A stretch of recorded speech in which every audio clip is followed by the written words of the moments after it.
And welcome back, everyone. Welcome back, everyone. Welcome back to another day, another edition here of Maestros of the game. Maestros of the game here, the playoffs. We, of course, did wrap up with the group stage previously. Last week, we were live with this, with Group A, B, C, and D. The group stage has since wrapped up, and now we are back. We are back. We have returned with the first day of the playoffs. I'm, of course, Show's Live VIP, with me, I'm joined by these amazing players, by the Human Chat, and by, of course, no plushies this time, but the players and their lovely webcams as well. Here we go. The players are just being set up as we speak. And again, we are getting set up for the upper brackets quarterfinals. We're getting ready here for Showtime versus Classic. We'll set up the, of course, the matchups, as it looks like we do have some updates to apply to this. But again, vetoes are getting underway, and up next, first we should be having Showtime and, of course, Classic. Just waiting for a moment here for our players to set up as vetoes are underway. Vetoes are underway. We do have our first game. First map is going to be Maganatha. Here we go. One momento as I do try to set up our players.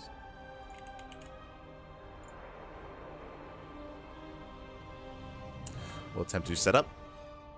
But alas, yes, our players are getting ready. The vetoes are now done. We're just hoping to get Classic's camera working. It shouldn't take too long. Pappy shouldn't take too long to get his camera up and running. We'll just double check to make sure everything's looking good. But yes, game 1 is going to be on Maganatha. Game 2, Sandworm. Game 3, Tokamak. Game 4, Pylon. And Game 5, Incorpore. There we go. We got the player cams going. We have both Classic and Showtime ready and set up. Let's go, Pappy. Let's go. So we have our players. They are good to go. Just catching up in our chat. Oh, hello. I see Sin Scar as well. Psycons, bienvenidos. Este Psycons in the chat. Magnamon, welcome. Bienvenidos. Finally here early for once. Oh, you came early, Papi. You came early. But yes, we have 4 best of 5s. 4 best of 5s this evening. You can actually have a look at the bracket itself in a moment, as we do have our lineup of players. We're good to go. Until then, though, of course, we are going to be jumping into our first series of the broadcast. Vitas are done. Our lobby is set, and we are loading into game 1 of our PvP. Let's go. Let us go. Oh, never mind. It's gonna have to remake. Hi. All good. As we'll soon jump back in.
But yeah, it looks like our players did need a moment. They did need a moment.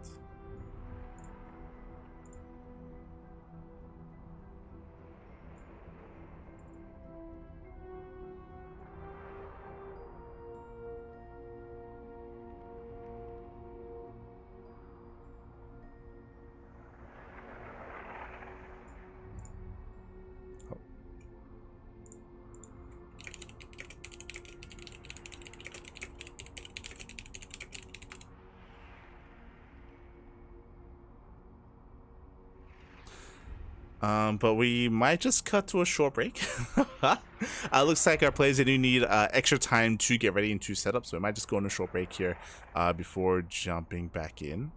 So we'll see you in a moment. See you in a moment. See you in a moment. Oh.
And we're back, baby. We're back. Oh, I do apologize for the delayed start here, but the players are good to go. We just had some technical issues, but now we have returned. We have our two players, we have our maps, and we are loading into game one of our PvP. Let's jump right on it. And spawning in the bottom right hand corner of Maganatha, we have the German Protoss player. We have the blue Protoss representing Sentinels. It is showtime. I can actually control the camera. Of course, earlier today we were live with the RSL with a clean feed cast instead, or I guess with a co-stream cast. So we had limited control as to the camera and as to the production of the show, but here we go. We have full control, papi. Let's go. As spawning in the top left-hand corner, we have his opponents. We have the red Protoss player from South Korea. It is Classic.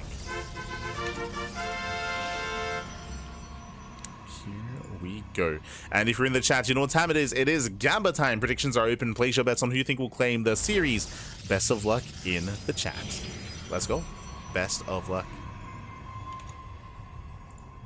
As we have Classic rocking up with this fan, with this trophy case. Likewise, Showtime. frozen in time. Let's go. Let's go. God, look at him go. Doesn't even blink, Pappy. Doesn't even blink. It's fine. It's fine. Here we go.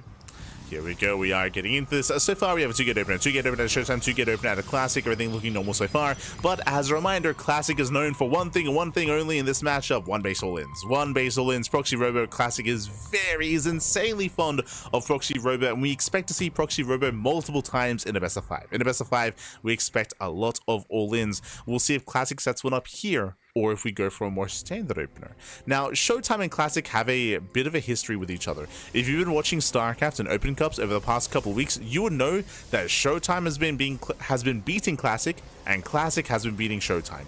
They've been playing quite a lot. They play very often, and they go back and forth. They trade back and forth. One week Showtime wins, the other week Classic wins, then Showtime, then Classic. We have seen that trade, and we'll see who takes it this time. Because of that, I do expect this to go the distance. I would not be surprised at all if this series goes all the way to the ace match. I think I might lean a little bit more towards Classic here, but again, I never want to count Showtime out, not in a PvP. For now, Stargate open out of Showtime and Classic going for a Robo. Now, bearing in mind, Classic did not probe scout, he did not get into the main base.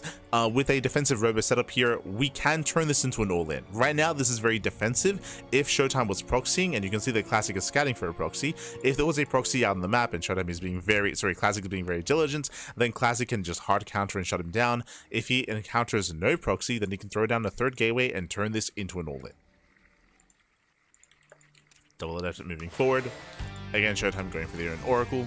Did go for the high ground third pylon. At Eps, they do threaten a shade, but the last don't quite make it in.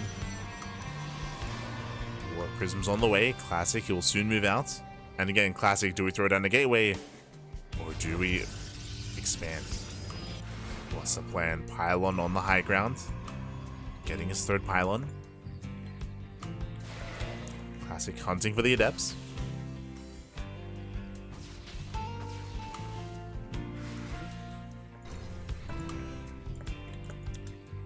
Showtime does make his way in. Again, did go for the Stargate, open into Oracle, into economic damage. There's no shield battery. Yeah, no shield battery, and again, no scout. So Classic has no idea. The Oracle goes in. Probes are going to be going down. Nice damage. Getting 1, 2, 3 probe kills so far. Getting 3, 4 workers. 4 probes going to be falling. Nice damage. Meanwhile, here comes Classic. He's got 4 Stalkers. He has defensive blink. Getting a sentry, getting force fields. We can see Showtime is getting ready for the all-in. That's why he goes for a Robo. That's why Showtime does not expand. Showtime is terrifying. He's terrified about an all-in, but Classic has not thrown down a gateway. Still only 2 gates. Showtime, he gets supply blocked. Yeah, Vigil supply block. Phoenix in production. 2 more probes do go down. Depths a shade into the main. Oracle as well. Gets a couple more probe kills. 3 in total. Not bad. Classic takes on the gateway. Gateway does fall.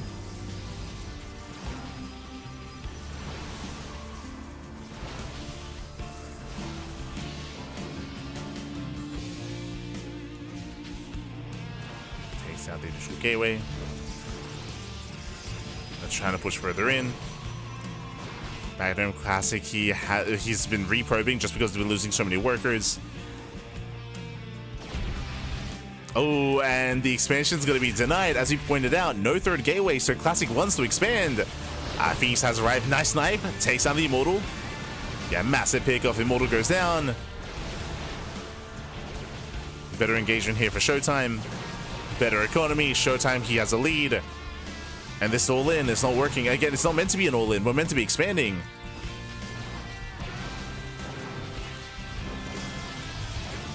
We'll get the gateway eventually. Oh, never mind. There's the energy overcharge. Ooh, one death goes down. Does trade. Nice force field, forcing out those blinks. The defensive blink. Showtime does juggle back.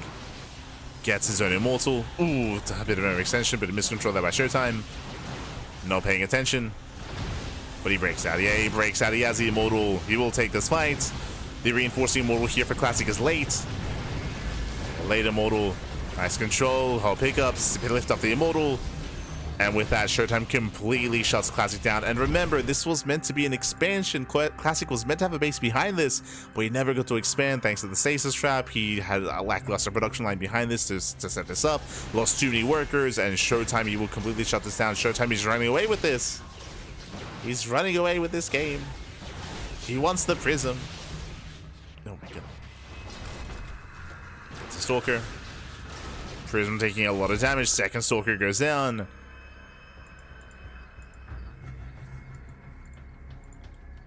And Showtime is snowballing out of control.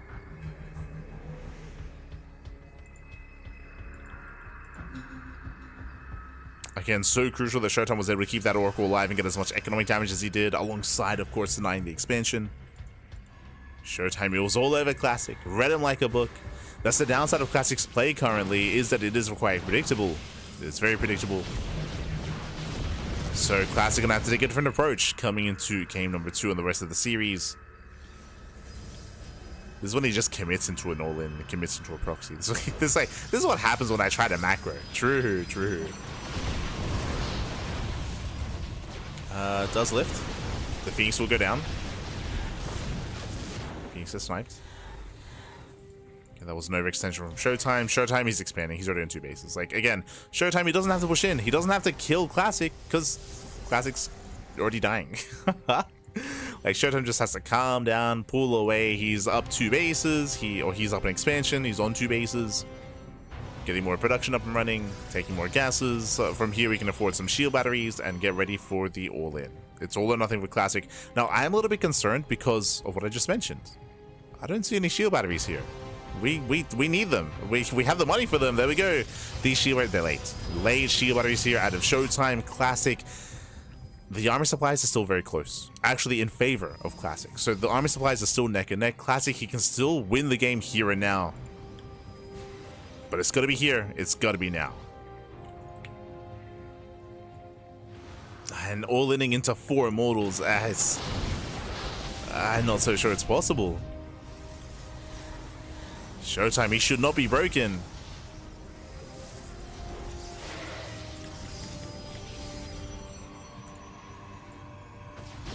Devastator in the shade.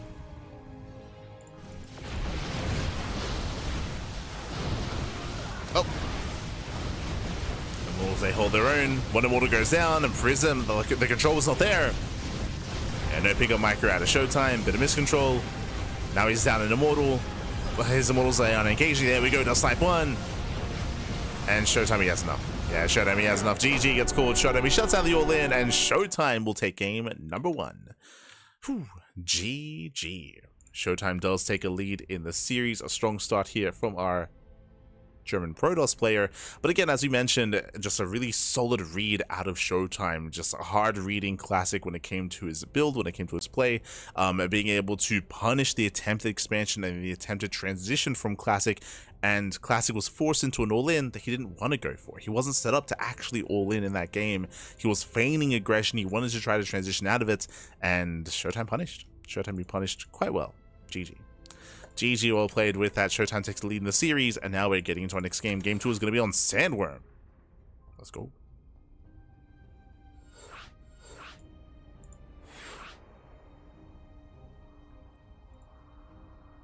Getting ready here for game number 2.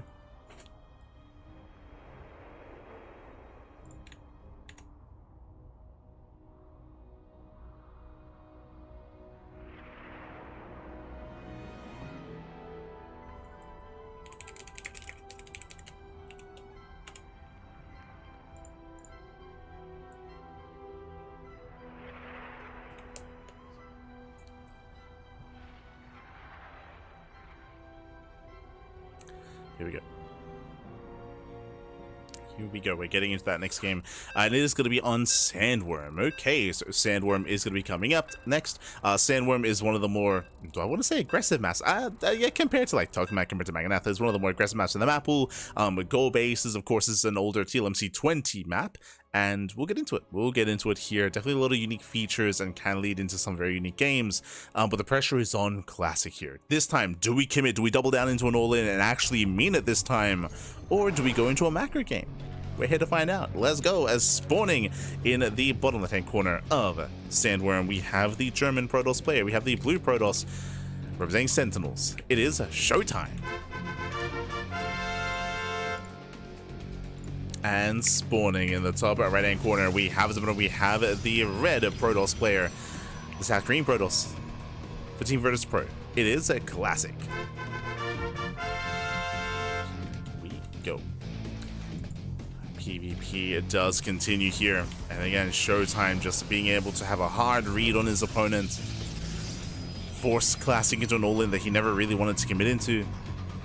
And again, Showtime was just all over Classic. This time, what do we go for? Pressure's on. Also, welcome to Sandworm. Sandworm is an older, I say older, it came from the most recent TLMC 20, which was at the start of the year, so it's been quite some time. It did make it to the top upper echelons of TLMC 20, but did not make it into the ladder, unfortunately. We do have some center gold bases available here. We do have some rocks that have to be worked through to be able to expand and mine from these mineral patches. We also have a very secure center location here with the terrain, right? With the added terrain, with the rocks, it is easier to defend this location. We also have these dragon's teeth in the center, these cones that make it difficult for certain units to traverse through the center as well. Tanks cannot pass through these cones, neither can other large units. As a result, it's easier to actually claim the gold in a longer game in other matchups. In a PvP, I don't really expect to see a long game. Here we go, Proxy Robo. Proxy Robo one base all-in. Remember, last game, Classic was forced into an all-in that he didn't want to commit to. This time, he can actually set up for an actual one base all-in from the beginning here. Assuming that he proxies a Robo. Cybercore is finishing up. What do you got? Pylon is done. Huh. Robo's on the way, one base all-in. Now, again, Showtime, he is very familiar with Classic, as are we, so is fully aware that there's a high chance that a proxy robo is out on the map, and he's searching. You can see he's looking. He knows that the pylon is missing, he knows that something is wrong, so he is already scouring the map looking for a proxy. He's checking here on the right-hand side, checking for more standard Stargate locations. Does not move out with a second probe. It does open up double adept, though, to be active on the map. And we'll see if he can find Classic.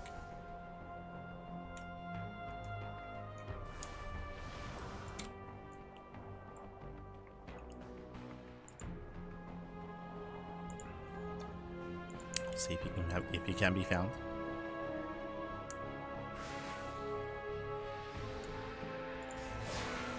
Absolute throw in the shade. Showtime's in position. Nicely done.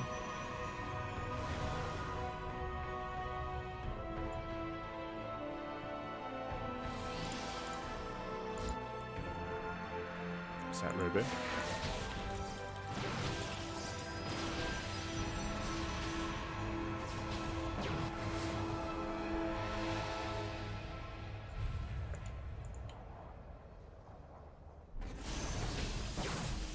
The adepts are going to be cleaned up. One adept does go down. Showtime, he's so close. He's so close to confirming the proxy. Does have a pylon on the low ground. Unfortunately, that pylon will go down, but looks like he's getting ready for the all-in. Looks like he knows, more or less. And there we go. He does find it. Did go for a robo opener himself, so a hard counter. Showtime. And Classic sees, he knows. That's a rough position for Classic. So he knows that Showtime has the ideal setup here against his own build. Again, as a reminder, a Robo opener is meant to be a hard counter to a proxy Robo. So Showtime has the best setup he could hope for. He has shield batteries, has an immortal production, has the defender's advantage. The one thing that Showtime doesn't have is the Warp Prism. The Warp Prism is not at home to help defend. It's across the map, which means he cannot micro. He doesn't want to get caught out. Does not want to get caught out here. This is risky play here by Showtime. Classic pulls away. A lot of his supply here is back at home. Prism is racing back. And both players are consolidating their armies. Armies are being consolidated. You can see the Stalkers have to go the long way around. Stalkers, they're too big. Immortals as well. Here comes Classic. Showtime going for a job at the same time. This is very bold. It's a very bold move here. Now, Showtime does have force fields. Adepts, they try to come into the shade. One adept gets caught out. Showtime going for the pylons. He's going to get both. And Classic, he has to commit, and he will. Yeah, juggles up the ramp. The force fields, they will try to deter, but again, this is going to be a tough defense for Showtime. He chose not to defend with the Immortals. He can, of course, recall. He has his own defensive Immortals. There's the recall back home. And can he hold? He does move in. And he should be able to hold on. Does micro well. Saves the Immortal. Oh my god. Very close. Very close. Very clutch. Yeah, he shuts us down. He cleans up the Immortals. He shuts down the all-in. And Showtime. He will snowball out of control here. Does have his own 2 Immortals. Forces back Classic. And Classic is Robo's depowered. His Robo's depowered. He cannot reinforce. He cannot make any more Immortals. Classic, he will fall behind in the Immortal count. Again, also risky maneuver out of Showtime, but it is paying off. Very risky.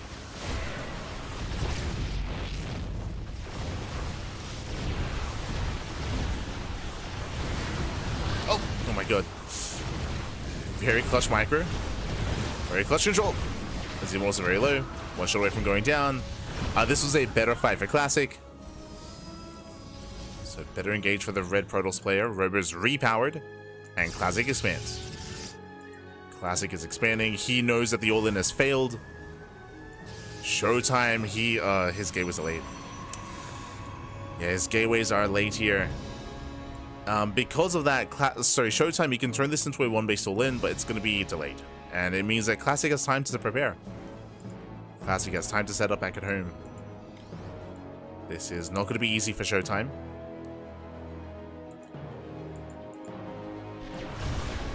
Ideally, Classic, he wants that Immortal. Doesn't get the Stalker, gets low. Showtime once again sharking around. He opts not to go for the Robo. And he's gonna get caught out. Yeah, gets caught out by the Phoenix. Remember, the longer this goes on, the better it is for Classic. Do we not have a recall? Oh no, there's no. Yeah, it wasn't available. Prism goes down, and there's the recall. Oh god, does save his units in time. Does barely save the Immortals. Again, Classic, he was down in workers earlier, but now he's catching up. He's catching up. He's taking a lead. He has Phoenixes of his own. Now, what does Showtime have? Showtime does have the faster Twilight Council, so he's going to have faster charge. Or blink. We can't even go into Glaives, true.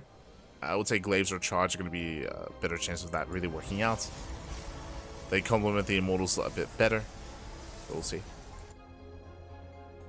Going into blink. So blink is on the way. This is a way to gain map control and to just gain map control to zone away your opponents, to potentially outposition.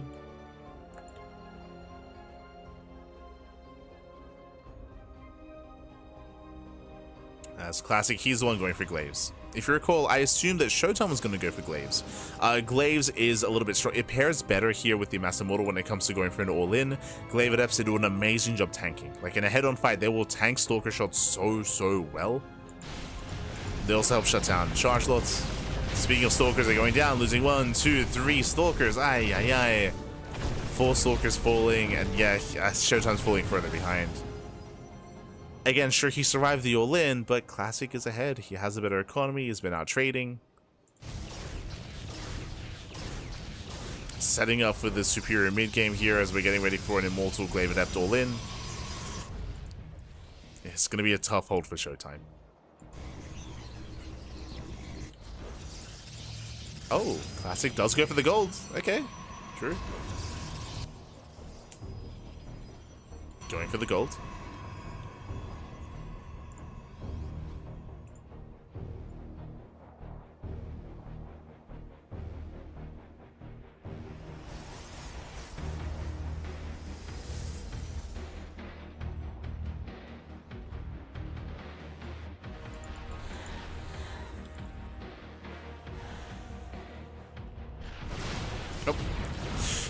Showtime trying to dive on the Prism. He gets punished for it. Losing 1, 2 Stalkers, and it's a brutal start for Showtime. Force Fields, they lock down the Immortals. Better concave here for Classic. Classic lifting up 2 Immortals as well, and Classic, he should just overwhelm. He should snowball out of control. GG gets called. Classic, he will tab the series 1-1. GG. Whew. GG, well played. Again, Showtime, he had the better start, did take some chances, did take some risks when it came to going across the map and depowering the robo. I'm sure he was hoping to have a bit of a better engage after that, but he was contained too long. We saw that Classic was able to take some better fights on the low ground as well, true, and we saw that the transition from Showtime was late. It was a later transition from Showtime, so with that, GG, well played. With that, we have a series. Now we have a series here. We have a back and forth. We're getting 3. Going to be loading into Tokamak.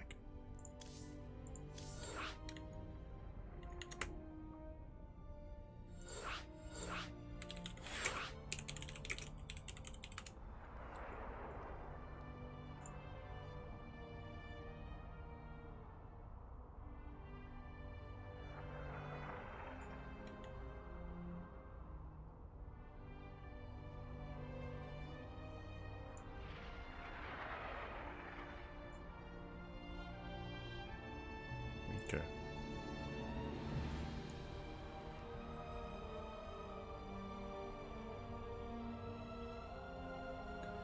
So going to be getting into that next game.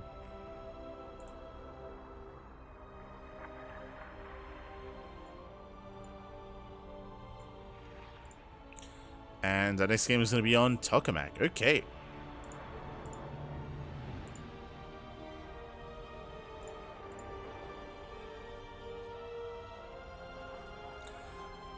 Letting into Tokamak. Tokamak being one of the larger maps in the map pool. It is one of the larger maps, that is true, but PvP, I mean, there's plenty of places to proxy. This map is renowned for proxy robo for one base all-ins. Classic just went for it on Sandworm with mixed results, but still led into a win. I can see Classic going for another proxy robo, one base all-in here on Tokamak as well. We'll see if Showtime is able to survive against it. We'll see if he can defend against it. We'll see if he does open up robo defensively. I think it would be very wise to do so. We'll see what our players do open up with. We'll see.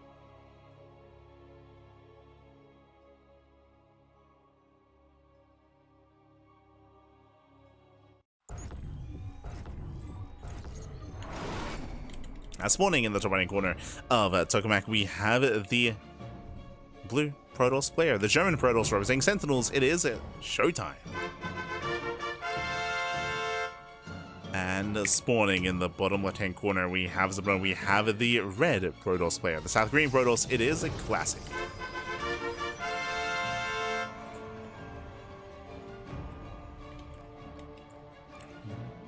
Go. As both players do open up here on the high ground. We should be seeing 2 gate openers, but my eyes are mainly going to be on Classic to see whether or not he does commit into the proxy robo. Again, there's a very high chance he does go for it. It's very popular here on Tokamak just because of the amount of proxy locations that there are. It can be quite difficult to find it and to shut it down. There are so many locations here at the goal base, further back, behind, further in, center of the map, further towards behind the mineral lines, at the 4th base locations. We'll see. We'll see if he commits.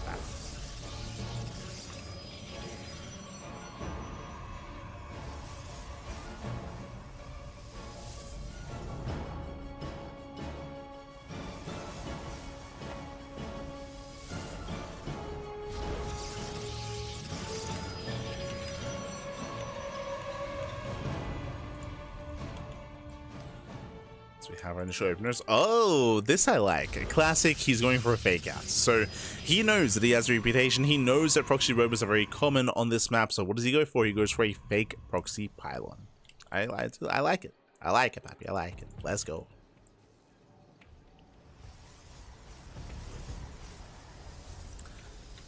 With this, the goal is to fake outs. The goal is to force an overreaction. And we'll see if Showtime does open robo. And we'll see if Showtime is forced into a one base all-in as a result.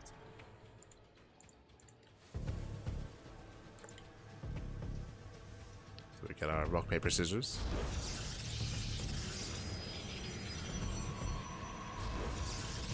Double adept opener at the Classic. Stalker Sentry at the Showtime. Showtime, he's calling his bluff. He's calling his bluff here. Again, the pylon is missing. Get the third pylon in the main. Showtime setting up on the low ground. And Showtime doesn't even scout. He expands. Okay, really solid read here. Este Showtime. his mind is a fortress. Oh my god.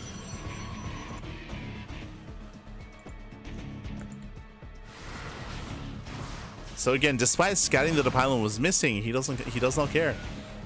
Calls Classic's bluff, whose nation confirms location of the pylon and of the expansion.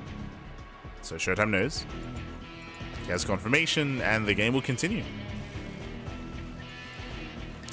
The game will continue. We're getting in towards the mid game.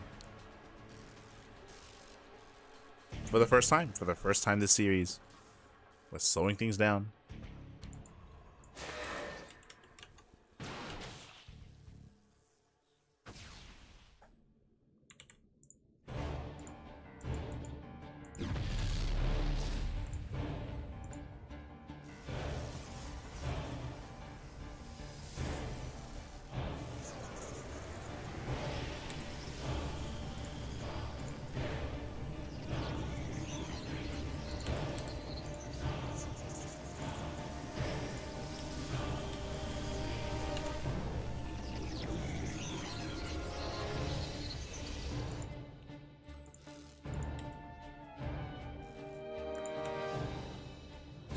Building up.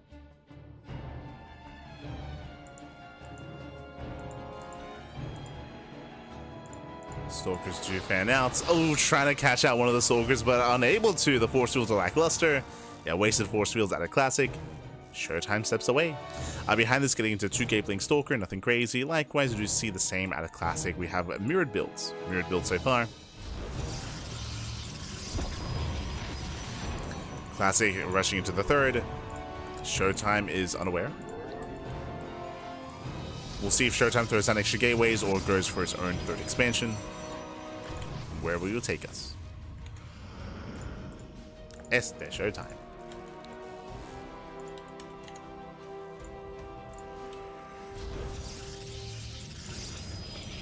There we go. Claims his 3rd.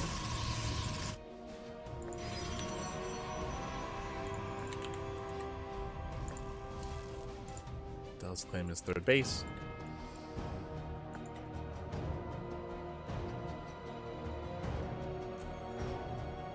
Depths are fanning out. I do see Classic the first 2 startup charge. Showtime should not be too far behind him. The Depths take it into the mineral line. So far, 1, 2, 3, 4 probe kills. 5? Can we get 6? Oh my god!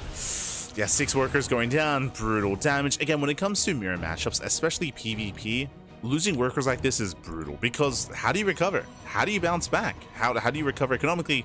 You don't, unless you deal counter damage yourself. So from here, Classic does take a lead. Likewise, he's ahead when it comes to tech. Charge is going to be a superior composition as we get into a longer game state, going into Charge, going into Archons as well. Showtime instead, he is doubling down and committing with Mass Blink Stalker, at least currently.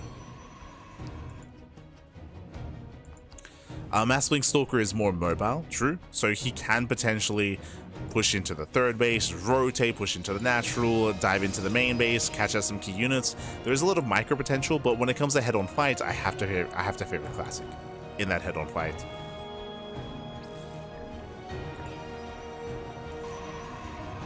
As Classic is working towards a cheaper and more efficient army. That'll be shown off over time. It will take some time, though, to actually get into that. Ah, Showtime. He's going to be skipping Charge, going straight into Glaives. This I like. Okay. Glaive Depths is very committed, very aggressive here. It does not scale too well into a longer game, but specifically against Zealot-heavy compositions, this is an answer. This is an answer. This is a response you can go for.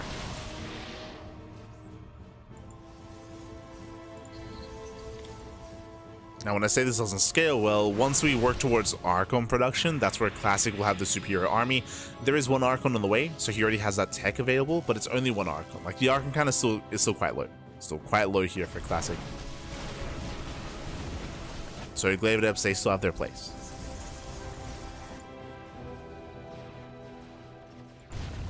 As the Archon count gets higher, that's when I'm going to be more concerned for Showtime.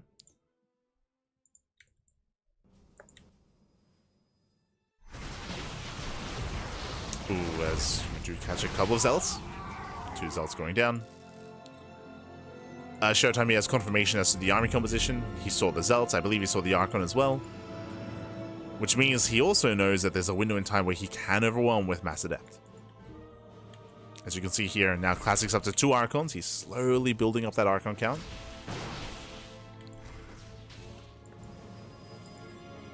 More Zealots warping in. At the same time, nice Zealot run by does hit the 3rd. And here we go, it's go time. Showtime, he commits. Pushing into the bases, only one shield battery. Archons, they break through the force fields, they're getting themselves the Adepts. Mortals moving in as well. We have some wasted DPS here. Archons are going to be going down. Oh, nice, very nice juggling. My apologies, I thought they were going down. Classic does save. The Immortals are low.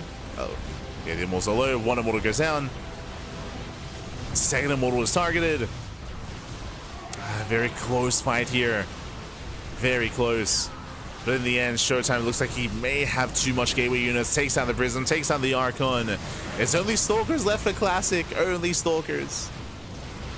Oh my god. But the Adepts, they're quite low. Adepts, they shed into the mineral line. Probe's going to be going down, but this army's going to be cleaned up. In Classic, he will hold. He will hold, he will defend. He has a 4th expansion. Yes, Classic, he does lose extra probes, but he can replenish. He can replace all those workers. Not just that, +2. Remember, Showtime was all in. As we mentioned, as we tried to emphasize when we saw Glaive Adepts do not scale well into a longer game. They're one and done. That's kind of what they're built for here in PvP. You have one shot, you have one opportunity. Showtime, he took that shot and he missed. Did miss because now Classic, he's going to be up in economy. Going to be up in bases, up in workers, up in upgrades as well, as he is getting into +2, and up when it comes to the quality of the composition. Morphing in more Zealots, morphing in more Archons, morphing in more Immortals. And Classic is just outscaling over time. The longer this goes on, the better it is for Classic. Meanwhile, Showtime is getting ready for a second wave, a second all-in. If Classic was too greedy, if Classic was, say, getting a second Forge, if he was taking extra gases, if he was taking another expansion, then Showtime can catch him with his pants down. But we can see that Classic, he's being very tempered. He's being very tempered in how he's setting up. He's not being overly greedy.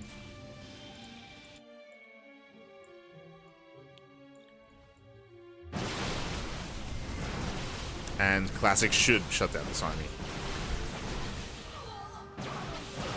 Showtime, the best he can do is just kite away, pull back, pick off one unit here and there, and then get the hell out of there.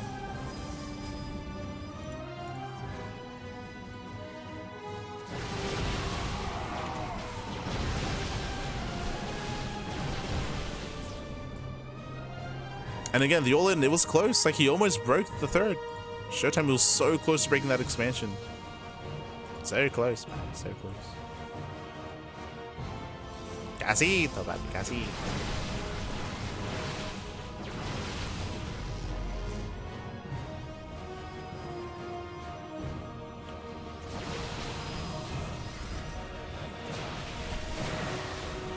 As that is all, that's still a lot of Adepts. Jesus, it's a lot of Adepts. Showtime, can he pull this off? Commits to the Shade, commits into the Archon. When Archon does go down, there's 2 Archons left. They're not adding DPS. Yeah, messy engage here from Classic. As this army just cannot actually push in. So messy engagement. The Archons are going to be targeted one after the other. There's 1 Immortal remaining. Showtime, he's close to doing it. He's close. The second wave, the second all-in at the same time. Zealots do hit the mineral line. Probes are going down. But Showtime, he's here to end it. He's here to end it. Ah, no. As we get extra weapons of Zealots. Adepts are warping in to deal with them. Again, that was a messy fight for Classic. Very messy. Classic, he just needs more warpins. Remember, he's up 20 probes. He's up heavily in the economy.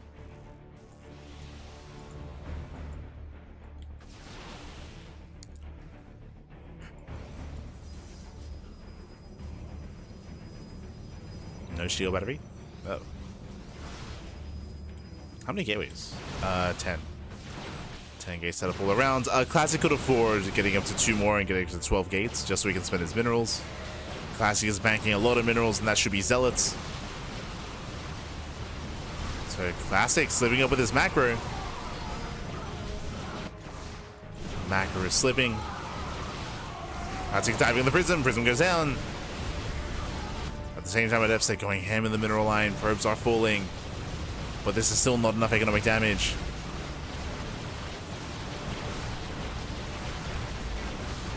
Classic does target fire. Very nice target firing. And he cleans up. He cleans up. Then again, Showtime, no 4th base, no +2, no upgrades, no further tech. Hey, that second wave was trading surprisingly well, but that's all that Showtime had left. And GG gets called. The writing has been on the wall, and Classic will take a lead in the series 2-0. GG. Whew. GG, well played. Does take a lead here. Does take a lead, and now Classic is 1 game away. One more game to claim the series and to advance on to the next round. 1 more game is all he needs. Meanwhile, the pressure is on Showtime. We'll see if he can recover. We'll see if he can bounce back. Again, we had a pretty passive, I say passive, we had a really clutch and really close early game. Both players were able to get up to 2 bases, both players got up to 3 bases, but then we had our tech of choice. Showtime, he made a decision. He chose to go for the all-in, chose to go for the 3 base all-in. He chose to go into glaives, not into a forge, not into, sorry, he did get a forge with +1, but not into any further setup there, and alas, it barely didn't work, barely the all-in did fail, and it was impressive that Showtime was able to bring it back and pull off a second all-in, like a second wave and a third wave. But it was just getting weaker and weaker over time, and of course Classic was just getting out of hand. GG. GG well played. With that, up next, Pylon. Pylon is going to be the next map here. Pylon is one of the smaller maps in the map pool, if not the smallest map, known for aggression, known for all-ins. Show us what you got.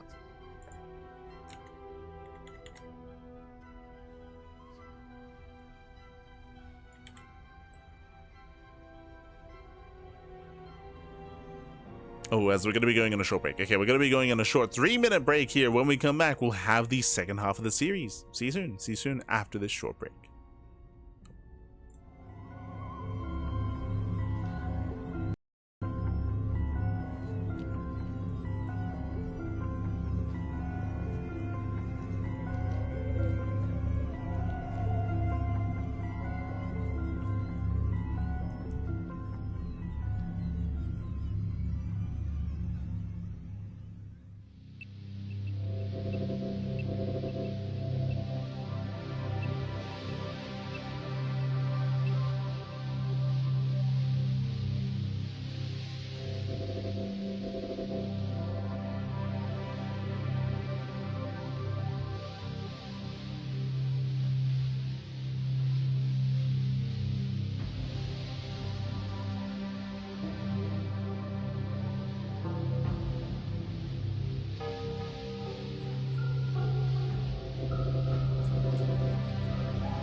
welcome back, everyone. Welcome back. I hope you enjoyed that short break here as we return with the second half of the series.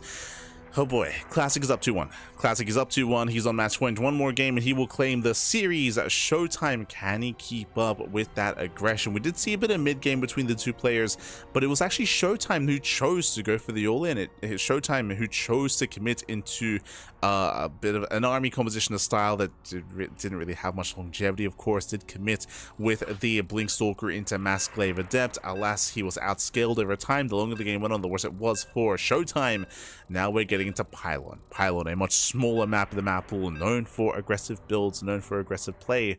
Is Classic going to be the one to go back into the driver's seat and commit into an aggressive style instead? We're here to find out. Let's go. Let us go. I'm hoping we can go the distance. I'm hoping we can go all the way to the ace match, but the pressure is on Showtime. Oh boy. As spawning in the bottom right hand corner of Pylon, we have the South Korean Protoss player. We have the Red Protoss representing Virtus Pro. It is Classic.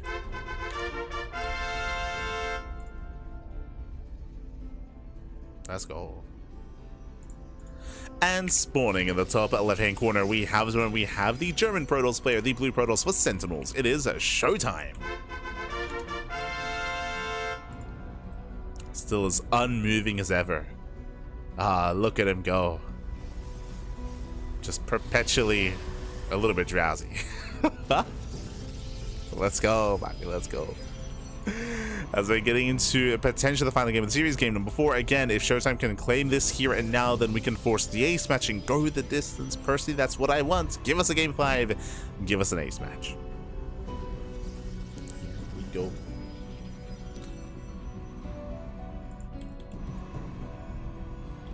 As because of the size of the map, proxies are maybe not the most common way to open up. We could even just go for a one-base all-in from back at home. Unnecessary to even go for a proxy robo. But I say that, I mean, we still quite see them often here at the 3rd locations, over at the 4th locations as well. We could even go proxy Stargates. There are possibilities here for both players.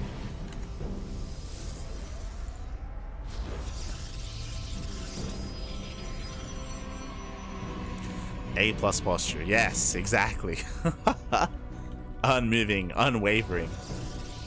The posture is crazy.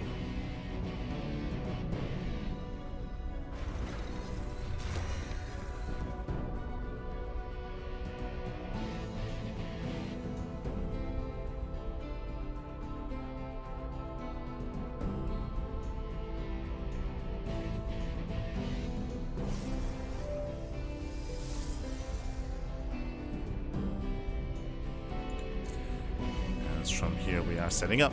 Oh, do you see Showtime going for a fake proxy Pylon? Okay, so Showtime being a little bit cheeky here. Classic, he goes for a delayed probe scout, so doesn't even know that Showtime is being cheeky. He has no idea. So a little bit awkward in our setup. Un poquito.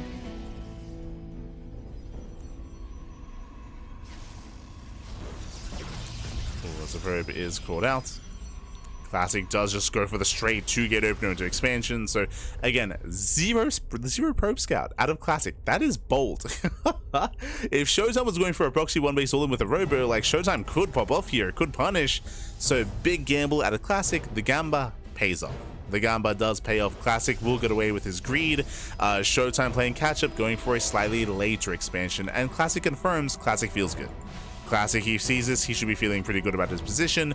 Stalker's a poke in to punish, and Showtime can maybe force a cancel. Not quite. Showtime is going to be forced back. There's a cancellation as it is not needed. And the Classic will hold. Ooh, does he catch? He gets a Stalker! Does catch a Stalker as well. Ay, ay, ay. Showtime has to get the hell out of here. Getting his own defensive shield battery, and Showtime should hold. Oh no, god, force field does miss. Not like this, Pappy, not like this. That was unfortunate. And from here, Classic gets away. So Classic does have a nice lead. Did pick off the Stalker, does get away, does force a wasted shield battery. Sorry, wasted force field and a shield battery as well. True. And Classic just expands. Yeah, Classic, he just backs off, he expands. Classic has a slight lead over Showtime. But again, that slight lead can impact the game quite a bit as time goes on. We'll see if it does.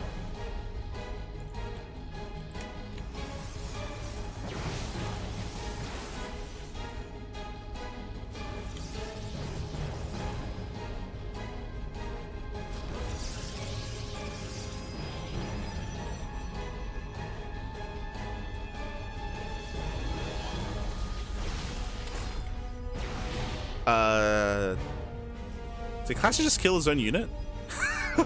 Did that just happen? I think he accidentally targeted. Yeah, you can see here. Classic killed his own Stalker. Classic, calm down, calm down, calm down. So a bit of a misclick there. Not the biggest of deals, but that will help Showtime out a little bit, considering he lost a Stalker earlier. So now we're even. As, again, Classic does have the much faster third base, so much better economy. Showtime setting up a proxy pylon across the map. How many gates? We have 2 gates at home. We have 1 gate across the map, but Blink is done. And with that Blink Stalker, he's going to dive in, takes down the first sentry, gets 1, gets 2. Ooh, sentry barely gets away. And with that, Classic holds. Classic does hold on. He punishes. Chases down the Stalkers, gets 1, gets 2. 2 Stalkers going down. Nice defense here out of Classic. The gateway is not yet done. Going for the slow warp ins. Classic does not confirm. Doesn't see. Doesn't see what's going on. Behind this Showtime, he is going to be building up. Forge on the way for +1. Getting a 4th gateway.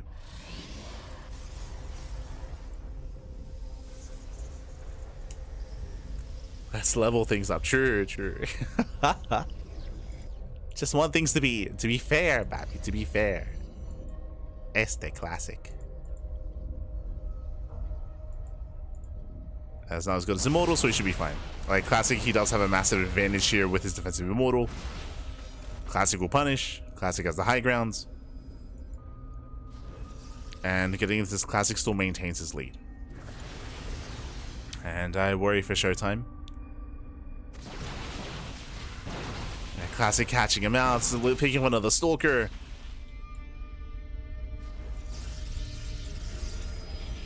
The Stalker goes down.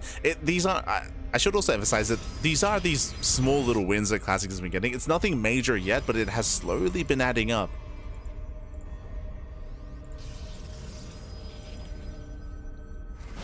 Speaking of, gets another 2 Stalker. Okay, another 1 Stalker. Gets another 1.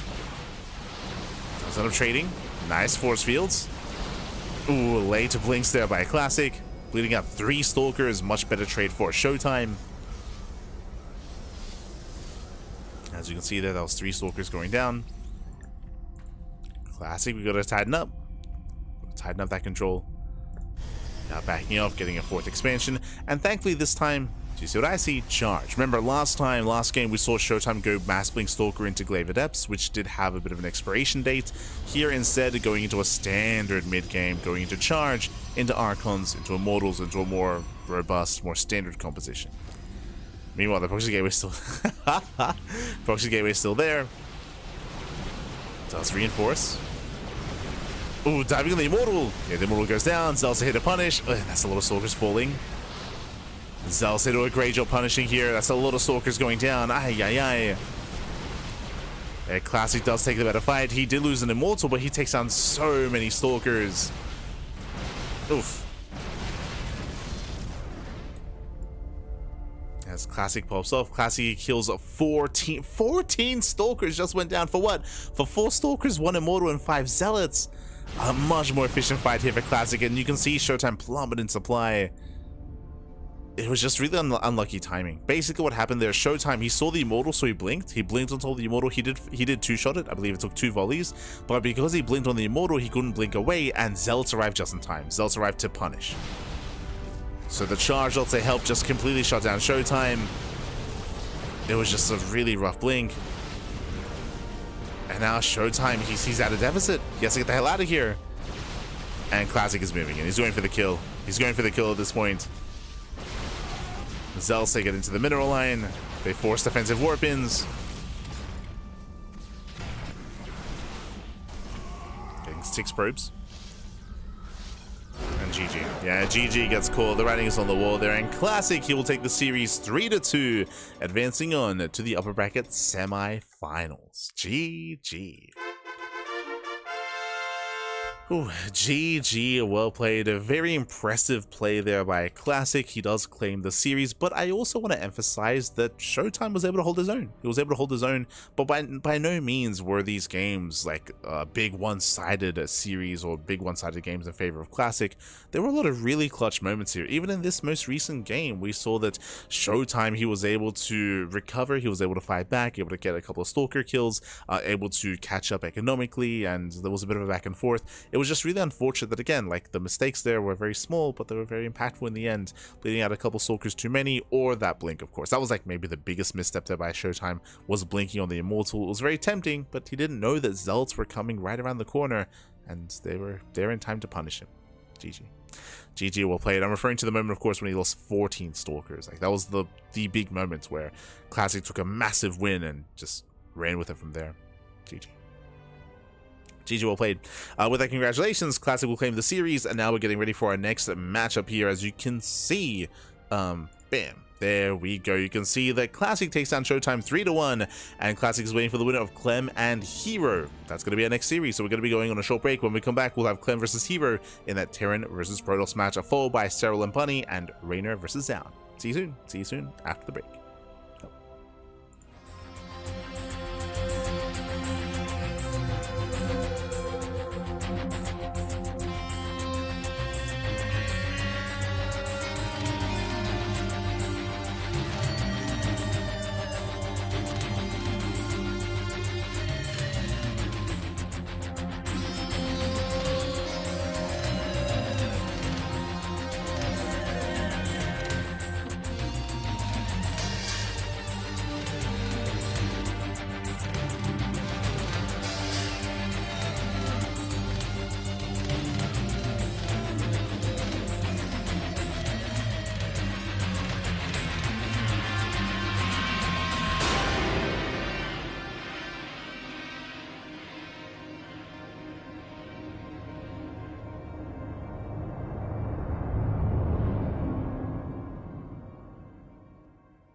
And welcome back, everyone. Welcome back to the second series of the broadcast. Welcome back. We just wrapped up with our first matchup. We can see here actually on the top of the bracket, Showtime versus Classic just concluded. Classic did just take down Showtime 3-1, and now we're getting into Clem versus herO.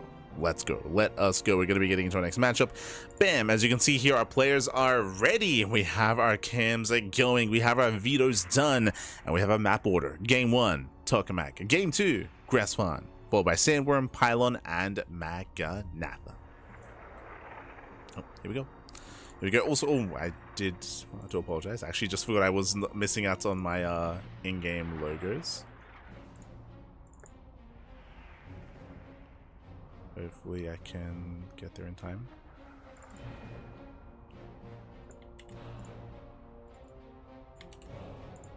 Beautiful. Oh. Beautiful, but here we go. But here we go. But again, we do have our map order. Now, I'm sure there are some people that are curious because Clem has been off-racing as Protoss a little bit. If you've been watching Clem over the past couple of weeks, every now and then mid-series, he has been switching to Protoss for PvP. Has been switching and playing PvP against herO, against MaxPax, against Showtime, against some of these other key Protoss players, again with varying results. He has won some games, he's lost others. Like it's been a little bit shaky there. I feel like Clem is still finding his way into Protoss, but we do have a specific rule set here for Maestros of the game. No off-racing, or I should say, you can off-race, but you have to commit to a race for the entire series. And Clem, he has opted not to commit to Protoss. He is playing Terran, so he's going to play Terran for the entire series. If you recall, Reynor was also asking this as well. Reynor was also attempted to play Protoss, but he couldn't because you have to commit for the entire series if you're going to play a race. So Clem is going to be sticking to Terran here, just like Reynor also had to stick to Zerg. So they have to stick to their main races. As unfortunately for this tournament, they don't have the flexibility to switch and go back and forth. They don't have that flexibility. Predictions? We'll start predictions once we start the series. Looks like there are some delays. Ooh, so I do apologize, but it looks like there are going to be some delays here. I may have gone live a little bit prematurely, a little bit early, but looks like there's some technical issues over the main stream, so they do have to resolve that.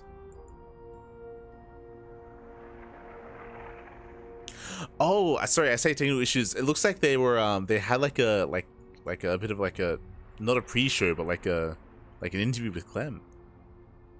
Like pre-recorded, that's it, pre-recorded. So really cool. Really cool. Of course, a little bit biased, but the event is happening in France, so Clem is their boy, Papi. He's their boy. There's a lot of hype behind Clem.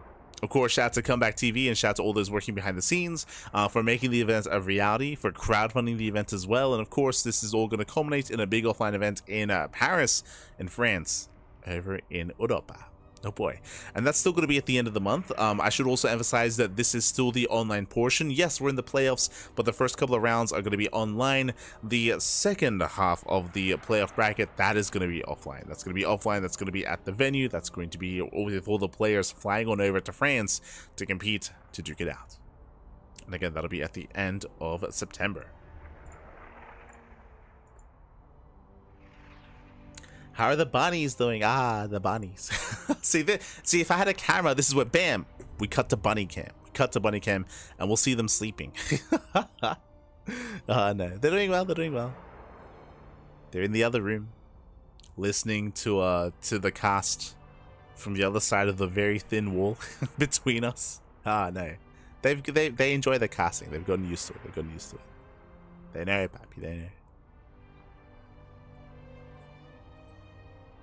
Estebanis. But exciting times, as I believe in a couple of days. In a couple of days, I'm gonna be opening it up for them for the first time, so they can free roam the entire room. It's just been a bit of a slow process when it comes to bunny proofing. Basically, like getting like cord protectors and getting like edge protectors as well, things of that nature, just to make sure that everything's okay. Just to make sure they're safe, of course. Make sure they're safe. Oh, the bunny proofing. Here we go. Here we go. We're getting into our fresh series. Our first series, our second best of 5, a fresh best of 5 is what I meant to say. Players are ready, and game 1 is going to be on Tokamak. Let's go. In general, we do have a little larger maps here: Tokamak, Respawn, and Maganatha. We have 3 larger maps in the map pool, and here we go. Spawning in the top right-hand corner of Tokamak, we have the French Terran player. We have the blue Terran representing Team Liquid. It is Clem.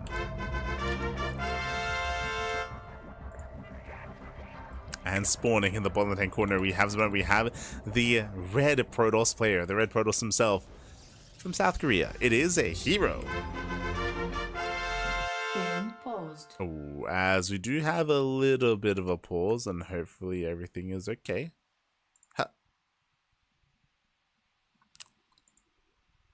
Again, oh my god, that's a big cup. That's good. herO on our left, just like Classic, has got his of course trophy case behind him and guitar as well. As hopefully everything's okay. Oh, there we go. Looks like there was a bit of a hockey issue, but we're back. Game resumed. Let's get into our Terran vs Protoss. And if you're in the chat, you know what time it is. It is Gamba time. Predictions are open. Place your bets on who you think will claim the series. Best of luck in the chat. But I just saw in the chat, time to make the bunnies predict matches. True. If you remember, if you were here for the most recent, the last season of World Team League of WTL, they did have bunny predictions, where basically they would put down 2 bowls and then they'd have 1 bunny go in. And depending on who the bowl would go for, they'd assign a player or assign a team to each bowl, and the bunny would predict who would take it. Ah, no. True.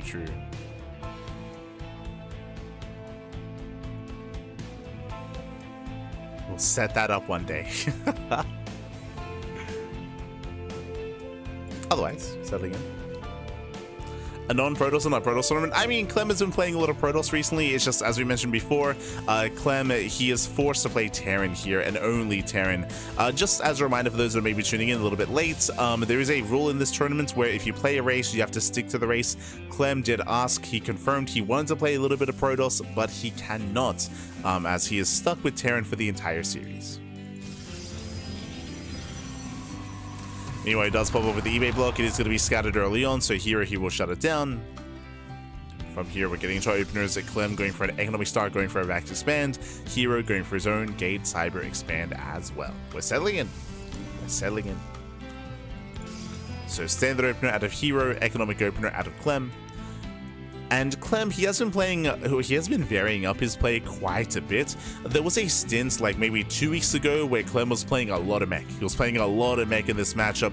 Then last week, he barely played any mech. He was playing a lot of bio instead. A lot of bio, a lot of heavy ghost play into the mid game, into the late game. It was actually quite impressive to see. So Clem, he has been showcasing a lot of play recently. Some mech, some bio, some late game, some early game, some all-ins, some longer macro play as well.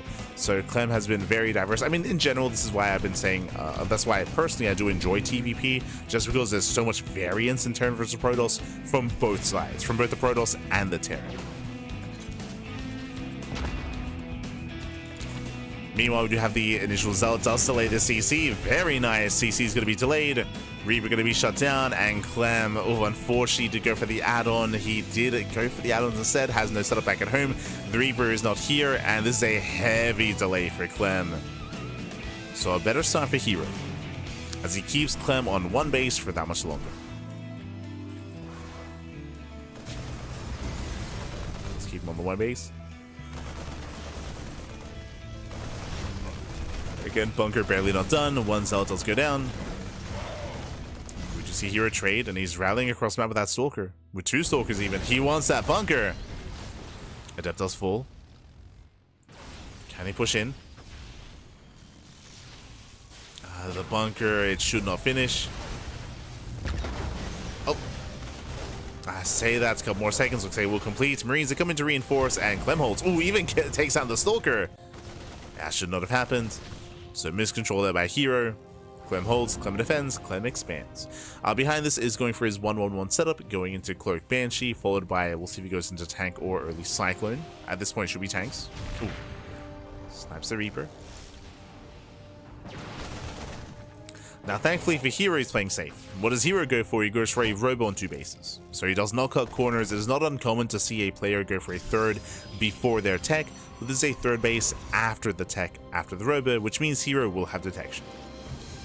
So detection is going to be available. The real question becomes, does Clem commit a little bit harder here? Tank production is on the way, Banshees are building up, and we could throw down extra Raxes and commit on 2 bases. We'll see when he does cut tank production.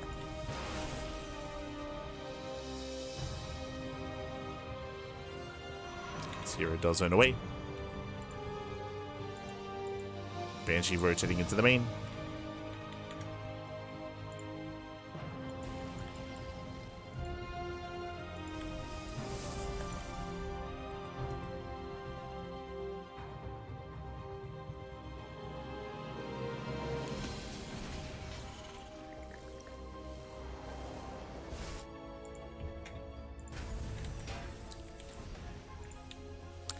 And Clem does get his CC in the main base. So going for his third. He opts to delay his second and third Rax. If you remember, that's what we're waiting for. If we threw down 2 more Raxes, indicative of hyper aggression, but here we see greed instead. So Clem is building up into the mid game. Oh, third CC into Hyperflight Rotors. This looks like mech. Uh-oh. So I mentioned at the start of this game, at the start of the series, how Clem has been playing around a little bit with mech 2 weeks ago. He did stop and he did veer away from mech in more recent days, in the more recent week, but based on this build, it looks like, yep, second factory. The big tell here was Hyperflight Rotors and the faster third CC. Rushing into a faster like this is indicative of mech alongside Hyperflight Rotors. That's why we did call it earlier, and now we have the factory to confirm. Now, herO, what did he see? herO, he saw the timing of the third CC. He saw the 1-1-1. Based on what he saw here, and he saw the research as well, he can deduce that it's going to be mech, but I would say that he doesn't quite have confirmation, not full confirmation. So I'm sure mech is in the back of his mind. Meanwhile, the Observer's in position. Banshee does take a lot of hits, and herO does defend. Thankfully, the Banshees do survive. Hyperflight Rotors is crucial here when it comes to maintaining map control, maintaining a threat to the bases, and slowly gaining value over time. Especially for a player like Clem, like a Speed Banshees in the hands of Clem has a lot of potential to snipe some key units like High Templar and, of course, Workers as well. Meanwhile, herO, he's on how many gates? 8. Ooh, he's on an 8-gate setup here. No gases at all. No gases at the natural, no gases at the third base. Charge only just now beginning, unfortunately. So, I think that's an overstep. I think that's an oversight. Charge just began. We're warping in Zealots. We're coming in with slow lots. Charge should have been done by now. Does blink in, takes down the first tank. We got the slow lots. Slow lots pushing forward, and last, oh, the Observer barely keeping up, getting on top of the second tank. Second tank goes down, still warping in more slow lots. Let's go. Observer, oh, he's with the main army. Scan takes down 1 Observer. Backup Observers coming in. Clem does hold. Clem, he holds. He defends. Again, Charge is still on the way. But it will soon finish. And the goal here for herO is to break Clem before he gets into mech, right? Like, mech can snowball out of control with that third base. But herO, what did he see before? He saw the timing of the third CC. So he knows his opponent's being greedy. He knows he can punish. He's here to do so. Now, there's 2 tanks. Nice SimCity with the depot. Solid positioning as well. Clem is ready to receive. Ready to engage, but that's a lot of stalkers. Again, herO, he's going for the kill. Remember, no extra gases. Getting another expansion, going for the gold. Blinks in, gets 1, gets 2. Nice snipe. Takes down both tanks. The Observer, oh no! The Observer pulls away. Observer gets sniped. Do we have a backup Observer? There's only 1 across the map. Yeah, no Observer with the main army. But the Banshees are running out of NG. Yeah, they're running out. There's 1 cloak. There's 1 cloak between all the Banshees. Oh, 2 cloaks even. herO just poking in. Bit of a premature blink. There's only 1 tank though. herO can dive. He's going for it. Yeah, he's going for the dive. Blinks in. Goes to the Banshees. Ooh, does not focus on the tank. Yeah, that one tank gets a lot of damage done on the Stalkers. But despite that, the Zealot's breakthrough there. The Zealot's breakthrough. GG gets called. herO, he breaks the defensive line. He does not allow Clem to get into mech. And herO takes game number 1. Whew, GG. herO does take a lead in the series. Again, Clem, he was being very greedy when it came to his build, when it came to rushing into mech with that third CC. And herO, he didn't see and confirm the second factory, but what did herO see? The timing of that third CC. So herO, he was aware, and with that, herO was able to punish.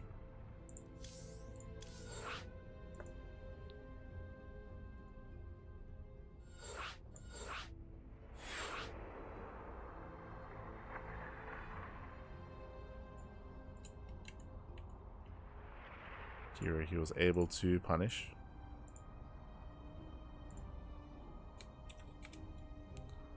And with that, we're now getting into our next game. We're getting into game number 2. As game 2 is going to be on Gressvan, another one of these larger maps. Now, when it comes to these larger maps, I do like the idea of going into mech, but we have to get there first, is the thing. And again, Clem did cut corners. He did cut corners trying to embrace mech with that faster third CC build. He was being greedy, he was punished for that greed, and we'll see if he commits into mech again on Gressvan. I do like this map for mech, but we'll see if we can get there.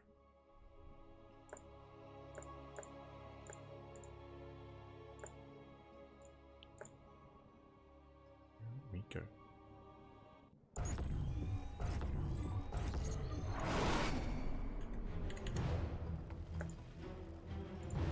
And this morning, in the bottom right hand corner of Gressvan, we have the French Terran player. We have the blue Terran. Oh, representing Team Liquid down in the series. We'll see if we bounce back and make a series out of this. It is a Clem.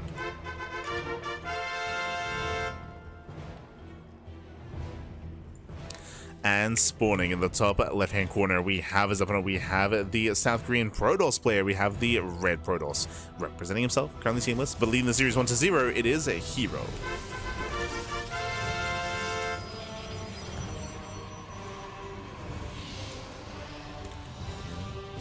Go. Hello, Clem.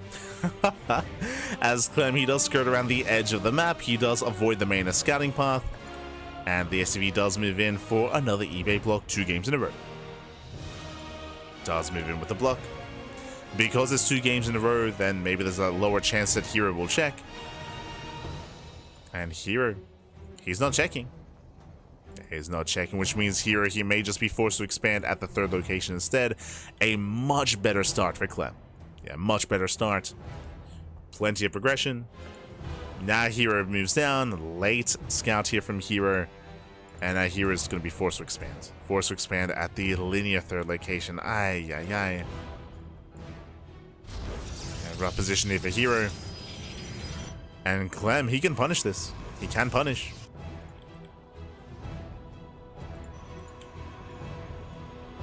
We'll see if Clem goes for a factory before... Oh, he's getting a bunker. A bit of a misread here, but there we go. Does rotate down to low ground. Now he sees the expansion, and we should be seeing it cancel. Yeah, there it is. So again, a little bit of a misread from Clem. But overall, Clem is going for the factory before CC, which means Hellions before expanding, which means we can move out. We can move out with this. We can try to punish. We can try to deal economic damage. We'll see if he does go for Hellions or if he does go for Cyclone setup instead. My eyes are on Clem. There's that CC on the way on the high ground. Just to be safe.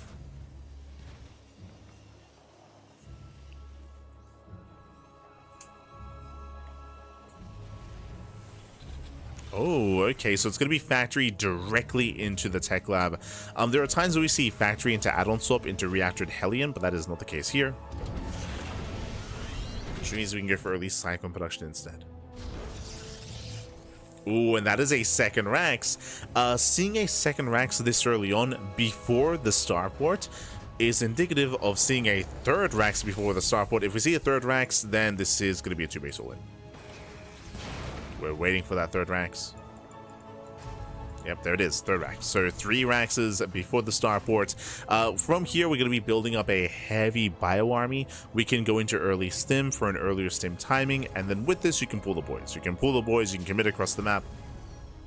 Now, technically, Clem still has the option to get a starport, get into draw play instead, and get into an economic game, and go into a later third base, but for the most part, we do expect him to commit on 2 bases. Tank production has begun, and this does hit typically with around 3 tanks.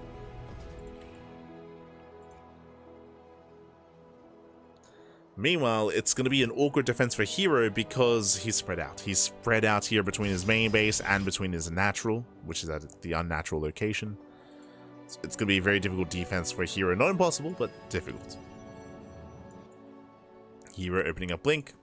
He does have a 3rd gate on the way, so 3-gate Blink Stalker. Hallucination moves out, and herO, he needs to get eyes on the production.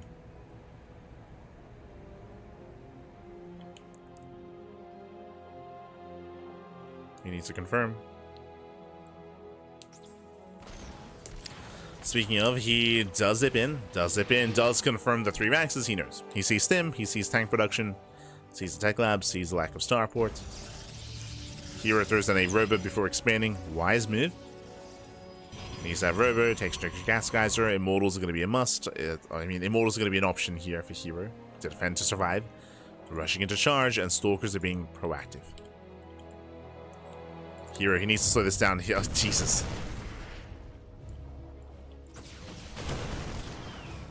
As Clem is already being active. Tanks to siege. Massive tank shot. Oh, good. Tank bully's going off.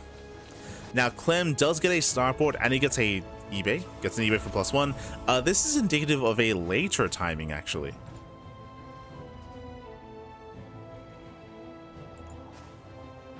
As he stops tank production. So in my mind, he would have kept the factory on the tech lab, made 1 extra tank that would have hit with stim and combat shields, and then you pull the boys and you commit into a 2-base all in. But here he goes out of the tech lab into the starport into an eBay, which means there's a higher chance here that Clem expands.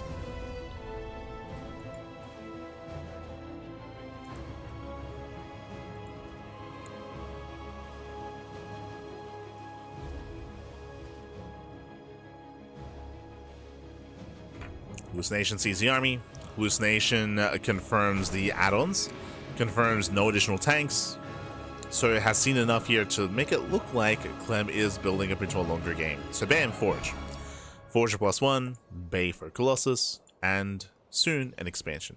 Now this is a late 3rd base for herO. In a standard game, the 3rd base would already be up and running, but because of the build of choice from Clem, herO, he delayed his 3rd heavily for Immortal production and for Colossus production.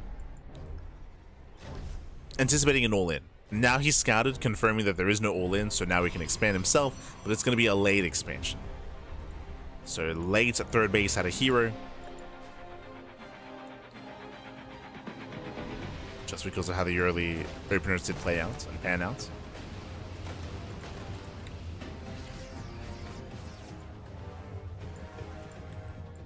There's our CC. As we mentioned, because of the add-on solve and because of the eBay, this did look like we were expanding, so Clem does expand. And again, herO's aware. Like, herO, he knows. I mean, now he confirms. Never mind. herO, he has to be careful. Does catch him at the back. Gets 1, doesn't quite get the other. Ooh, almost getting surrounded. herO bleeding out 1, bleeding out 2 stalkers, 3 oh god, 3 stalkers go down, expensive losses.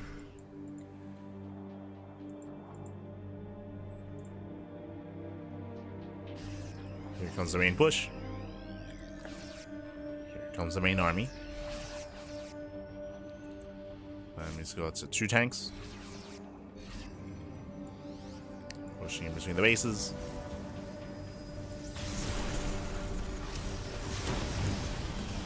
Thanks to siege. Force fields will slow this down. Nice snipe on the Cyclone. Cyclone gets sniped. Marines, they stim in. There's just not enough support here, and we take down the Colossus. Massive pickup. Without the Colossus, it's going to be such a difficult hold. Oh, the Zealots, though. Zealots warp in just in time. But Clem should have enough. Should have enough to overwhelm. There is another Colossus, but the Colossus is exposed. Colossus should go down. Yeah, stims in, takes down the Colossus, and from here, Clem, he should just snowball out of control, breaks through the natural base, just not enough army here. herO's third base was just too late of a third base. As this was a later timing, a later push. And with that, Clem ties things up. GG. Clem ties up the series 1-1. We have a back and forth. We have a series. GG.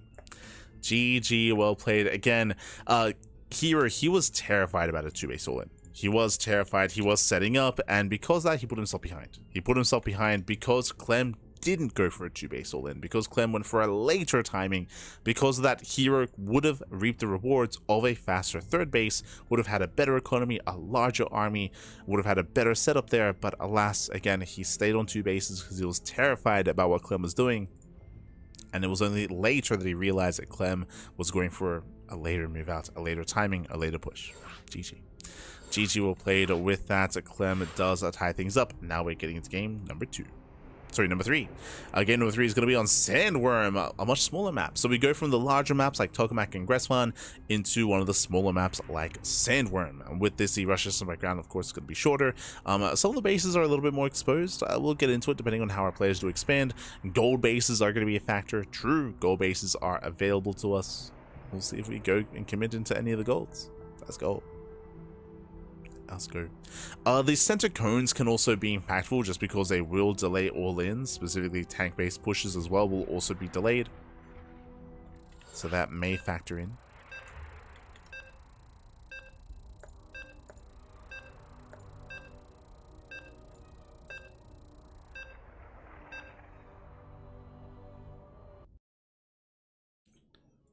So let's find out.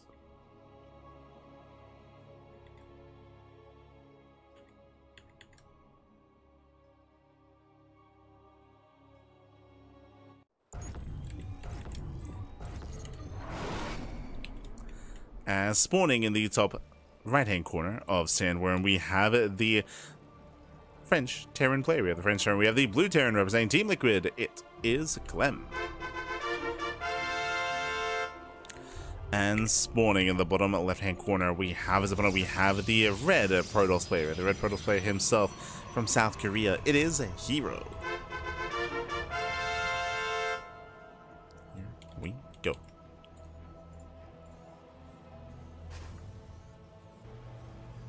We find ourselves in game number 3. And again, welcome to Sandworm. Sandworm, once again, is a map from the previous Team Liquid map contest. We did feature this quite a bit in our tournaments. Not just our tournaments, but tournaments in general did feature Sandworm for quite some time. Unfortunately, did make it when it comes to the upper echelons of TLMC, but did not make it into the ladder. Here we do have these center goal bases, which do allow you to take them quite quickly, actually. The rocks are meant to make it slower to expand and slower to take, but to be honest, it doesn't take long at all to knock down those rocks and to claim the gold bases as a third. So we have seen many players claim this base as a third expansion. We'll see if either one does go for that this time. For the first time this series, Clem does not eBay block, and herO's paranoid. So herO, he's checking his scouts for a proxy, he checks for the eBay, no eBay block, no proxy. So Clem kind of getting into the head of herO and forcing some inefficiencies out of herO as well.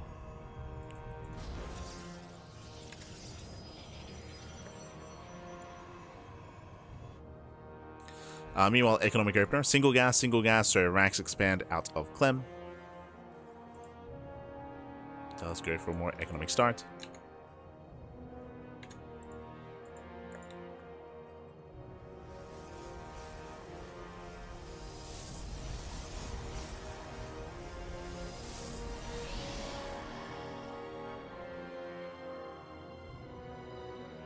Again, much more economic.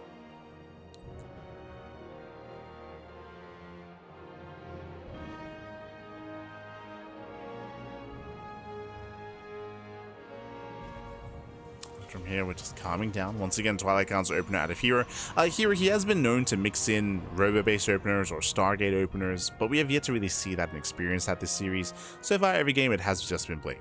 We've seen different variations, like 2-gate Blink, sort of save different variations. We've seen 3-gate Blink, and we've seen some more defensive follow-ups or some more greedy follow-ups. That's really what we're waiting for here. Does herO stay on 2 bases? Does he get a robo? Or does he take a faster expansion? Waiting to see how herO does play. As herO picks in.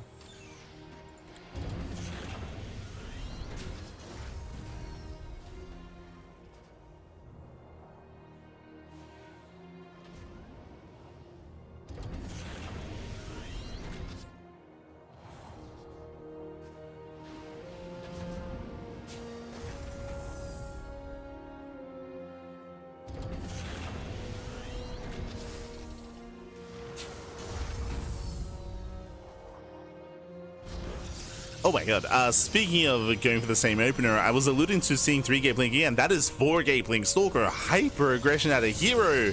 herO's not going to take this line down, the gateways are going to be getting up and running, and it's going to be on Clem to figure out what the hell is going on. As Clem, he has not scouted. He did scout with the SCVs earlier, but that is it. You can see here, no Reaper scout, no Hellion scout that doesn't make a Hellion or a Reaper. Instead, going for the Widowmine drop, and he's relying on the Widowmine to figure out what's going on. He's relying on the Widowmine scout. Widowmines are on the way. Here comes the War Prism. Here come the Mass Stalker. Now back it up, we need tanks. We need tanks as quickly as possible. We need them in position.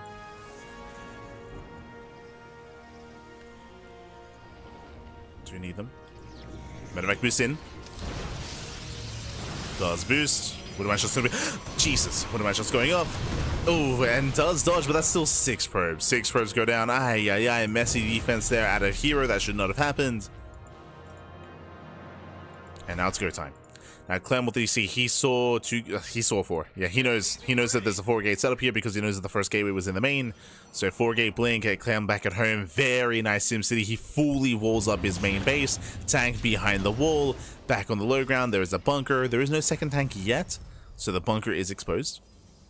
herO, he could break the low ground, as herO doesn't know what he's moving into. He hasn't seen the SimCity. Zelda's here to tank the tank shot, but there's no tank. Does swing in. Oh, gets a medevac. Medevac goes down. Tank on the high ground. Decent juggling here. 1 Stalker does fall. The boys are being pre-pulled. Boys are being pulled. That was okay damage. But remember, herO, this is a 4-gate blink Stalker. He needs to find more damage. He needs more than this. He needs more than just a medevac and a handful of Marines. Now he's diving on the tank. 1 tank goes down. Ooh, the other tank does shell away. So nice positioning. Yeah, Stalkers are going down.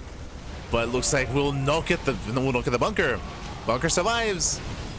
Yeah, bunker does survive. We're trying to blink back. Stalkers getting insanely low. Gets 1. Gets 1 Stalker. Meanwhile, that's got the SCVs. The mineral line, 18 SCV kills. Now Clem, he will force the army out of the natural. Stalkers, they barely do get out, but hey, he cripples the economy. Clem down to 30 SCVs. Going for another warp in. Here he's here to kill. This time no bunker. This time barely any Marines. Remember, there's still no stim. These tanks are exposed. He could try to blink in. Oh, rotating. Nice rotation here. There's 2 tanks at the natural. 0 tanks in the main. The Observer confirmed. The Observer saw everything. He's going for stim, but he gets combat shields. Unfortunately, he gambles a little bit there. Oof. Tank volleys popping up. So many Stalkers going down. herO, he overextends, and stim is complete. Stim is done. Nice little warp in. Very nice little warp in. But Clem defends, and remember, Clem, he held on to stim. But the economy. Another 10 SCV kills. And herO expands, not just expands, going for the gold. He's going for the gold base. And unfortunately, Clem, he lost a tank. He has no pushing power. Right? Yes, Clem survives. Clem, his economy is crippled. You would expect Clem in this position, he has to go for an all-in, but because he lost so much supply, he has no all-in. He has nothing to push out. He has to wait for combat shields, he has to wait for reinforcements, and because he's waiting, that means that herO will get away with the goal base, he'll get away with extra warp-ins, and herO, he should be able to survive the eventual counterattack. Should be able to. Right now, the army supplies is similar, but the soup does lie. The soup should change. Nice harass in the main. Rocks are being knocked down.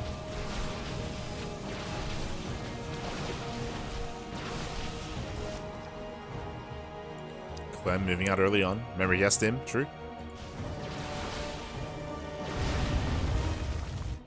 Actually dealt with. The boys are being pulled. 2-base all in. Like, he's got it all in. This is it. It's all or nothing. Army gets spotted. Army gets spotted. Gets one Marine. Remember here, he does not have to defend the gold. There's no need. Pulls away. Here he has to take it slow. Just take it slow. Pick away at the SCVs. Get some free damage. Zealots and Stalkers, they warp into the main base. Again, they're just forcing the all-in. Ooh, Prism goes down. Prism goes down. Clem defends. Oh, crazy blink! Oh no! herO! That was another blink to go for. It's a lot of Stalkers going down. herO, he gets 12 more SCVs. Clem did kill the base. He's going back to mining. Clem, can he macro out of this? The army's pretty impressive. Like, the army's pretty intense here for Clem. He has a larger army. herO, he doesn't really have much to work with here. If he's not able to force field. Yeah, he's not able to. He does miss the force fields over the ramp. And Clem is snowballing out of control. He's snowballing out of control. He's rallying everything across the map. Clem, he has an overwhelming army. And herO, he never got the gold. He never got the gold base. If he was able to save the gold base, then different story.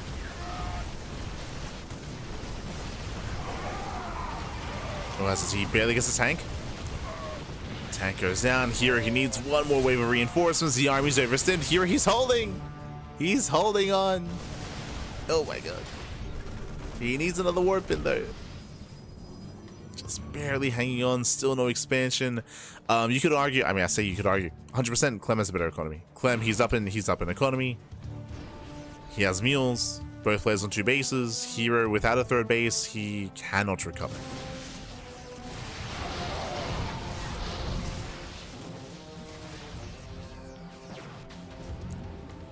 As herO does desperately need that expansion.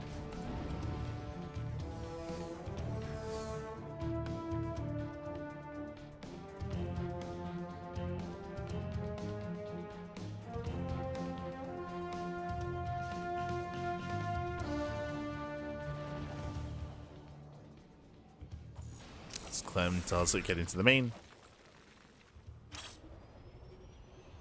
Nice, very nice retargeting.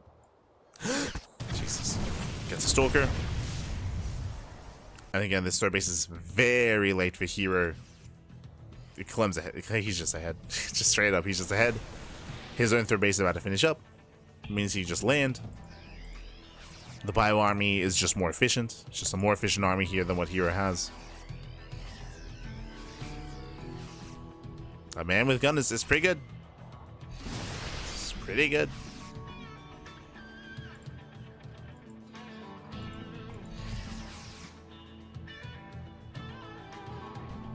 And again, here he was so close to just straight up ending the game. If he had sniped Stim, if he had gone for the other tech lab, then maybe. Maybe.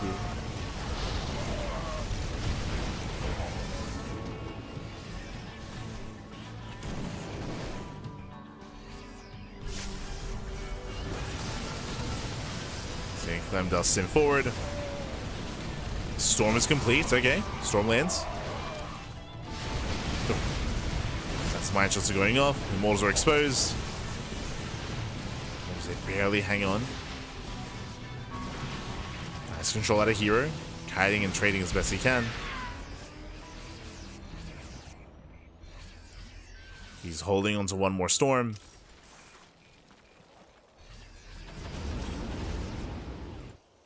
Again, we're getting very intense.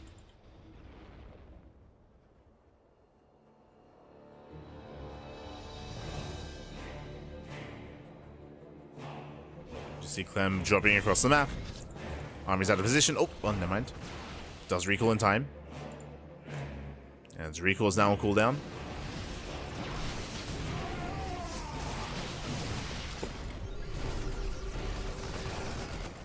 This is still a very tense game. Shout out that herO with a miss rally. He will lose 1 immortal for free. Expensive loss for herO. Oh, the mine shot. Mine shot goes off as well.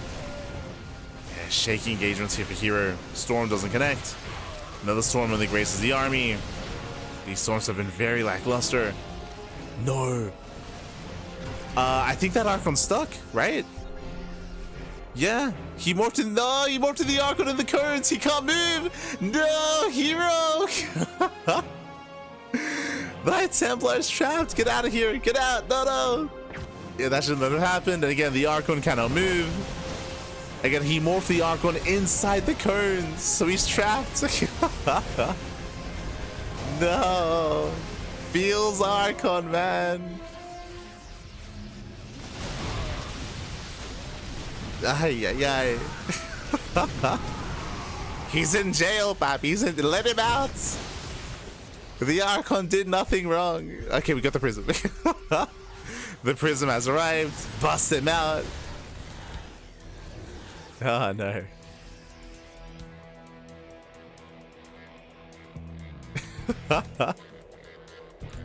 Yeah, he was laughing.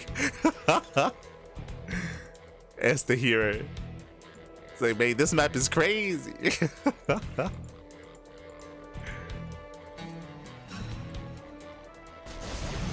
Oh, ooh, prism goes down. That was what, 3 High Templar inside.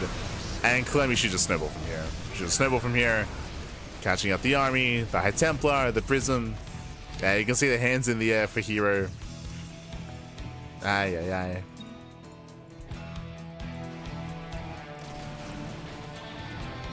GG gets called, and Clem, he will take a 2-1 lead in the series. GG. Ay, ay, ay. This was herO's game. This was herO's game here. He had so much potential at the start of this game as well with his 4K Blink Stalker. He was doing so much damage. He was popping off. He was catching out the tanks. He was breaking the bunker, getting economic critical damage.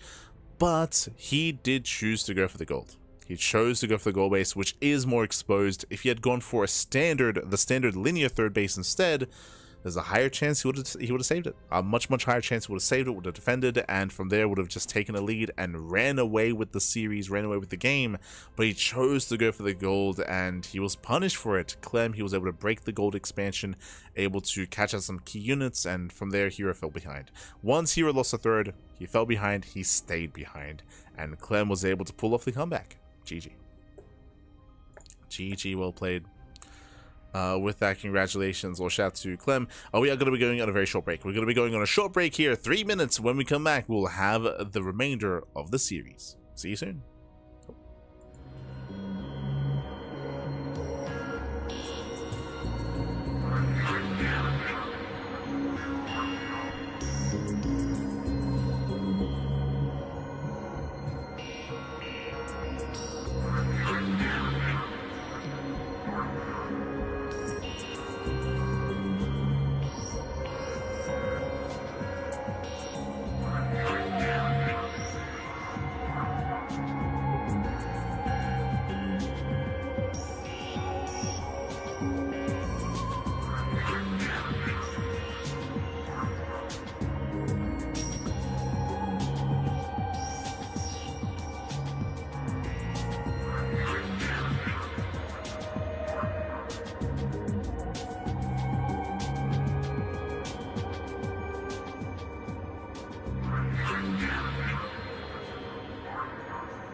And welcome back, everyone. Welcome back. Whew, we just wrapped up with our third game of the series. We are halfway through, potentially here.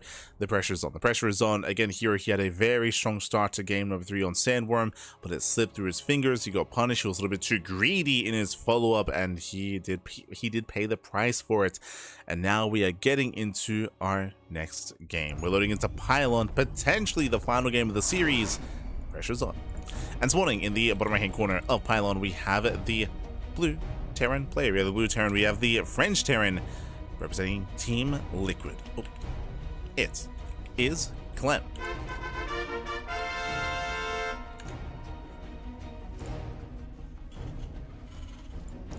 And spawning in the top left-hand corner, we have the red Protoss player, the red Protoss from South Korea. It is a herO. Pressure is on. One more loss and he is going to be knocked down to the lower brackets. Hello, Mr. SCV. As Clem, he does move out towards the edge of the map. And he does avoid the main scouting path. He's going to be moving in for another eBay block. The third time in this series. Third time in this series that does slip by, and we'll see if herO is able to catch wind of this early enough and deny the block. Yeah, let's go. He does move down. eBay has begun, and herO will get a quick scout on the engineering bay. So with that, he can pull the boys. Yep, the boys are being pulled. It's going to be 5 probes in total. We'll focus on the SCV, we'll focus on the eBay, and from here, herO will be able to expand. So Clem, he does force this reaction. He does delay the economy of herO. But herO will be able to expand on location. He won't be split between his third base and his main.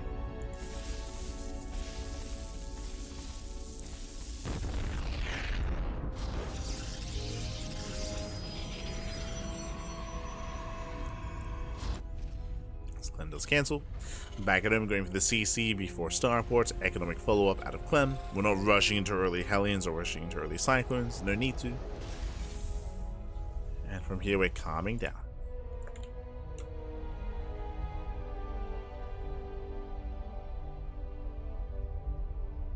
You see here moving out. Interesting. We'll see if he scouts. We'll see if he sets up a pylon. For now, just going for the scout.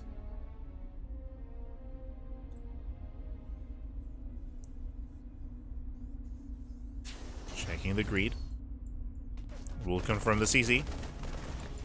So he's aware of the command center timing. He knows that he's going to be safe, and that we can build up into a longer game.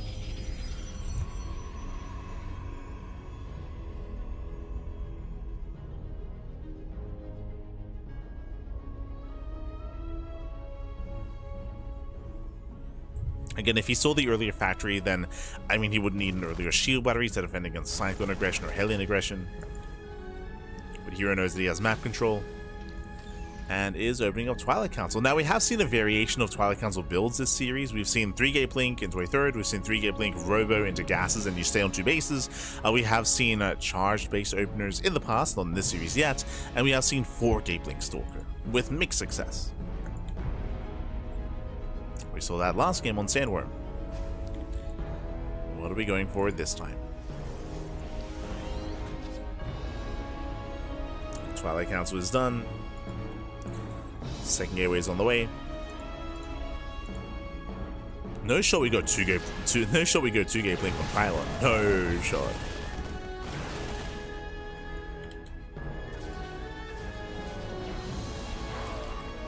So they chase down the Marines. 1, 2 Marines going down. 3 Marines even. Oh no! Ooh. We'll lose the Stalker.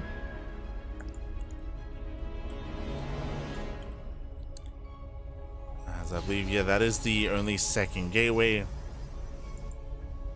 Okay, so 2-gate opener into the robo into double gases. Oh. He takes all 4 gases on 2 bases before expanding.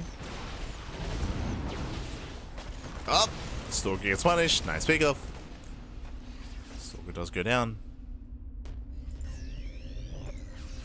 Clem breaking out. Behind this, going for a second ranks. Did go for a 1-1-1 setup into Liberators, not Banshee. going for the early lib, going for the early tank. This screams early push. Clem is going for a very early move out. He will have vanilla marines, but he'll have a heavy tank count and of course the liberator as well. That will add a lot of extra DPS. A lot of firepower. This can hit quite hard. And it's go time.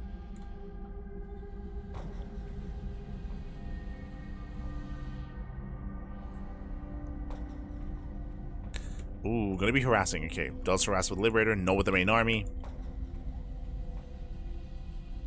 Clem, he's taking up.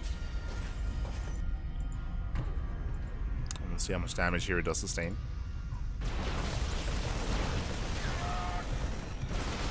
Trading with the Marines.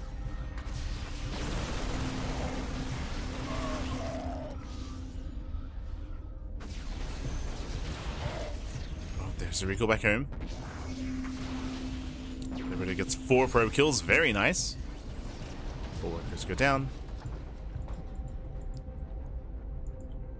Here it does chase. It's, not the best trade though. Bleeding out a lot of stalkers.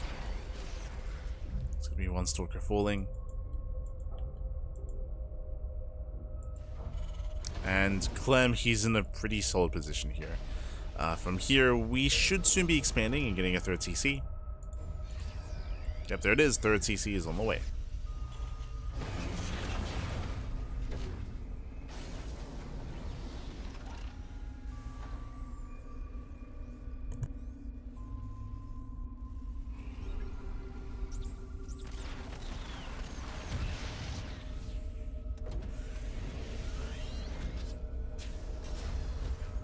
Nice time in the observer. From here, Clem is getting the stim, combat shields, again, faster 3rd CC. Clem is in a really, really nice position. herO is trying to recover by claiming his own 3rd base and rushing into Storm. herO is behind, but with some well-placed Storms, he can recover, he can fight back. But herO is going to be heavily reliant on these Storms.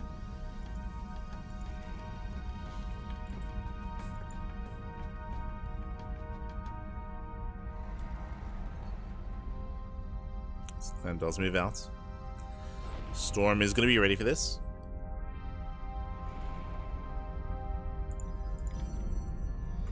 How many had Templar? 4.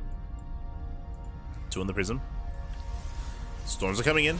Lands 1. Very nice. Oh, he does stack there. Yeah, he stacks Storms. 1 connects, the other does not. herO being a little bit careless with his Storms. Yeah, he throws around too many.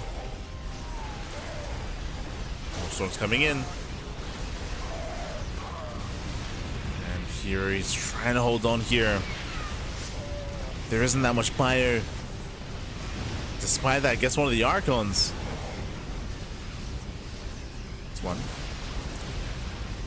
It's an Archon. You can see Clem trying to cut back within range of the cat, or within range of the tanks.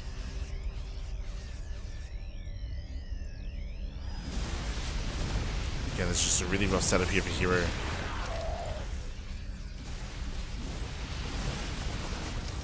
Oh, as the Immortal goes down, Storm grazes the army, and Clem just overwhelming. Oh, we do have a lot of reinforcements though. herO, can he break this?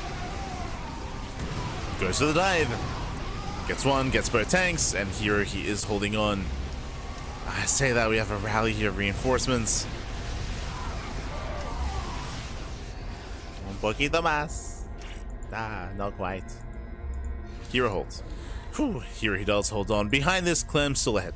Clem is still up in workers, he's still up in saturation, he has mules and all with this. The Ghost Academy is done, getting into Ghosts themselves. We have some safety Vikings on the way in case Colossus do a mass. Clem just covering all his corners. And again, outside of the army taking some massive storms to the face, there's not much here that herO has available to him. Outside of drop play. But the prisoners for the main army. Comes in for the storm. Does connect. And a very nice splits here by Clem. Splits well.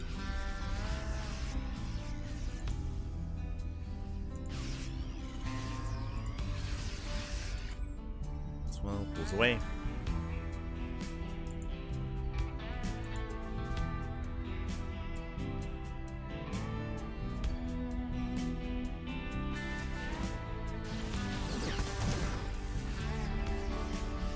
And again, outside of Clem fumbling massive fights, he should be able to run away with this. It is one of those things where you never want to count out Storm. It's reason to be 5 High Templar.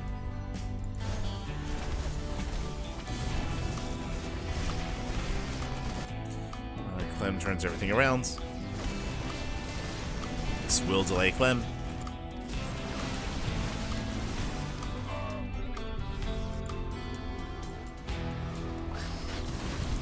Move forward. Oh, snipe popping up. Storms for now, they mainly zone away. There's the second storm. Can these next set of storms connect? Oh, Clem, he still splits. He still splits well. Yeah, the storms, they didn't really do much. the storms, they do nothing, Pappy. They do nothing. Ah, no. Feel storm, man.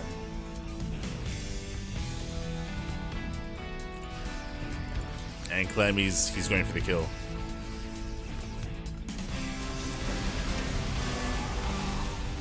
Finds the desperation cell to run by it. Trying to catch out another immortal.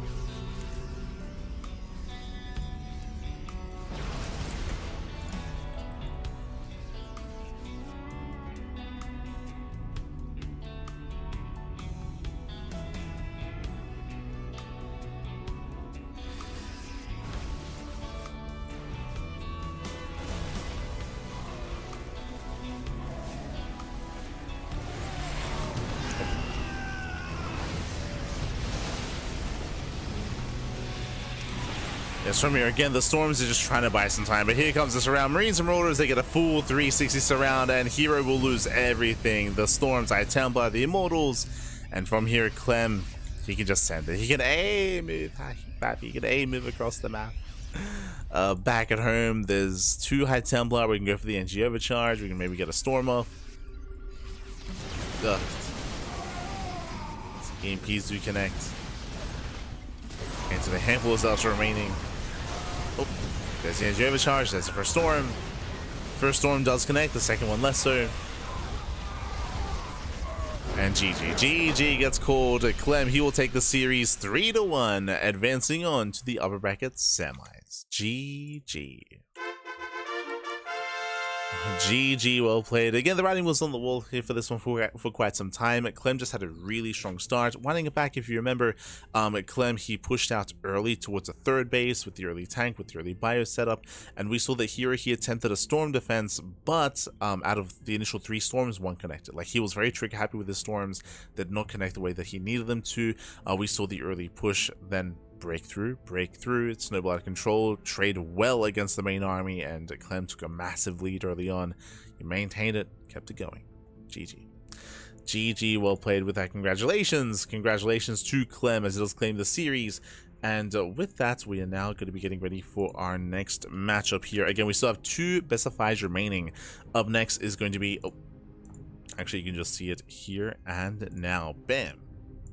As you can see here, up next we do have Serral versus Bunny. You can see on the bracket here towards my top left, we have Serral versus Bunny and Reynor versus Zaun. 2 series remaining. We're going to be going on a break. When we come back, Serral and Bunny are going to be coming at you soon. See you then. See you then. See you then.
And welcome back, everyone. Welcome back to our third series of the broadcast. Our third series, and apparently I thought it was only going to be 4 series tonight. Nah, papi, no. No. it's over, papis. We're gonna be here all night. Smooch. we'll do our best. We'll do our best here as we are gonna be jumping into our third series. Our third of soon to be many more. As spawning in the bottom right corner of Gresswan, we have the Finnish Zerg player. Oh, there we go. We have the Finnish Zerg himself. We have representing Basilisk. It is Serral. And spawning in the top left-hand corner, we have the blue Terran player. We have blue Terran himself, the South Green Terran for Team Falcons. It is Bunny.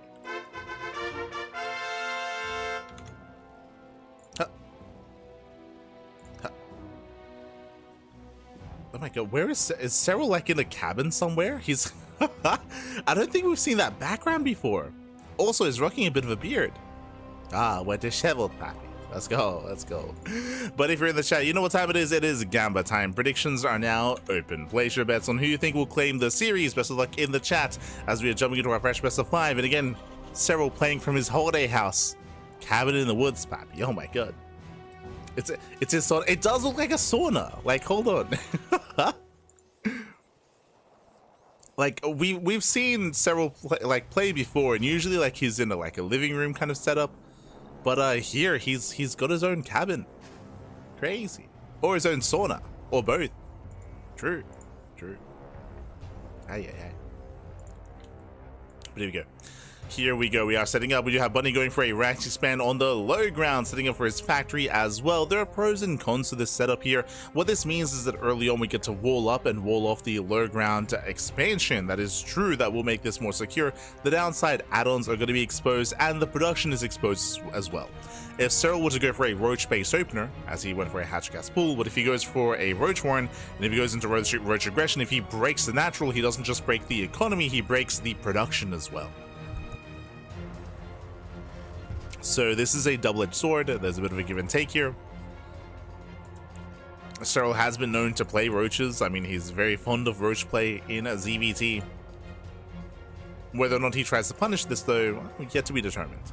For now, welcome to Gresswan once again. Gresswan is one of the older maps in the map pool, in this tournament map pool. Gresswan was, back in rotation back in like 2022, 2023? It's been a while. It's been a couple of years. But we are here, we are back, and we are oh my god, he hides the starport. Not just that, he goes into a 2-port follow-up. Yo, Bunny, he's got some builds. So I'm assuming this is gonna be 2-port Mass Banshee. I'm assuming Mass Banshee here. Technically this could be something crazier and go for like a fusion core into 2-port 2-base Mass BC. But I feel like we wouldn't get the second starport this quickly if that's the case, because we have to wait for the factory. So I'm leaning more towards Mass Banshee here with Tech Labs.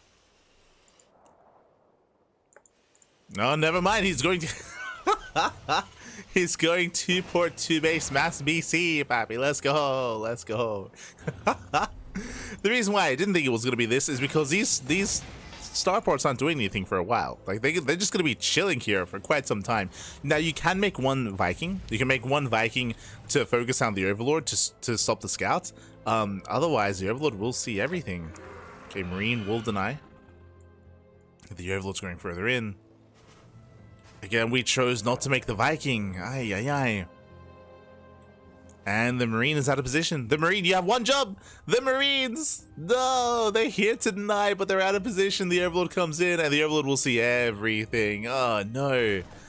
He sees the starport, sees the tech lab, he sees the factory, he sees the fusion core, and he sees a second starport as well. Serral sees everything. And you can see the emotion running through his veins. He's distraught. He's or he's elated. Maybe a little bit of both. He's a very emotional player. But again, Serral, he sees everything he needs to. Back at home, we have some spores are on the way. Spire is going to be crucial here, so we have a faster lair into a Spire, into as much anti-air as possible, as he's fully aware of the mass BC coming his way. We can see here Bunny going for a 2-port into a 3rd CC into Bio. I assumed it was going to be mech. Never mind. We have a Bio transition. Okay. I mean, the stim is on the way, true. Have we scouted? Not yet. So Serral, if he checks the natural base, if he sees stim being researched, it's a massive sign, a massive tell, of course.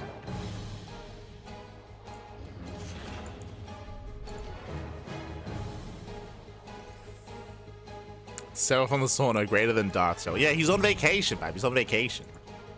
As BCs, they teleport across the map. Diving into the 3rd, the queens, they do respond. How many queens do we have? 8. 8 queens to defend, spore as well, clutch transfuse. Queens are not going to go down. Does get 3 drones. 3 workers do fall.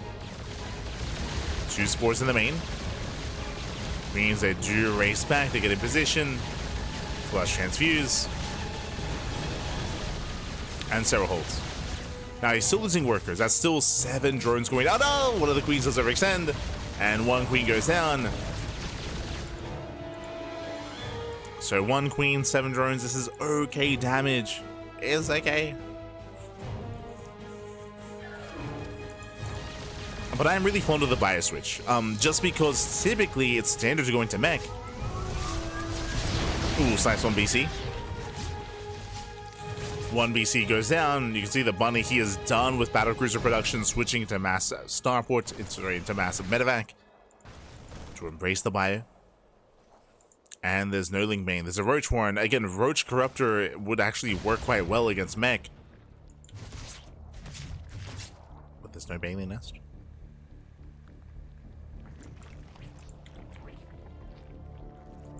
Bio Army setting up.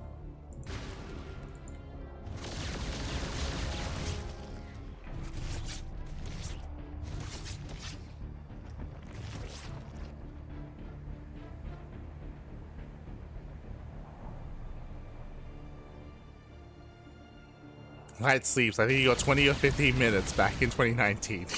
Ah, no. Smudge, baby, smudge. As we hunt down the battlecruiser. Battlecruiser does escape. Jesus. That was a quick teleport.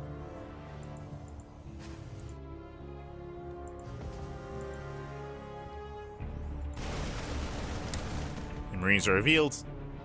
Now Serral is aware. Behind is getting some safety infestors, crucial. Infestors are on the way, getting into 1-1 upgrades, initially Roach Ravager, into Hive, into, ooh, not into Ultras, into Lurkers. Okay, so Roach Ravager to Hydra Lurker tech. Now this will take some time to really build up. So we do see Buddy with momentum. Buddy, he has momentum, he's moving out. Bunny, he's A-Raxing, no gases. Yeah, no gases. He's going for a big 3-base all-in. A-Rax out of Bunny. No add-ons here on these extra 3 Raxes because it's all or nothing coming to the all-in. And this Hive, it's greedy. Hive is greedy. Hydrogen is greedy as well. Bunny, can he end the game? He has to, here and now. The Infestors. It's so difficult to push up a ramp into Infestors like this.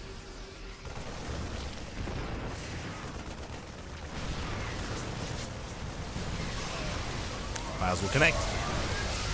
And guess 1 tank. Nice fungal on the Marines. Have brutal fungal.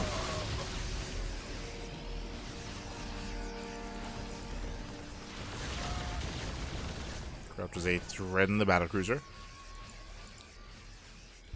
2 threaten.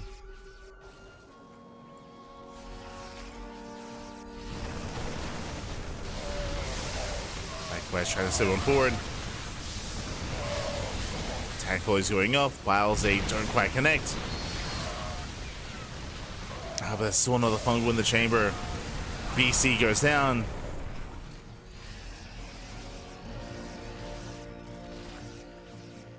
He's just slowly pushing forward. Vivian. The tank goes down.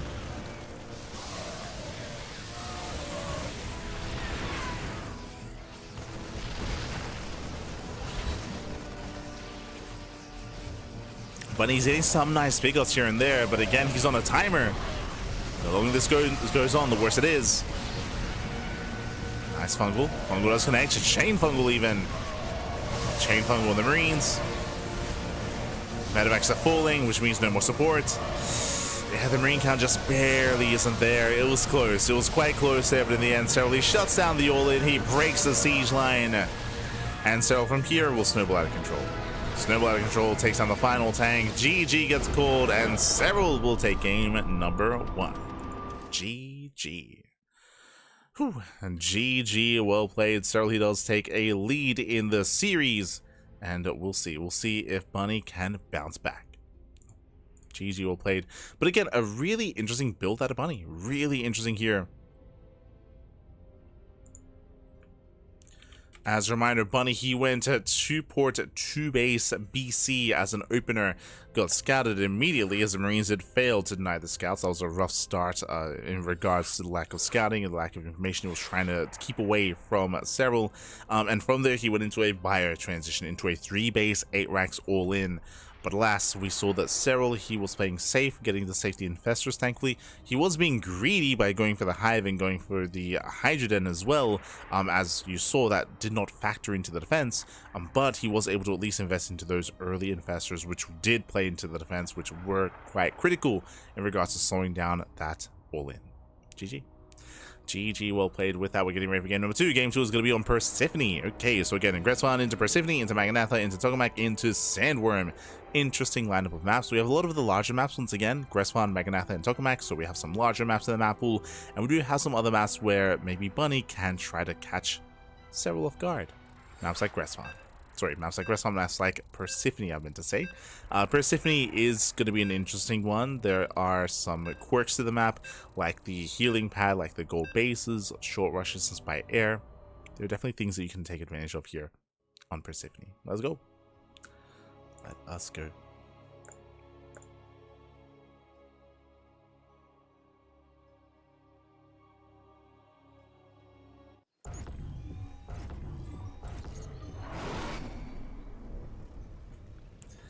But yeah, the extra matches, it's gonna be quite daunting, not gonna lie.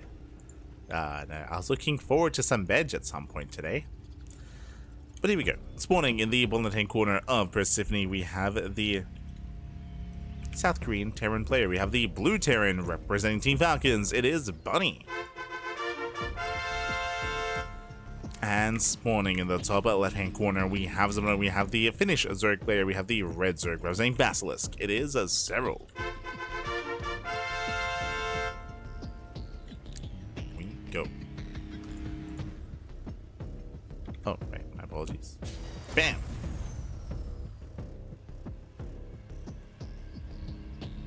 Bam.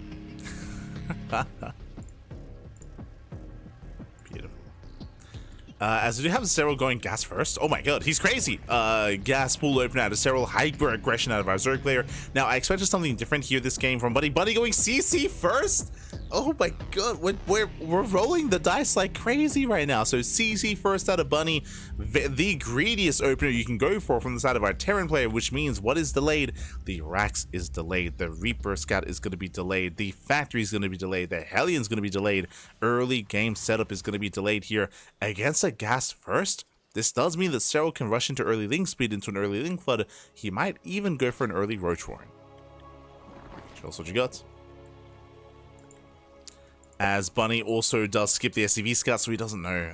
No SCV scout. So Bunny, if he at least has scouted with his worker, then he would be aware that links could threaten him. But right now, Bunny is playing blind, and Serral is staying in gas. Brain bust? He sees the Rax timing. He's going for the bust. He's going for the bust here. Once we get 50 gas, we can throw down the Bailey Nest. We can commit to the all-in. Last game was Bunny being the aggressor. Now the turns have tabled. The turns have tabled here. Serral, he will flood across the map. Again, we're waiting for that Bailey Nest.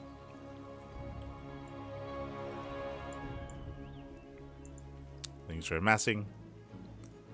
Serral, he pulls out a gas. Oh, never mind. Serral, he pulls out. He did mine excess gas here, but looks like he doesn't really plan on using it. But he's gonna have a lot of links. Meanwhile, third CC. Oh, wait. Oh god, was that a third CC before factory? Look at the timings here. I was distracted by Serral pulling out a gas. That was a third CC before factory. He delays it. He has nothing. No. That's crazy. That's insane. Ah. Oh my god. So even later, Hellion. There's one Marine. That's that we got one Marine to defend, baby. That's it. Yeah, just one Marine. Lings, they flood in, and that should just be game. This is just a build order win. Build order win here for Serral. As Bunny, he blindly went into CC first, into CC before factory. There's just nothing here.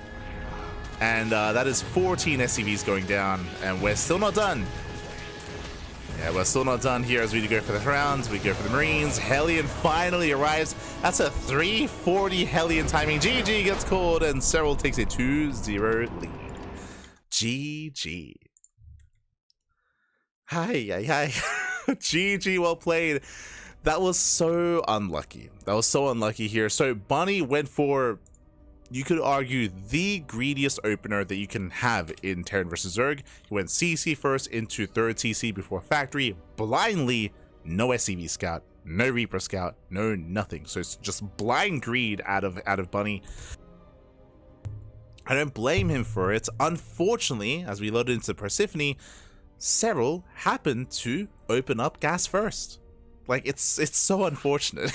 But blindly, Serral opened up gas first into a pool, into a late hatchery, which means early link speed. He was mining extra gas, so I was thinking he might even Bane bust, but he opted not to. He did mine extra gas, so a little bit inefficient from his side. But in the end, he was able to link flood anyway, and he was able to punish. As you mentioned, it's a little bit rare. It doesn't happen too often, but build order win. Build order win for Serral. Just, again, in a sense, blind build. Serral, of course, did adjust as he scouted. He saw how greedy Bunny was being, so that was his sign to just commit to the flood and commit to the all-in. And with that, we're now getting into game number 3. Oh boy, I'm hoping that we can get a back and forth here. Again, game 1 was really exciting. Game 1 was really exciting. Game 1 was really intense. It was a crazy game 1. Game 2, less so, just because of the builds of choice. We'll see what Bunny has for us here in game 3. Let's go. Let us go.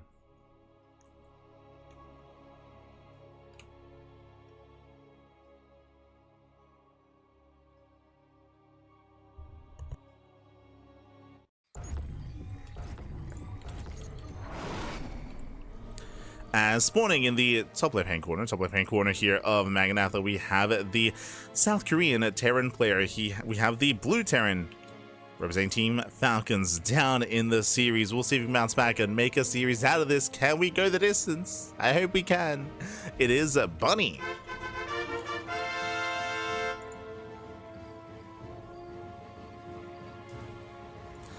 And spawning in the bottom right hand corner, we have the red Zerg player. We have the Finnish Zerg representing Basilisk, leading the series 2-0. One more game away from claiming the series and advancing on to the next round. It is Serral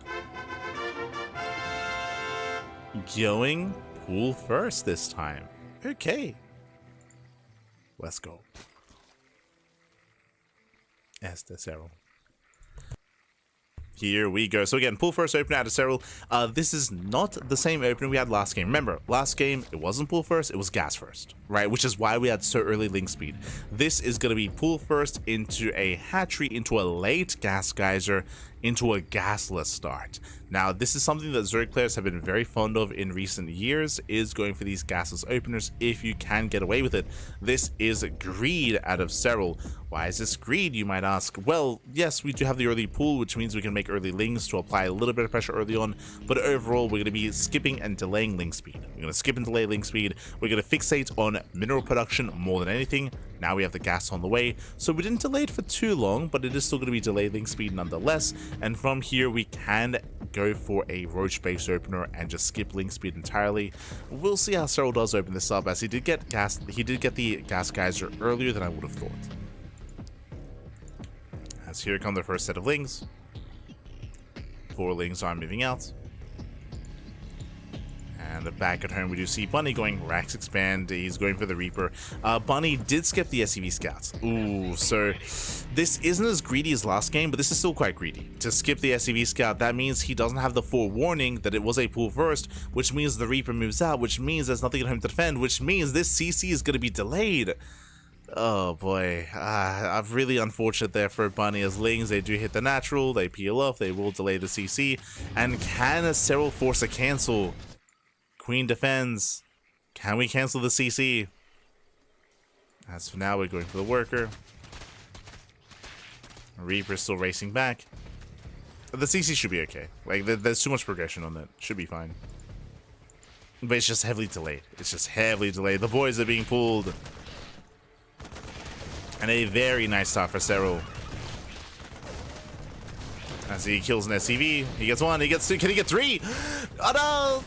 He can! He gets 3 SCV. Oh god. He gets 3 SCV kills, and he delays the natural, and he forces the Reaper back home. And sure, Serral, he did have a less economic start, but hey, he's able to make up for that with the damage dealt across the map. He's on 29 workers, he has link speed now on the way, so he did not skip link speed entirely, he just delayed link speed, and it was worth it. And behind this, do you see what I see? I see a starport before 3rd TC. So this is a very aggressive build here from Bunny. This might turn into a Hellbat push. Yeah, it's going to be Marauder Hellbats. We've seen this before. If you were watching Bunny versus Reynor during, I think it was last week, it might have been during the group stage, or it might have even been during RSL. But Bunny, he did defeat Reynor with his Hellbat push. It can hit quite hard if you're unprepared, but Serral's playing roaches. He's playing roaches, so he's playing very safe. He should be okay.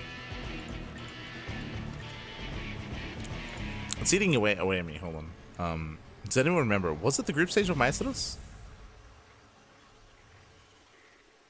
Let's see.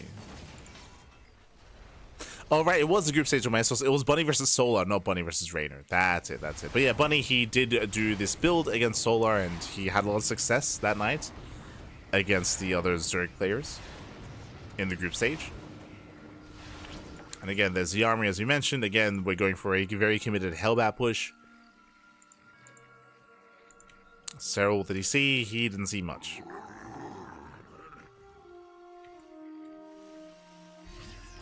He actually didn't even get eyes on the starport. Ooh. So, incomplete information, but roach production has begun. Serral's playing it safe. Viking is spotted. Hellions are as well.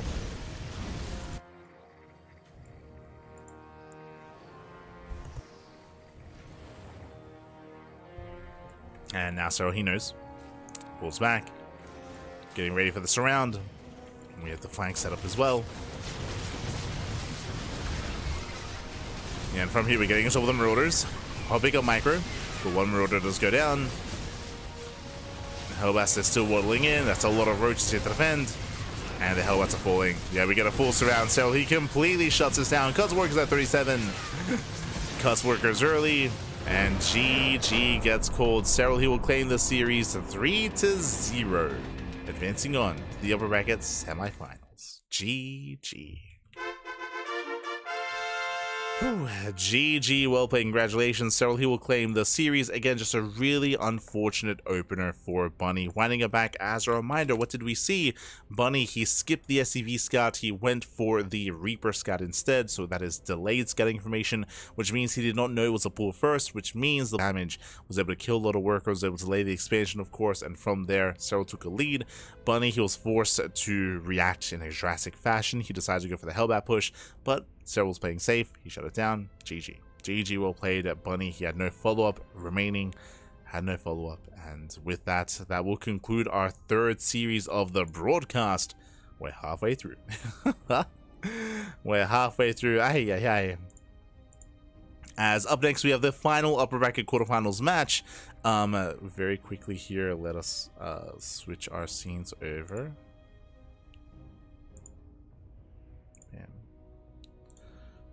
There we go. Okay, we have the final upper bracket quarterfinals match. It is going to be a best of 5 between Reynor and Zound. As you can see, Reynor and Zound, Vita's underway. We're going to be back soon with the final best of 5 here of the upper bracket quarterfinals. Remember, after this game, we'll be jumping into the upper bracket semifinals. So we still have more matches up ahead of us. See you soon. See you soon after the break.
And welcome back, everyone. Welcome back to the fourth series of the broadcast. 4 out of 6, papi. Yay.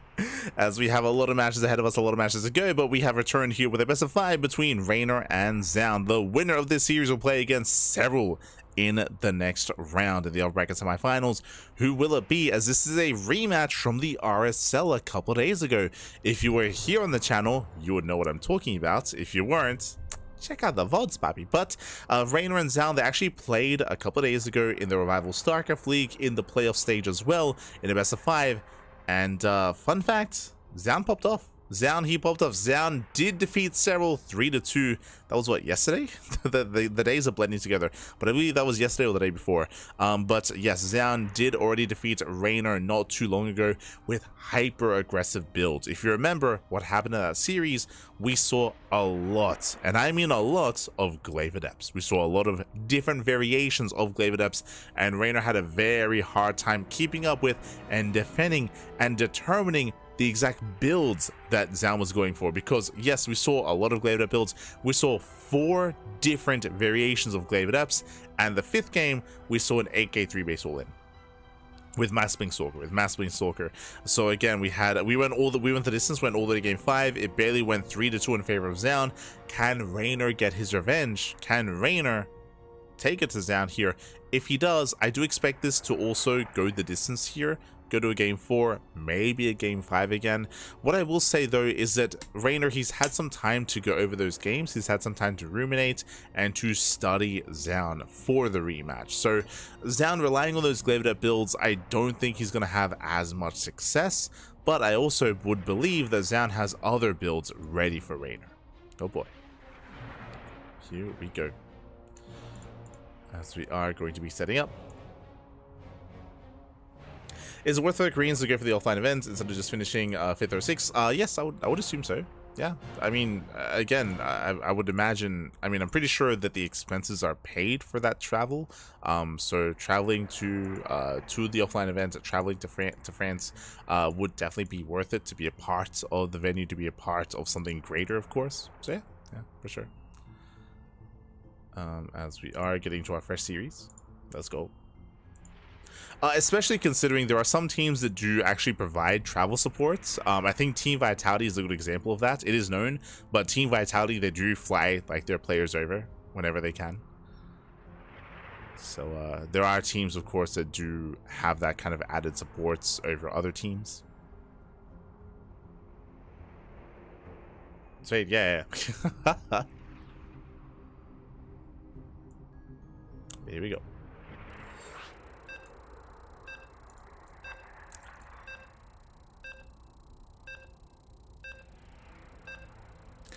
As looks like the Vitas are done, and we have our map order here. Game 1 is going to be in Pylon, Game 2 Persephone, Game 3 Incorporeal, Tokamak, and Ultra Love. Ooh, okay, so we've gotten rid of Gresvan and Maganatha. We've gotten rid of some of the larger maps of the map pool, but others have filtered their way through. But we start things off on Pylon, one of the more aggressive maps in the map pool. Let's go. Let us go. As spawning in the bottom right hand corner of Pylon, we have the South Korean Protoss player. We have the blue Protoss representing Team Vitality. It is Zound.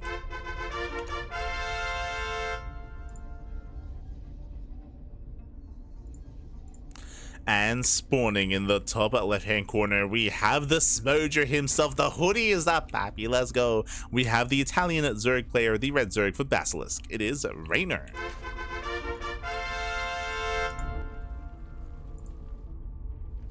Here we go. And if you're in the chat, you know what time it is. It is Gamba time. Predictions are open.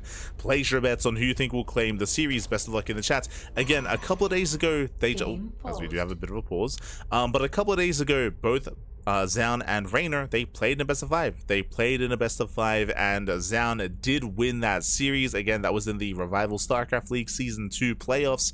So this is going to be that rematch. As I was alluding to earlier, though, Zaun was hyper aggressive in that series. We saw 3 base 8-gate all-ins. We saw 2 base glaive setups here with sentries, with force fields, with mass adepts, with 4-gate glaives, with 3-gate glaives, with 4-gate glaives, with 6-gate glaives, 4-gate glaives into DTs. Like, we have seen some crazy builds out of Zaun, some specialized builds. Does he do that again, though? As I mentioned before, as it looks like we do have some camera issues with Zaun. Hopefully can resolve those, hopefully, fingers crossed. As we're just making sure that the camera is working and that we're not affecting the players by any means with like the camera popping off. So hopefully things will be cleared up. But yeah, I don't expect to see the same builds out of Zaun again. I feel like if he does rely too heavily on glaive adepts, then Reynor, after experiencing Zaun, will be going for safer builds, safer responses, and will have a stronger defense against that. Because of that, I do lean towards Reynor, just because a big reason why Zaun won the previous series was because he surprised Reynor with his builds. So there was that surprise factor that was, I would say, applicable to that previous series, and now that has been taken away.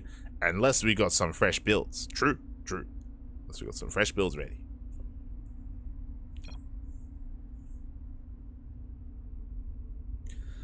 Here we go. Oh, I see the Smoge in the chat. Yes. Our best Reynor impression. Let's go. I like how Reynor, he's smoging with his hoodie up. At the same time, though, Zaun is in the void. He's in just the blackness that is the void, pappy. Fading off into nothingness. Let's go. Let's go.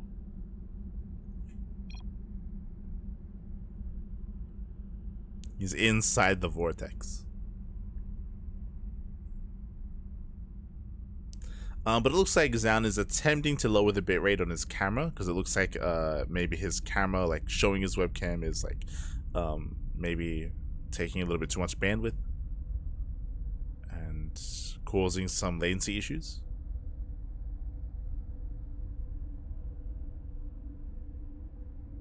Legacy of the Void, exactly. But yeah, so we'll apologize, but there we're good to go. We're good to go.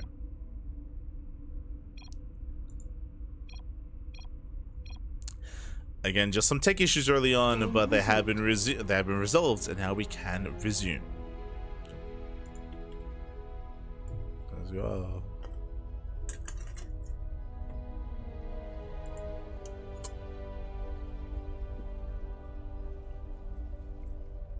Yeah. Shooting up with some caffeine to keep myself going, baby. But now, hatch first. Hatch gas pool, standard open out of Reynor, likewise gate expand out of Zaun. Remember, what are we waiting for? We're waiting to see, does he go for a Twilight Council opener or a Stargate? We're waiting for the tech. That's going to be the big point of deviation here for Zaun. It's going to be his tech of choice.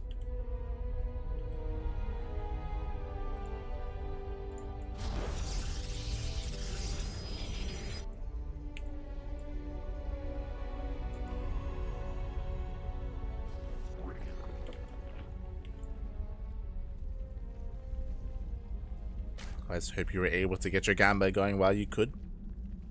Hope you got it, pappy. Hope you got it.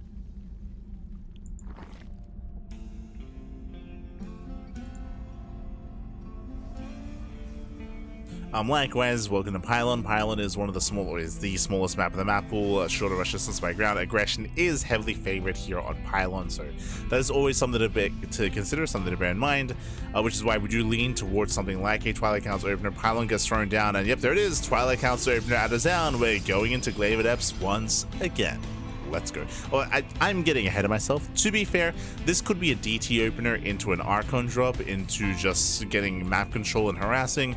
Technically, this could be like a weird charge-based all-in. We're leaning more towards Glaives. We are keeping 3 and 3, which typically would be a sign that this is not going to be glaive adepts, but there's a reason for excess gas. We'll get into it if we do commit into glaives. Typically, this would lead into an earlier sentry for force fields. The gas is being mined. There it is. Glaives are on the way. Overlord does confirm. And I'm sure Reynor is getting a lot of deja vu right now. He's like, este sound. Otra vez, papi, otra vez. Maldición. So here we go. We are going to be setting up. It does supply block Reynor for a moment as 3 overlords are finishing up.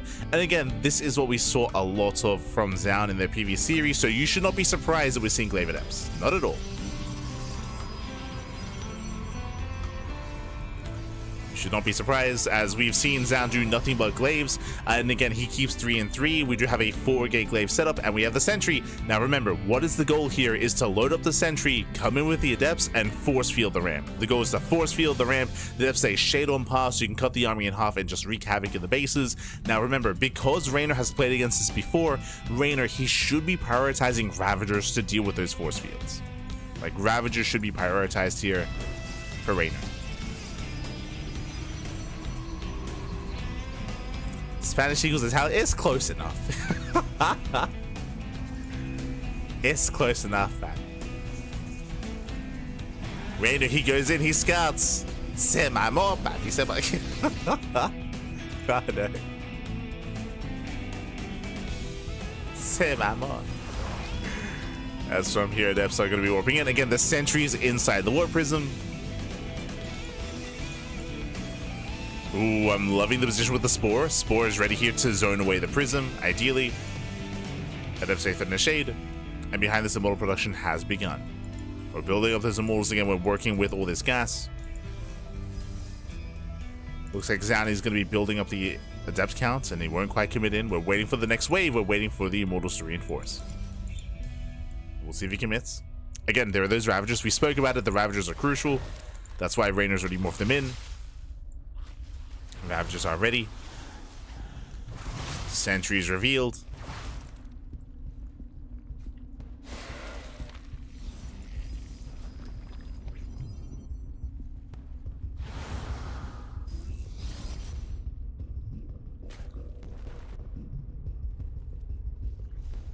And we can see Zaun throw down what? 2 more gates. So 2 base all in. 2 base all in here, going up to a 6-gate setup on 2 bases with immortal production as well. It's all or nothing for Zaun. And he has not thrown away any adepts. He has retained the adept count here. He has preserved it for the follow-up. And did I say 6 gates? We're getting up to 8 gateways. Aye. So 2 base, 8 gates all in. That's a lot of gateways, papi. That's a lot of gateways. Now, if Reynor drones up too much, he can topple over here. So Reynor, he is droning up. He's saturating his bases, saturating some of them at least. Even Chambers on the way. He's getting some safety spine crawlers up and running as well. Reynor, he knows that the adept count is getting higher and higher. He just scouted here for a 3rd base, so he sees, he confirms no expansion. And it's all about just producing purely Roach Ravager. And again, the spine crawlers will help.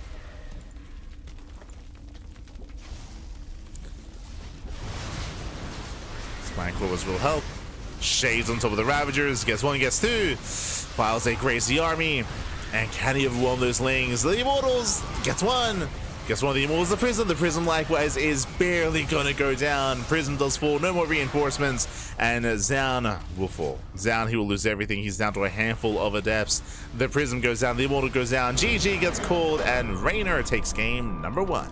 GG.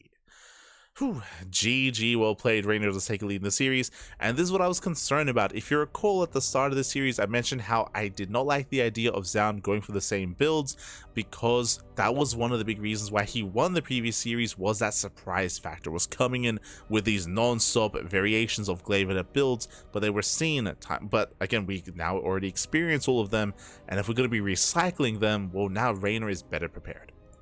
So GG. GG, well played. With that, Reynor does take a lead in the series, and now we're getting into game number 2. Here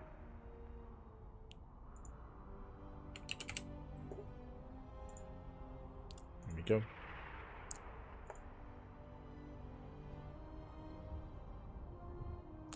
Sound did a really good job at mixing in different follow-ups in that previous series. It was always clear to us, but it was a different follow-up that made it work. If you recall, we already addressed that. We spoke about how he did have 4 different variations of Glaive Up builds, but this is one of those variations that we had already experienced from Zaun. So again, I'm not too fond of the idea of him going back into what we've already seen, but we'll see. We'll see what the plan is as we are getting ready for our next game. Up next, we're going to be loading into Persephone.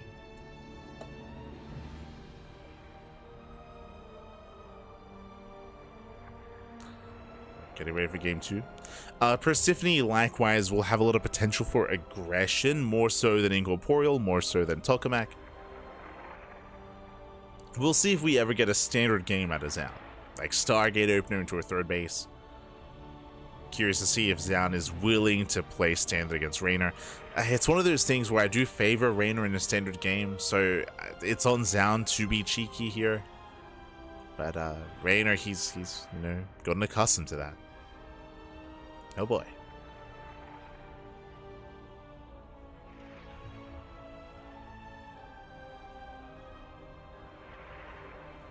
Reste Azura. He's still your goat, Pappy. Follow him into the Adepts. Follow him, Pappy.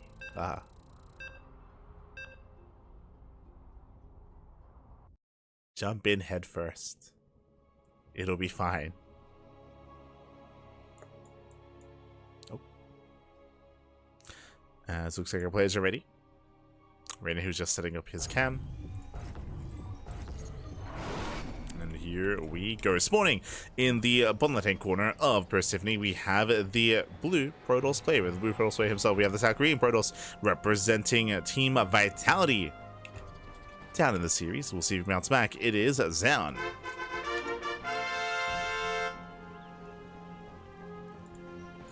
And spawning in the top left-hand corner, we have the Italian Zerg player, the Red Zerg, representing Basilisk, leading the series 1-0. It is Reynor.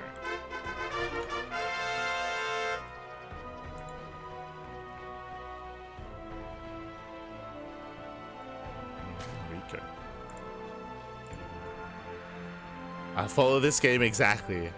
I think I'll do a good job. Este Azura. Less than 3. If there were ever a duo that would rival the romance that Gemini and Trap have, Azura and Zaun. True. The dedication, the passion, the tension. Let's go. Oh, I say that. The other would be like Raza and Maru. True. Este Raza. To this day, still carries the portrait of Maru in his wallet. Still caresses it every night. Every night.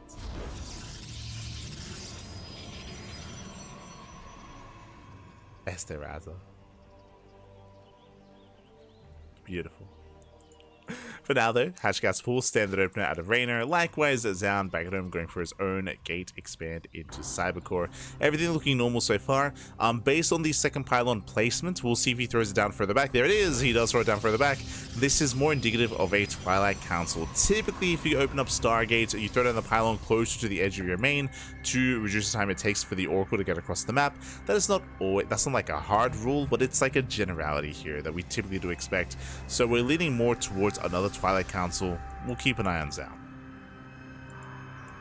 Oh my god, never mind, we're going for the proxy. Okay, the pylon has been set up and Zaun will be hiding his tech, going for the proxy Stargate right outside the main base. So what I just mentioned is applicable. We spoke about how the pylon is typically closer if we're going Stargate, and you don't get much closer than this. Let's go. So again, the Oracle can zoom straight into that mineral line, can wreak havoc, and we'll see if Reynor can figure out what's going on. Reynor, he does go for the Overlord Scout. He sees that the tech is missing, though. Does confirm that the tech is nowhere to be found. So that's a little bit suspect. I know some viewers will think the Raza thing is a joke. That's true. Well, some viewers probably don't even know who Raza is. Others who do, that they don't know what we're talking about. He does actually have a photo of Maru in his wallet. It's true, it's true. It's beautiful. I believe it's signed because he went to Korea for that. He did go to Korea a couple years ago. Did get it signed. Overlord goes back in, still no tech. Something's wrong. Something is wrong, something is amiss. Here we go, the first Oracle is diving into the main base. The Oracle does confirm, sorry, the Overlord does confirm even. And the Spore is ready. Spore is ready. Queens are in position as well. Oh my god, as Zaun gets completely shut down. Reynor, he was ready. He was ready in the main base, and so far this proxy has not paid for itself. Oh boy. Oracle pulls back. That is a Twilight Council before expansion. Before the third base, so very early Twilight Council here out of Zaun. There's a higher chance it's going to be Glaives. The other option here, this could be Blink. This could be Blink into a Gateway Explosion, no Forge into a 3-base, 8-gate Blink all in. We'll see if Zaun commits.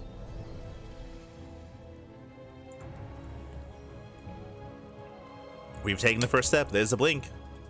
If we don't get a Forge, I'm leaning towards a Gateway Explosion. Just because Zaun is behind. So it would make sense to go for the 8 gates. Just because we've seen that before in recent times out of Zaun.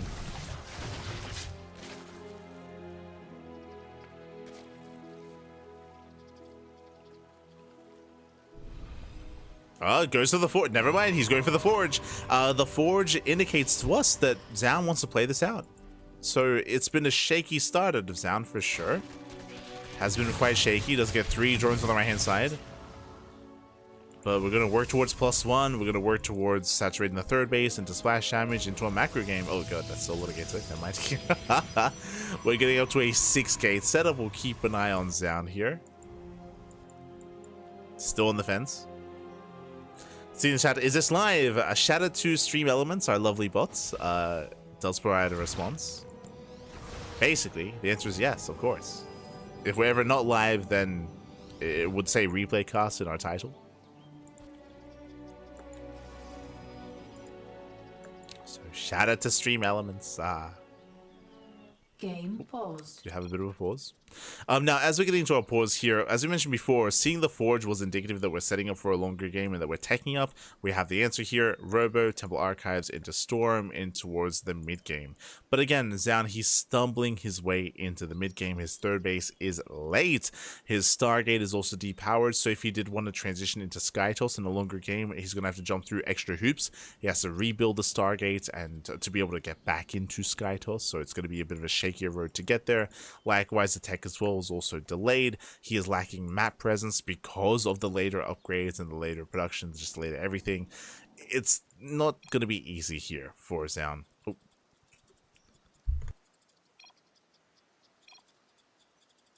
So it's not going to be easy, not impossible. Like, there's definitely chances here for Zaun to force mistakes, to find some damage, to get into mineral lines, and to pick up some key units. There are opportunities here for Zaun, but he has to make those opportunities, and he's got to force those mistakes as well. Meanwhile, it looks like again Zaun, he was struggling when it came to his networking, when it came to his latency, I should say. So we will be missing Zaun's cam for most likely the remainder of the series. It's all good. It's all good. Game resumed. Here we go. Here we go.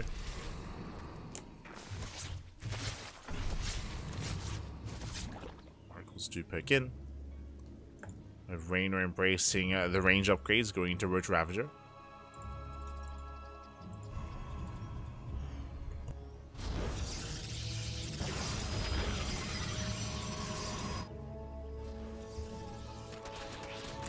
Hero's taking over? No, I think we all know who's taking over. I'm looking at Azura. Azura, it's time to step up, papi. Azura, he was, of course, lying in wait in Zaun's basement. And now he's out. He's out. He's ready to go. Let me make more adepts, papi. Let's go. Let's go. Este Azura. So I'm here. Oh.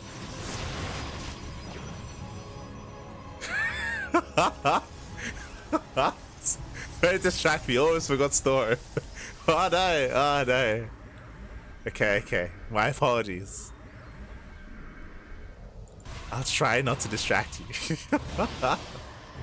But Storm does finish. True, Storm does finish. Thankfully, Azura did remember Storm. Stargate's on the way. As we mentioned before, with the Stargate going down, the Stargate has to be replaced, has to be rebuilt to get into Skytos.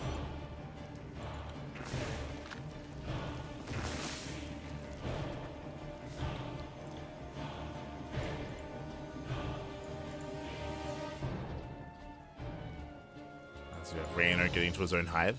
Hive is on the way. We're taking up and rushing into Lurker Tech. So again, Reynor's looking very comfortable here. He has the economic lead, he has the supply lead, he has the tech lead as well. So Reynor should be able to strike with Lurkers before Skytos ever really becomes an issue.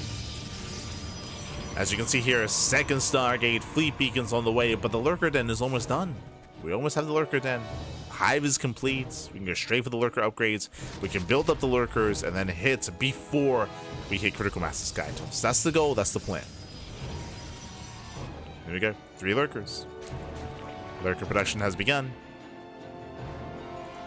Now, from the side of Zaun, he is stuck defending, right? He's stuck defending. He's stuck turtling up on 4 bases.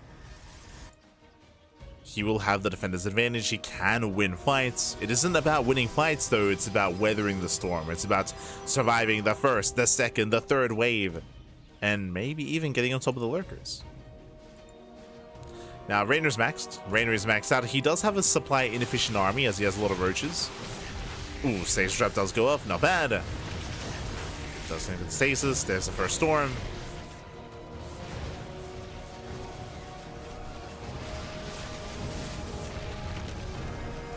Likewise, he'll run by. It does run into reinforcements, but Reynor, he will defend. Roaches are trying to move in. Oh. Getting shut down. Nice storms. Very nice. Storms, they connect with the roaches. And Zaun, so far, he's defending well. Oh, but the Lurkers. Jesus. Yeah, Templar, they have to back off. No! Yeah, the Templar going to be zoned away. The Lurkers, they maintain control of the center of the map in between all the bases. And Reynor, can he push into the natural? He's running out of steam, running out of units. He needs more reinforcements. Reynor trying to break the natural, but he's only got a handful of Lings and a handful of Hydras. Oh, here comes the surround. Yeah, we get on top of the Lurkers, and Zaun, he will clean up these Lurkers. Every Lurker does fall. There's 1 Lurker left. Very nice engage.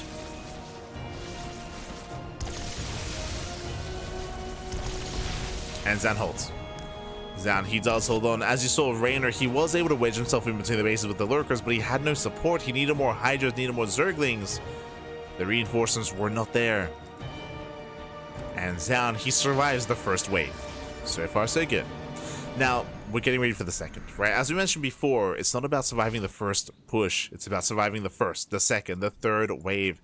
And then until we can build up a solid composition of Sky Toss and Ground Toss. Zaun is getting there.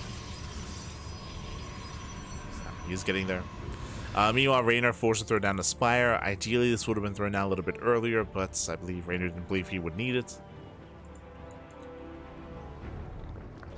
So, what, 10/11 minutes Spire timing out of Reynor.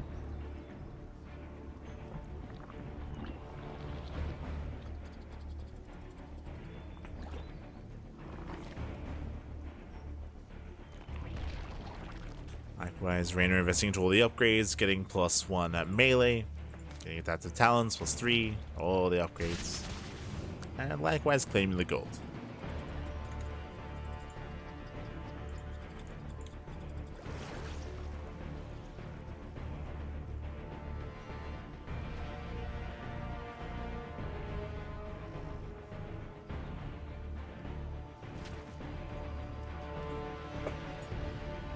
Also, I just realized how torn Azura must be. I just realized that it's Zaun playing, yes, but Zaun is also playing against Reynor. He's playing against his papi. Ay, ay, ay. Feels Azura, man.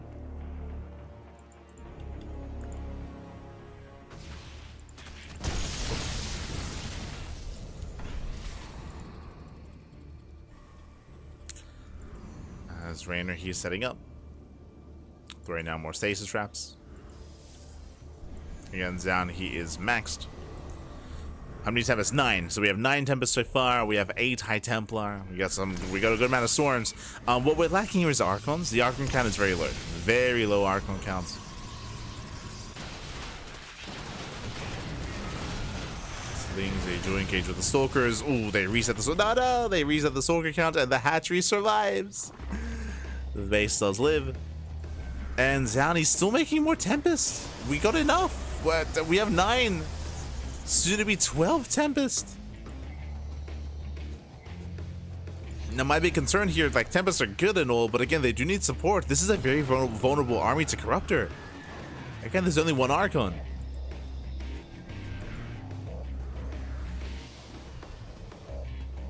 And just a singular Archon here for Zaun.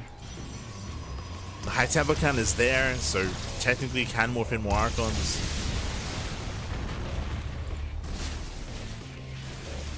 But this is a very fragile army for Zaun.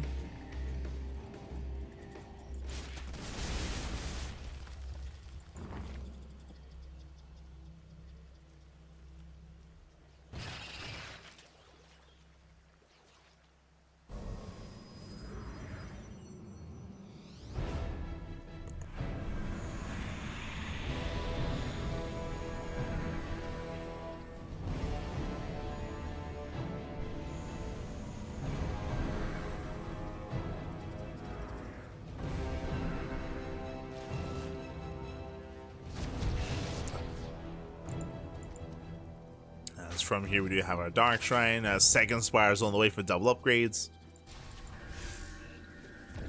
Another important factor as we're as Zaun is slowly expanding and getting another base is that Reynor does have the gold. The gold is a really crucial base here on Persephone, just because it's so difficult to take your opponent's expansions, but the gold base is meant to be the contested base, the contested expansion, so Reynor does have a slightly boosted economy thanks to the gold. Meanwhile, Zaun moving in. He's got 3 Archons, 12 Tempest.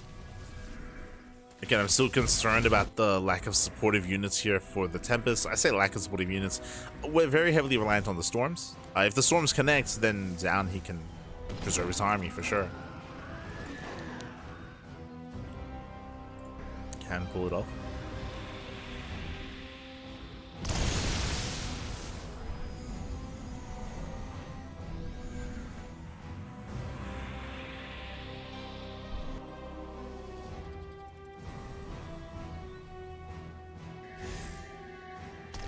Over there, we get to Jesus.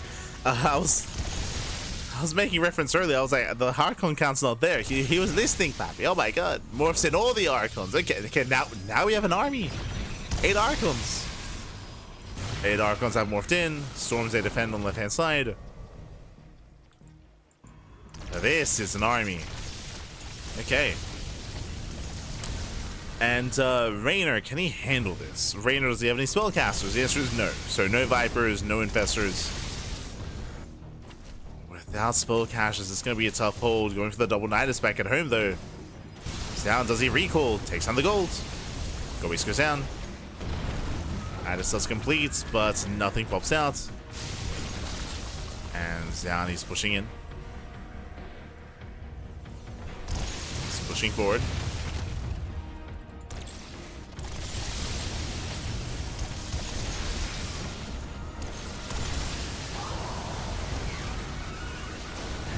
Forward. At the same time, Nidus across the map. Reynor, he's defending. And he will not get the expansion. There's the recall.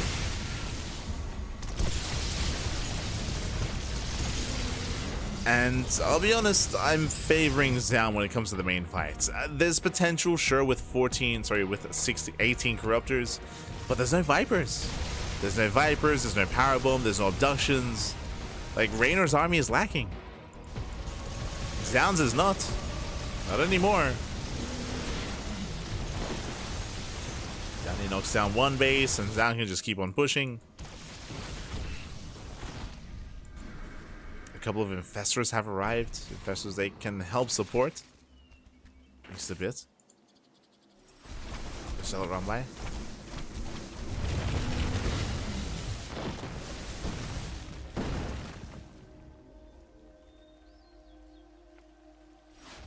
Azura play, yeah.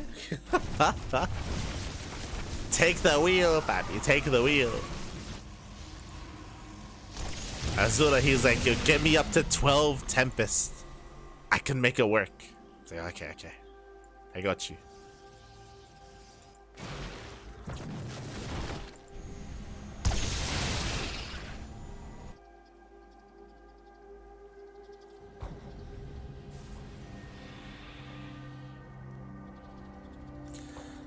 And the one advantage that Reynor had isn't there anymore. The gold. The gold is what I mean. The gold base was crucial for Reynor to have and maintain an economic lead over his opponents.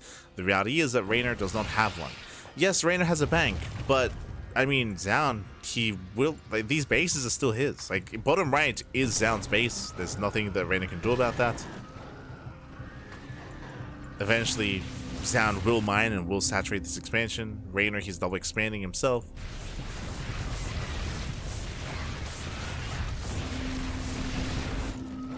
Achieving too much damage.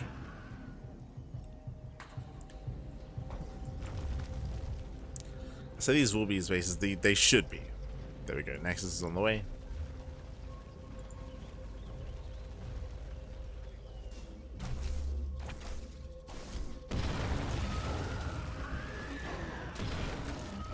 And this does finish.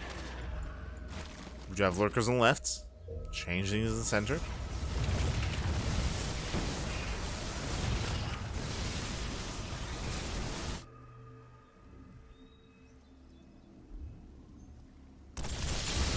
We have how many infestors? 9. Jesus. 9 infestors. No neural. Yeah, neural is still on the way. Now, we can go for mass neural. True. Up! Fungal goes off. Fungal does connect. No major follow-up yet. But mass neural may be an option here for Reynor. Against all these Tempest.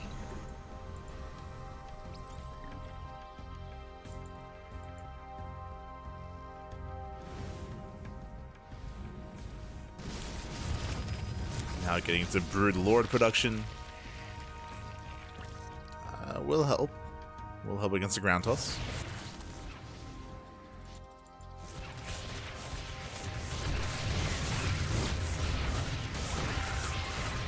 I was afraid of Corruptors, but then Light mentioned the need for many Archons. It's a team effort. There you go. There you go. The teamwork, papi. The teamwork.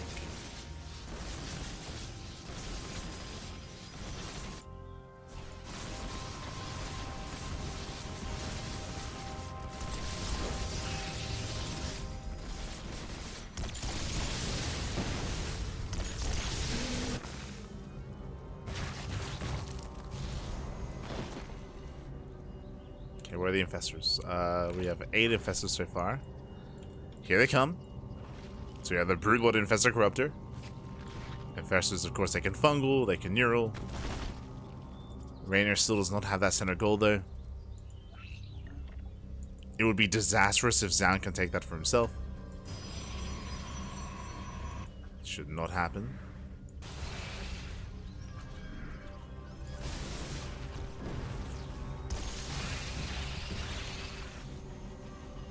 Changelings being shut down. Changelings are being important here, looking for locations for Nidus Worms. So Nidus Worms to rotate. Speaking of, Reynor does rotate towards the left hand side.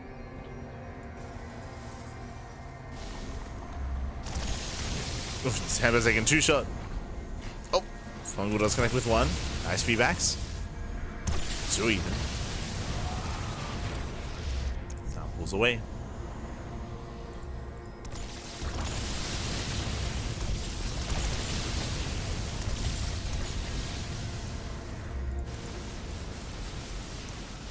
Likewise, lurkers are getting a lot of value. Defensive Warpins, nice catch. Yeah, very nice catch. The Archons are too far back. Archons too far back, they do move forward, and the Corruptors are all going to be shut down. Every Corruptor should fall. Going for the Neurals though. Neurals on the Archons of all things. Archons, a turn on the Tempest. But again, we're down to 2, down to 0 Corruptors. And the Tempest, they just go ham on the Broodlords. Yeah, Broodlords are going down. Zaun, he will dominate this fight. Now we make Vipers? The Vipers are too little too late, as that's the first Viper of the game. Let's go. We're going to be trading bases in a sense, but Zaun's main army is terrifying. Making 6 Tempests at a time. The final Broodlord does go down. Oh, barely escapes, okay. There's 2 Vipers left. 2 Vipers. Random machine too much here across the map, and Zaun is snowballing into the win. And again, it was the very, very awkward start to the game. Remember, it was the Twilight Council's, it was a proxy Stargate which failed to do damage into Twilight Council, into a delayed third base. Mass Storm of the Corruptor stands in the storms. And GG, well played, Zaun. He will tie up the series 1-1. We have a series, we have a back and forth. Whew, GG, well played. Again, Reynor, again, he had a really hard time adapting his army and getting into the later game. Reynor had a very nice lead. True, he had a very nice lead. He had an earlier time with Lurkers, but he did end up missing that timing. We saw that with the help of the Tempest, Zaun, he was trading very, very well, very efficiently, forcing fights on his terms at times as well. It was a crazy comeback out of Zaun. GG, well played. Crazy comeback. And we have a series. We have a back and forth. We are going to be loading into Incorporeal coming into game 3.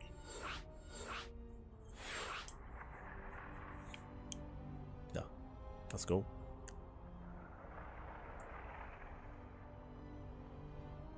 Infestors add 10 times fun to the viewing experience. I mean, it is always fun to see Infestors come in with mass neural, for sure. It is always a fun thing to see.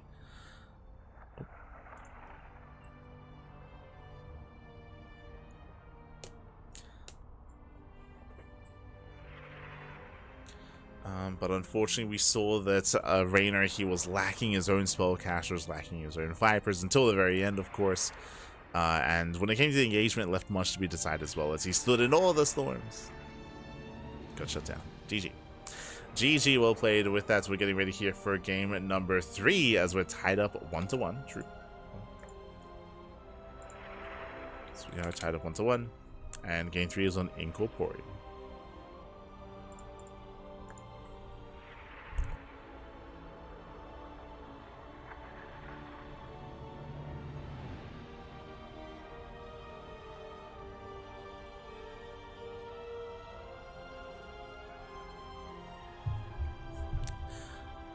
Likewise, we have Reynor also turning off his webcam as well. He also said that he was experiencing some frame drops. His PC couldn't quite handle the cam and the PC at the same time. So the smurge is real.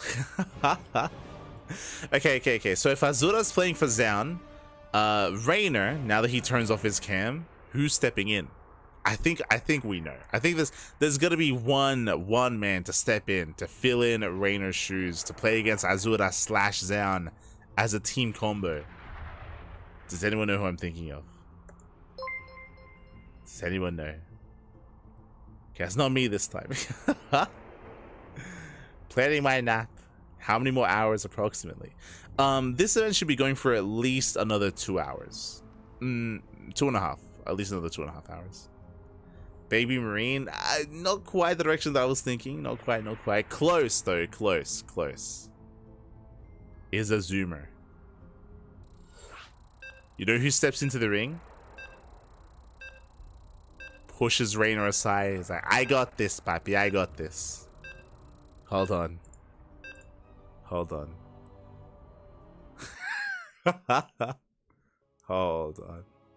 Do I have the technology?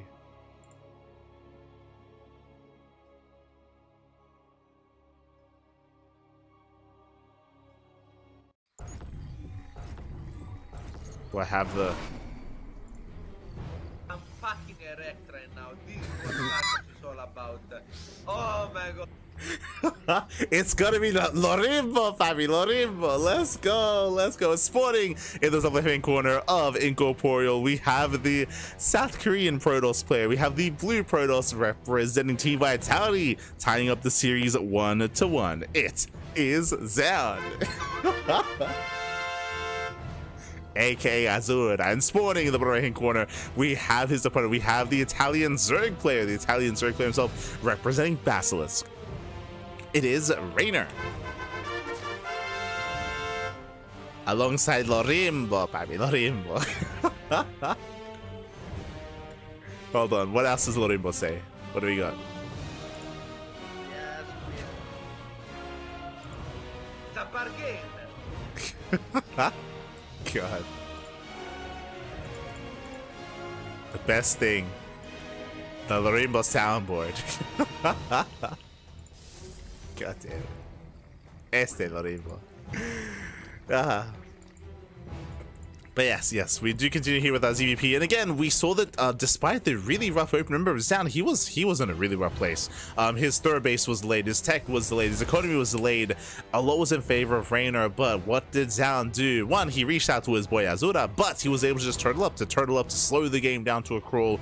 I thought it was greedy and risky to rush into Mass Tempest as quickly as he did, but he got away with it. Reynor, he was a little bit later to invest into his Corruptors. He went for an earlier Lurker timing, and the Mass Tempest did help with the Lurkers, and from there, Zaun able to perfect his army, getting into Mass Archon. From the side of Reynor, he had time, he had a bank, but he did not perfect his army. He eventually got into Brewlord Infestor Corruptor Viper at the very end of the game, because the Vipers, they never came into play. They never came into play. By the time they popped out, the game did end, so Reynor, he had a harder time perfecting that army, and having the ideal to deal with sound, it's not easy. Like, late game PvZ is not easy at all, especially if you're unable to maintain that economic lead over your opponents and punish bases and delay expansions. Zaun was able to stabilize. But here we go. Now we're getting into game number 3, and this time Stargate opener. No Twilight Council, no Glaive Adepts. I appreciate it. So Twilight Council opener Stargate opener out of town. From here into the Oracle, into the third base. So far it looks like a standard opener, but so far this series we've seen that Zaun has done anything but play standard. So we'll see if he does deviate once again. Yes, there's Zaun.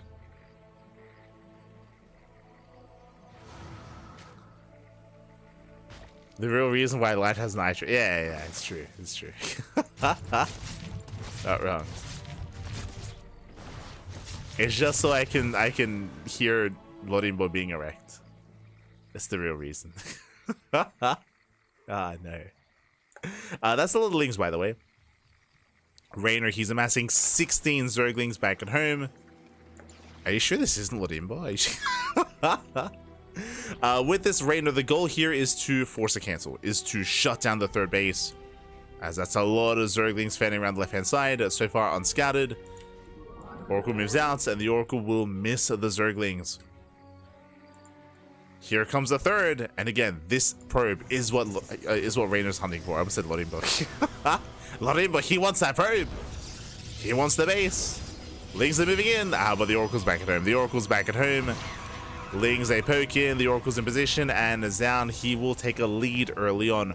All these Lings could have been drones. This could have been workers, this could have been a better economy for Reynor.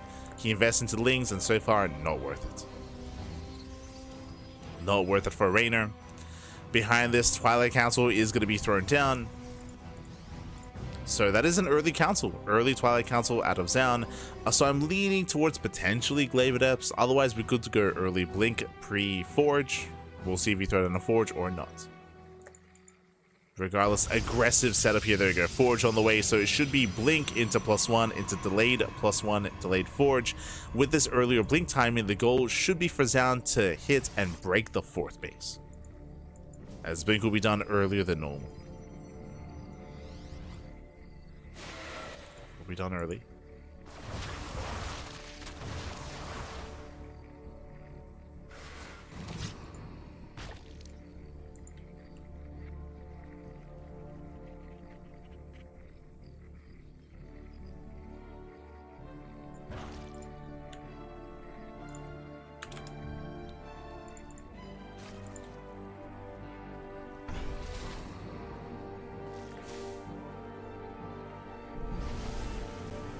As Oracles, they do hit the would-be fourth base.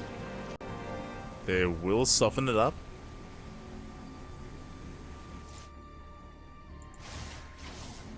They shouldn't force a cancel, but the Stalker should be amassing back at home as we're already taking up. Taking up into Storm. Temple Archives on the way.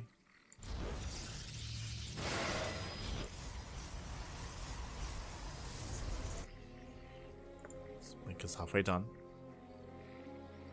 Again, my assumption was that Zan was going to be pushing with Blink, but on Incorporeal, he may just decide to just chill back at home, skip Warp Ins, and tech up instead.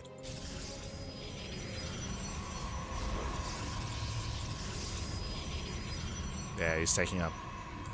So Storm has begun. Morphing Hide Templar for energy. And we've been just skipping Stalker Warp Ins. We've been skipping. So no major Stalker commitment here. The early Blink looks like it's just going to be mainly safety here. Just be safe.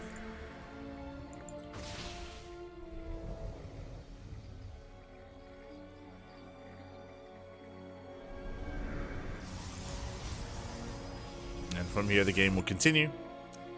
Getting into a longer game state here on Incorporeal can be a little bit weird.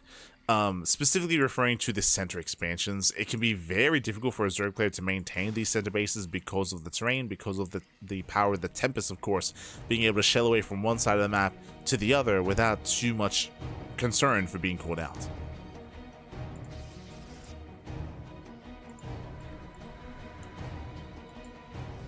So we'll see what the plan is going to be. Reynor moves in for the cancel, and this time he will force a cancel. Not bad. Force that cancellation. Ooh, god, as he does tank one massive storm to the face.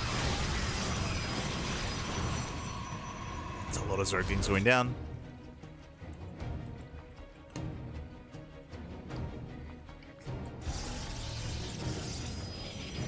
And now we're turtling up into Skytos. Fleet beacons on the way, Stargates on the way down. His goal once again is to just turtle on up and embrace the mass Skytos. Meanwhile, Reynor, what's the plan? Do we try to raise down tech-wise into the Hive tech, into Lurkers again? Or do we plan on going for one massive 3-base all-in or 4-base all-in? We're joining up to 86 and no tech. No Infestation bits, no Hive, no Lurker Den, pure Lingbane Hydra, Lair tech all-in. To do what? To break and to kill Zaun before Skytos. But Zaun is throwing down the wall of stack defense. Cannon, shield batteries all being thrown down. Reynor trying to collapse in, but there are plenty of storms. There's 4 storms available for a Templar.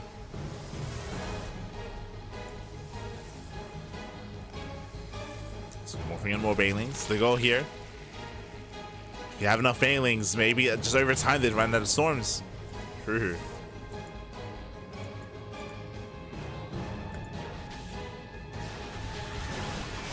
Banelings, they attempt to roll in. So Zaun does hold. Nice storm of the Banelings. Yeah, Banelings are being shut down. Another storm of the Lingbane. Oh, does he get it? He gets one. Yeah, one high energy High Templar goes down. Nicely done. Gets one Templar, and Reynor, he has done it. He breaks through the High Templar. He breaks into the expansion.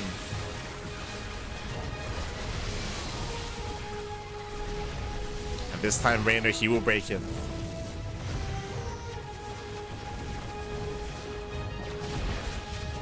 This time we'll break. Boys, they pull into the Ling Hydra.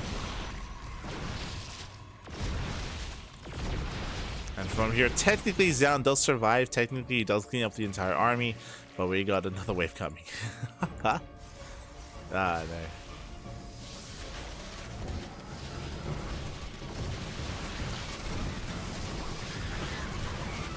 From here comes it with a second round. Breaks through the side defense, gets himself the Hydras, gets himself over the Stalkers, and GG gets cold. There's just nothing left here. Zaun, he was attempting to turtle up again to Skytos, didn't get there. This time he failed to get there. This time we saw that Reynor was ready to punish, and Reynor does extend his lead. GG. He does take a lead in the series.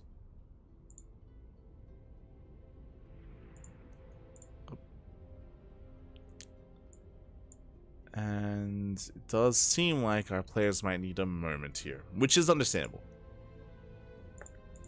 It's been a very intense couple of matches, of course. So more than happy to oblige.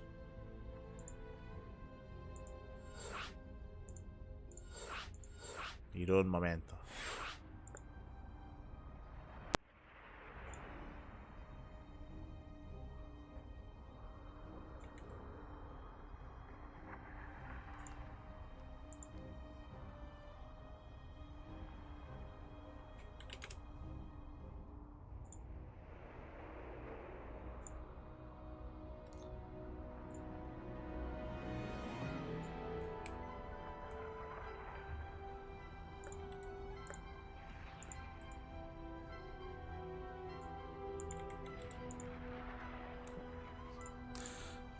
But looks like, oh, never mind, we're actually cutting to a break. Oh, we're cutting to a break. So we'll see you guys soon in a couple of moments here after a very, very short break with the remainder of the series. See you soon. See you soon.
And welcome back, everyone. Welcome back to the final upper bracket quarterfinals match of the broadcast. We are mid-series and we are jumping into game number 4.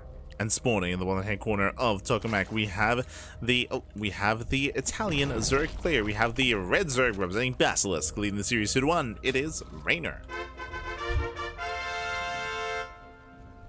And spawning in the top right hand corner, we have the South Korean Protoss player. We have the red Protoss for Team Vitality. It is Zeon.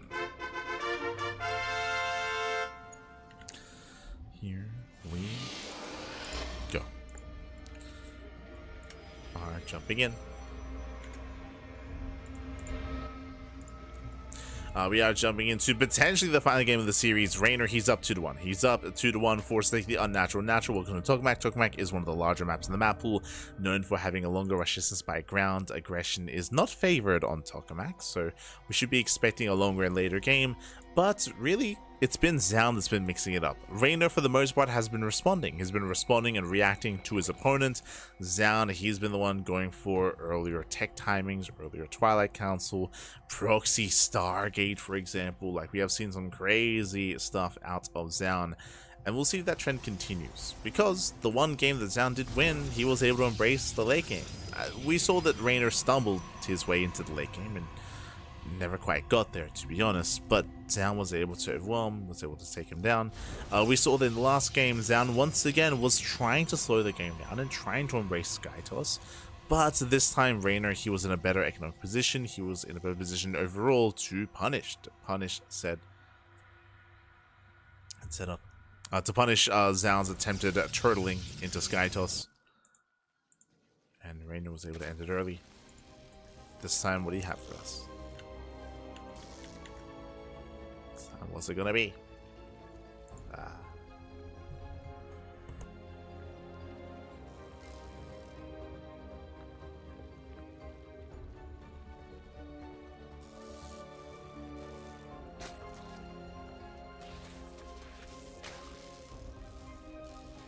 That was the fastest 12 minutes of my life. True. Oh no. Not like this.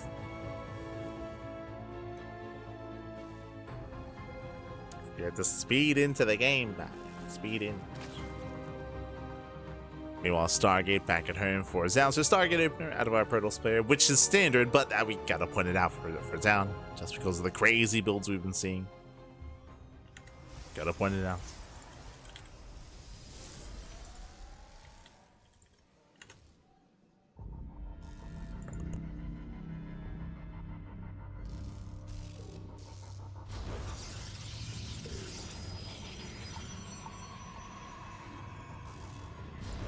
Go.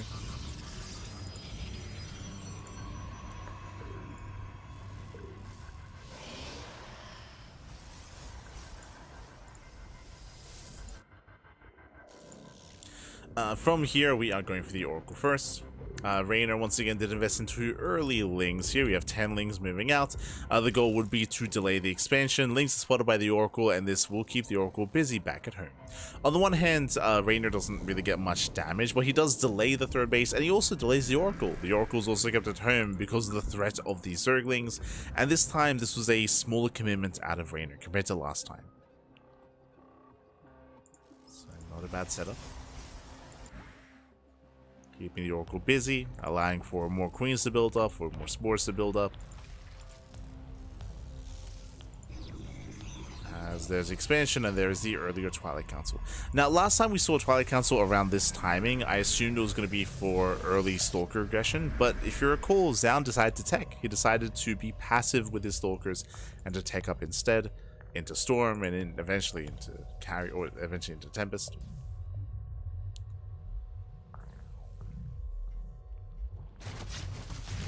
Get there.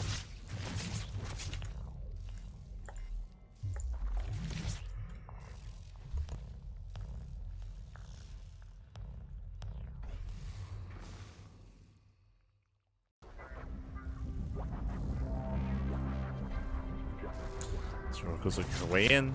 Late Forge. The Forge is on the way. Oh, good. The Oracle does take a lot of damage. Oh no! Oracle pulls out. Zion gets away. Earlier Eva Chamber out of Reynor. We're expecting +1 melee. I feel like we haven't really seen too much of this at all this entire series just because of how chaotic it's been.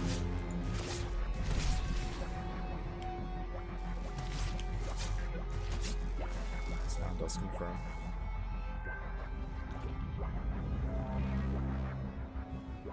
From here we have a gateway explosion. We have 4 more gates on the way, but there it is. We're taking up. So I believe this is the same setup that we saw previously from Zaun, where Zaun does go for the early blink. That is true, but from there he does take up further, getting ready for High Templar, getting ready for Archons.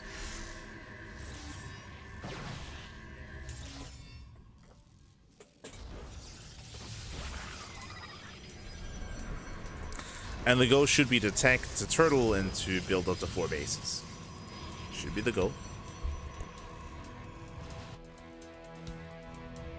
Range on the way, not melee. Reynor massing up those roaches. Creep is spreading. Keep an eye on Reynor.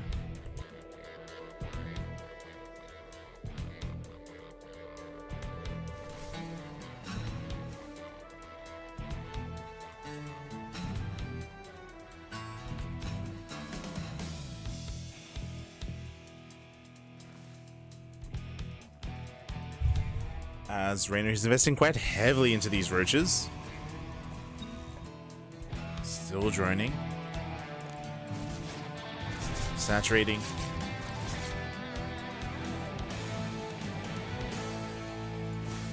And he does take gases. Okay, I was curious to see if he was going to cut workers here and just saturate the mineral patches and then just go for an all-in.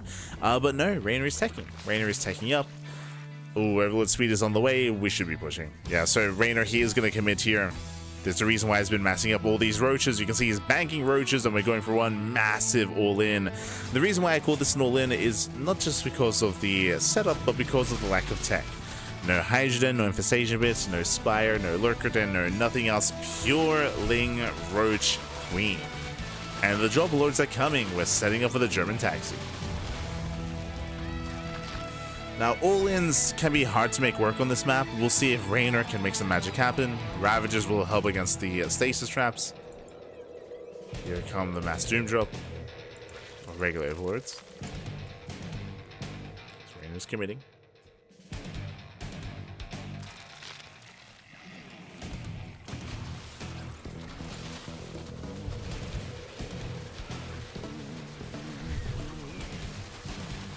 Reynor's been spotted. Zaun is getting ready. He's got a wall of cannons and shield batteries already. The 4th base should be denied. Does at least deny the 4th. Nice storm on the... Oh, Jesus. Nice storm on the roaches. Stasis routes. They will actually preserve all these units. As Reynor does attempt to wedge himself in between the bases.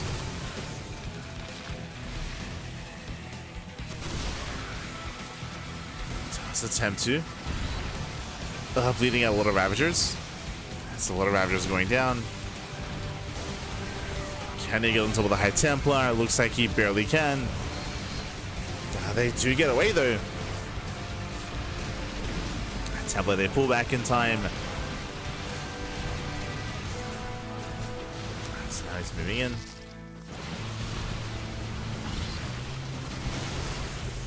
Some rough trades here for Reynor. Zanny's holding. He's holding quite nicely, actually. And remember, Reynor, he has no follow-up. Like, he has no tech. He has no Infestation Bit, no Hive, no Hydrogen. Reynor, he will lose everything here. I say that. Okay, reinforcements, they come in for a flank. Getting on top of the roaches. Still very intense.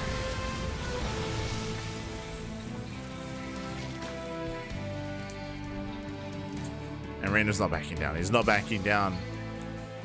Zaun has been surviving, but just barely. Now, less High Templar, less Storm.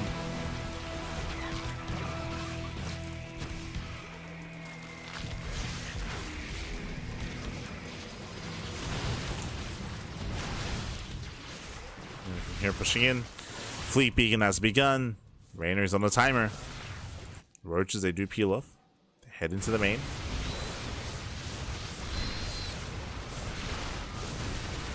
base. Files. Oh, Jesus. Massive connections. And yeah, Reynor, he's done it. At this point, he has done it. He has broken the back of Zaun. I was very impressed that Zaun was able to survive until this point, and even here is still holding on.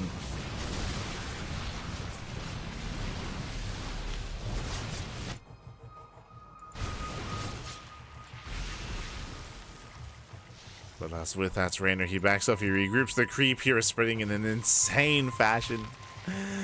From the queens, the tumors, the drop lords. There's creep everywhere. Oh, the creep. And Reynor just has to keep trading. Just has to keep on trading.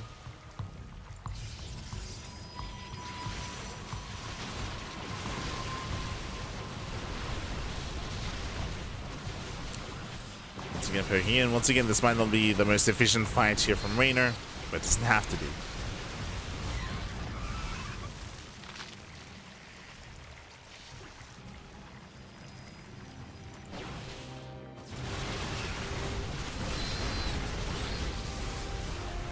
Again, it will take something crazy here for Zaun to recover. This isn't just about Zaun being contained here at his third, it's the fact that there's no fourth, right? There's no fourth expansion. Fourth base. Zaun running out of resources. Miles, they will zone away. And Reynor, he... Oh, Jesus. Reforce back. Storms do zone Reynor back.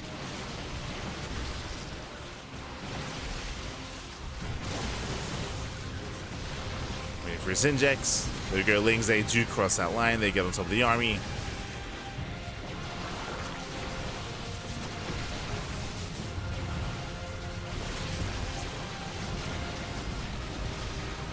Got Zaun microing his heart out. Honestly, Zaun is trading quite nicely.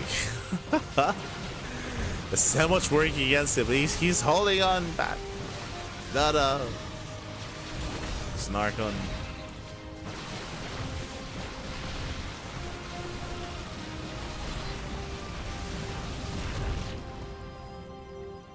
Now, Zaun is slowly expanding, getting a fourth base. If this goes by undetected, then maybe, but that's we're on some Copium pappy on that one.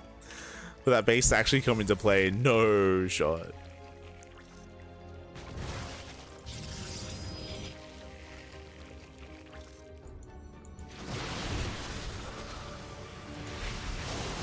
Once again, it is so difficult to actually break a turtling player here. But there we go. The forward blink, Stalkers are going to be going down, and Reynor looks like has finally done it, has finally broken the back here on Tokamak. Was an intense series. It was a very intense series right back and forth. But GG gets called, and Reynor, he will claim the series 3-1, advancing on to the upper bracket semi-finals. GG. Ooh, GG, well played. Congratulations, Reynor. He will claim the series. Again, a very intense back and forth. We did have some longer games here as we saw Zaun slow things down to a crawl and embrace that longer later game. But alas, here we did see alas, Reynor being able to keep up, being able to punish Zaun for cutting corners and for attempting to rush into Skytos. Was shut down for it. Was shut down. GG well played. With that, we're going to be going on a short break. There are 2 series remaining here tonight. It's going to be a ZVZ between Reynor and Serral, if not mistaken. Likewise, we also have Clem versus... Is it Clem versus Classic? I'll have to double check. Actually, we can have a look together. Have a look together here. Bam, there we go. Yes, so Clem versus Classic and Serral versus Reynor. Those are going to be the upcoming matches here tonight. Oh boy, the best players in the world are about to duke it out, and we're going to be going on that break. When we come back, we'll have, I think it's going to be Clem versus Classic first. See you soon. See you soon after the break.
Welcome back, everyone. Welcome back to the upper bracket semifinals of Maestros of the game, the first day of the playoffs. It's been an intense broadcast so far, covering all 4 upper bracket quarterfinals, and now we're here to wrap up the semifinals. Here we go. Spawning in the bottom right-hand corner of Gressfan, we have the red Terran player. We have the French Terran representing Team Liquid. It is Clem.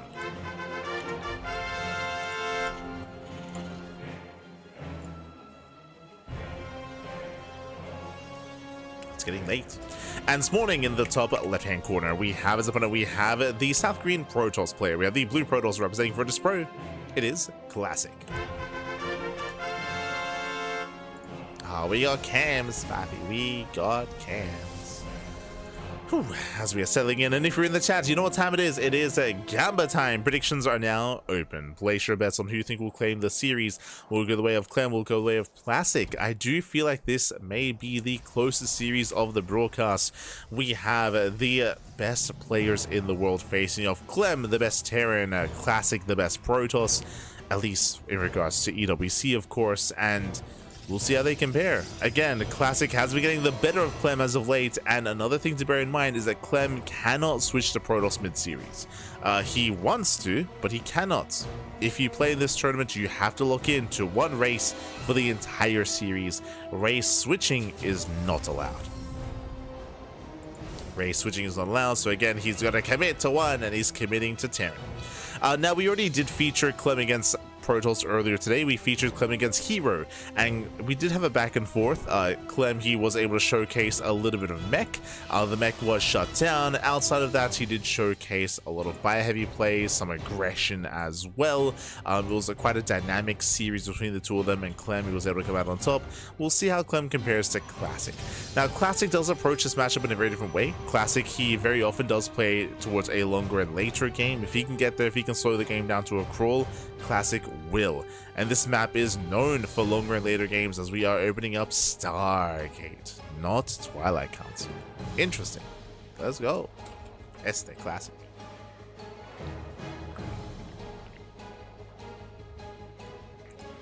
Okay, with a Stargate opener, we can open up with the initial oracles, we can open up phoenixes, of course, for map control as well. Typically, this kind of style, this opener, this build of choice has fallen by the wayside in recent years, in recent months, specifically just because of the rise in popularity of all-ins, but Clem is a little bit less likely to go for an all-in, and we're also on Gressfan as well, so it is safer to go for something like a Phoenix opener. Phoenixes are building, they're amassing up, and Clem is unaware. Clem, he has no idea what's going on. Pokes him with the Reaper. Zoned away. Clem looking for another way into the main. There we go with 3 Reapers. He will dive in. It was reacted Reaper. 1 Reaper goes down, but the other 2 will take down the Adept. Ooh, but he will lose another Reaper here. The Stalkers do zone away. Hellies, they dive into the main base, and the Phoenix is revealed. Yeah, Phoenix is going to be forced to be revealed. Getting 3 pro kills so far, a bit of 1-to-1 trade. Overall, a better fight, a better trade for Classic. Classic holds. Back at home, Clem, he's forced to react, forced to respond. He will still move out with the Wood Mine drop, but there's a lower chance that this actually gets damage done. Meanwhile, Viking production has begun. We have a bunker building up at the natural base, and you can see here that Clem, he wanted to move out, but he will not move out with the mine drop. He has to defend back at home.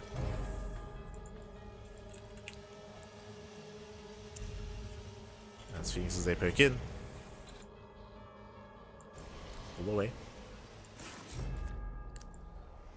2 pull away. Clem so far trying to keep up.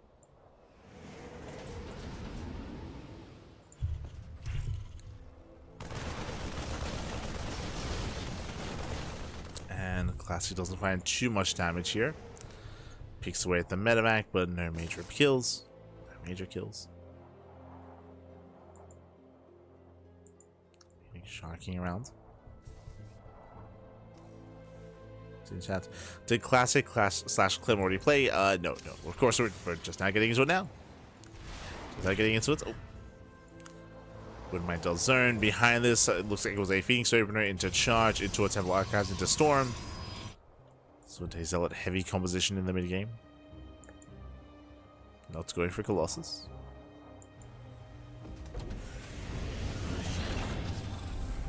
Oh, and Clem, he's going to be going for the early add-on swap. So Clem, he will stop at tank production early on to prioritize stim and combat shield. So a very heavy bio play here by Clem.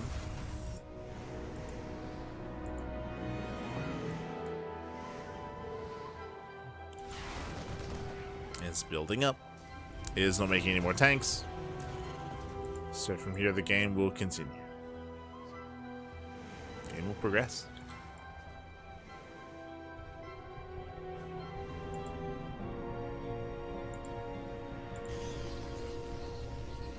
Storm is on the way. Ooh, gonna be delayed upgrades here from Classic in favor of that tech. Keep that in mind.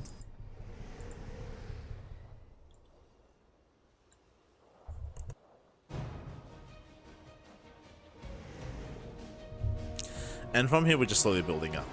We do have a 3-1-1 setup out of Clem. I'm still leaning towards Clem expanding. He does have +1 on the horizon here from the side of the Terran player. There it is. 3rd CC's on the way. So Clem, he is expanding. He's getting a 3rd base. It is what we were kind of leaning towards here for Clem. And does break out. This forced a pretty hefty stim.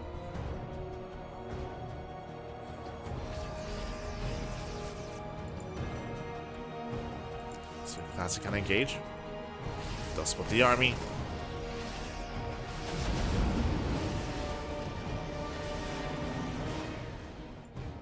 Clem going for the drop. Is spotted. Phoenixes do react.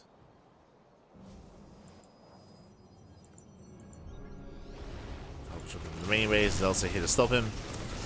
And Phoenixes, they don't get too much done here. Just so many Marines. 1 medevac goes down. Gets 1, and we'll get the other at the same time. Main army does push in. Storms are ready though. 1 High Templar goes down, but nice storms. That's High Templar, they barely pulled away. Get the energy overcharge. And with that, Classic will shut this down. Yeah, Classic, he will shut this down completely. Every tank will fall. Takes down the tanks. Keeping up with the Marauders. Classic should overwhelm. Doesn't quite bait out the mine shot. Not quite.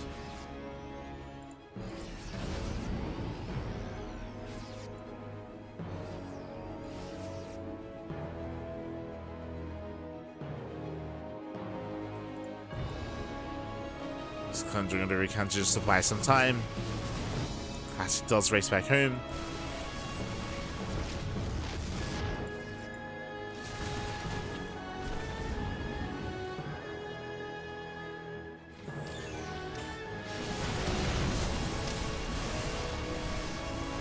So far, coming into this mid-game here, Classic is now able to expand. He was able to survive the aggression. He's going to be able to scale a little bit better into a longer game. Or at least I would assume so. Still lacking that second forge.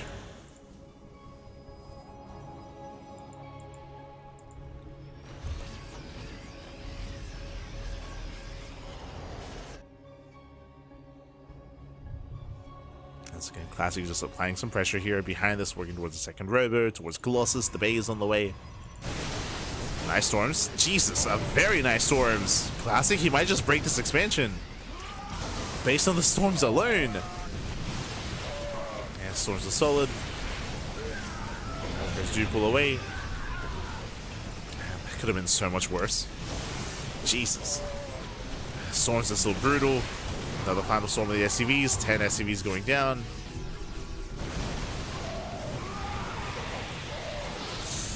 Yeah, in Classic, he is overwhelming.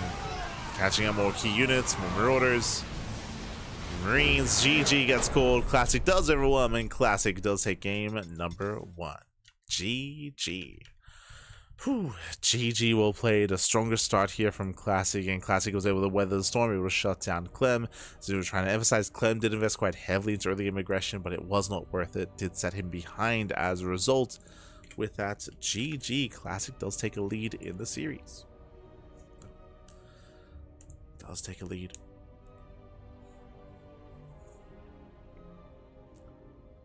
And from here, we're getting ready for game number 2. Game 2 is going to be on Golden Wall. It's been a while. It's been a long time since Golden Wall has been on the map pool. It's been many, many years. I want to say since back in 2021, if I recall. Very, very long.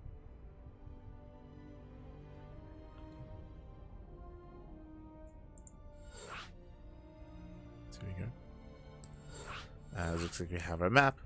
Next game is going to be on Golden Wall. Golden Wall is a unique map. Golden Wall, of course, has not been around for a very long time. Was voted in by the patron community. Was voted in as a map of choice.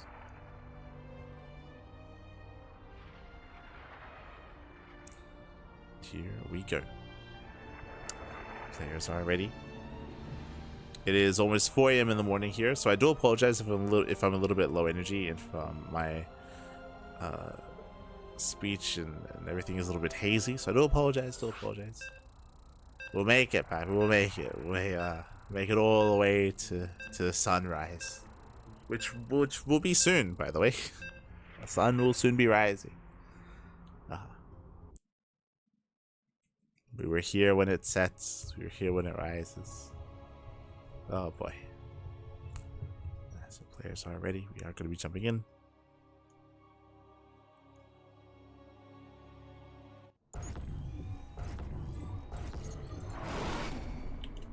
And spawning in the bottom left-hand corner of a Golden Wall, we have the French Terran player, we have the Red Terran. For Team Liquid, it is Clem.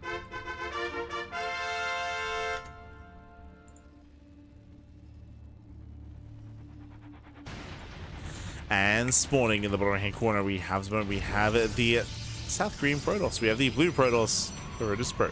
It is Classic.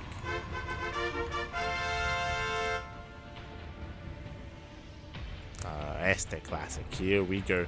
As we're getting into game number 2, and we'll see if Clem can recover here. Oh boy, as we load into one of the more unique maps in the history of StarCraft, was a bit of a pioneer. The idea of walling off entire sections of the map with minerals was not really dabbled in too much before Golden Wall. Golden Wall had the gold minerals in the center, had the center patches, patches in the center as well. Well, the center.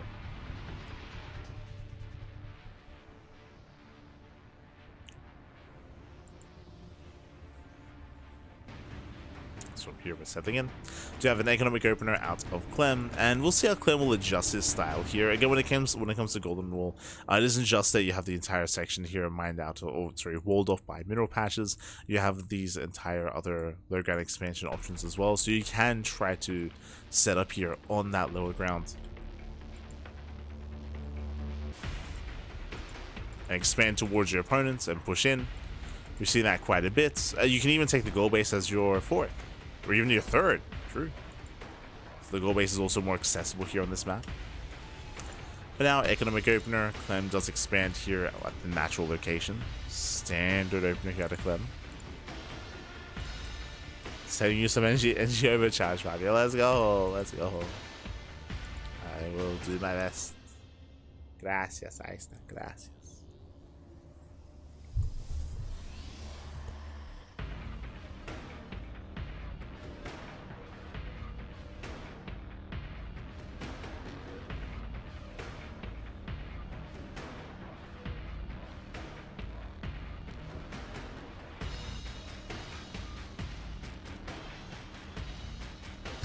But this time we do see a Twilight Council open out of Classic. Remember last game we did see a Stargate, but we're going for the proxy. Okay, Classic does go for the proxy instead. Twilight Council into Robo into. Are we rushing into DTs? Are we going for the Dark Shrine with a War Prism? Twilight Council's done. Show us what you got. Gateway's on the way. For the gateway, yep, and there we go, going for the DTs. Dark Shrine has been thrown down back at home, so DTs at home. Proxy across the map, it's that much more difficult to scout as well.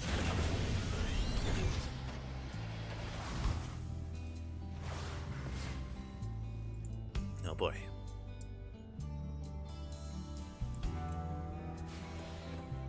Alright, we're looking in. As the SCV does move in, does confirm everything. The SCV does scout the Twilight Council, the Gateway, the Robo. Does not see the Dark Shrine, but has seen enough. Has seen enough here. And Clem should be holding onto his mules. Does have a 1-1-1. No Raven setup yet. But a big scout from Clem. As he sees everything, Pappy. He sees it all.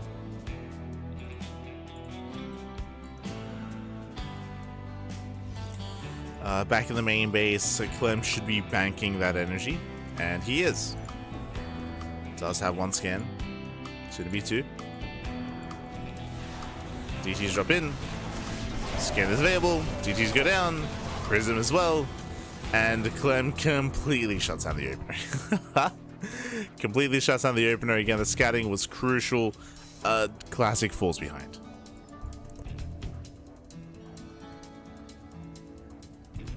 Classic does fall heavily behind here. It's going to be on Classic to recover, to attempt to go for, I would assume an all-in. I would assume a 2-base all-in from Classic. Trying to expand from being so far behind is going to be a very, very tough ask here for Classic.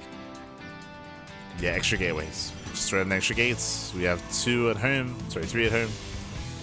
4 in total.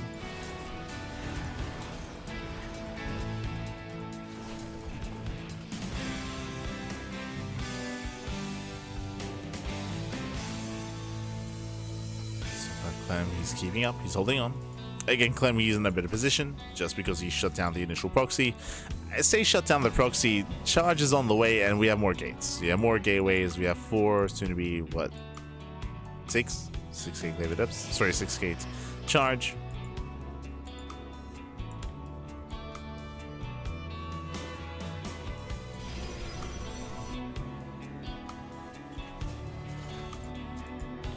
Class does move in.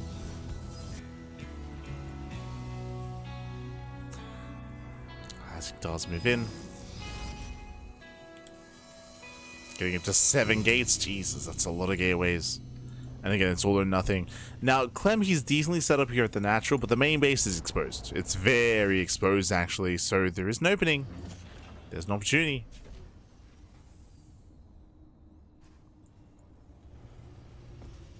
As the drop does come in. Goes to the warp in.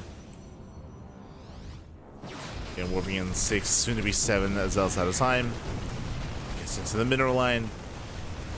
From here, the boys being pulled. Oh, and Classic's going to be auto reinforced. Can he get on top of the tank? Oh, no! Oh, barely not. Barely not. Tank does survive. He has 12 workers, 12 SCVs. But Clem's still in a better position. This is not good enough. This needs more damage.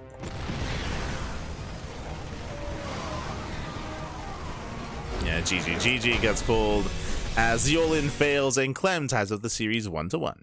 GG. Again, it was a cheeky build out of Classic going for the proxy. Once it failed, had to go for the 2-base all-in. There was no other follow-up available, and we saw that Clem was set up. He was very well set up for it. For the most part, he did have detection, did have army, did have a split, did have rotations to keep up with the reactions of the opposing side. GG.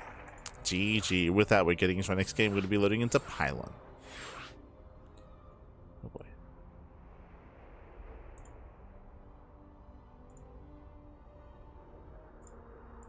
Here we go.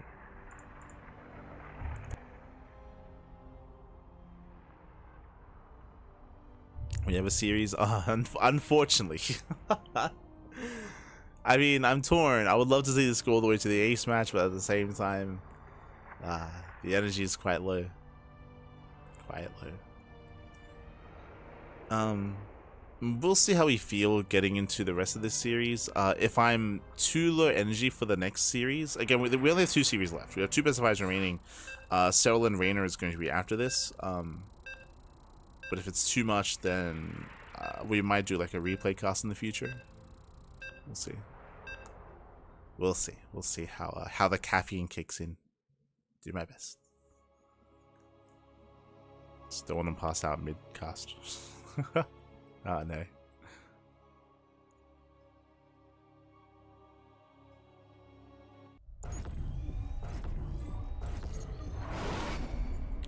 As spawning in the bottom right hand corner of Pylon, we have the South Korean Protoss player. The South Korean Protoss. We have the blue Protoss being forced into a tied series. Representing Team Virtus Pro, it is Classic.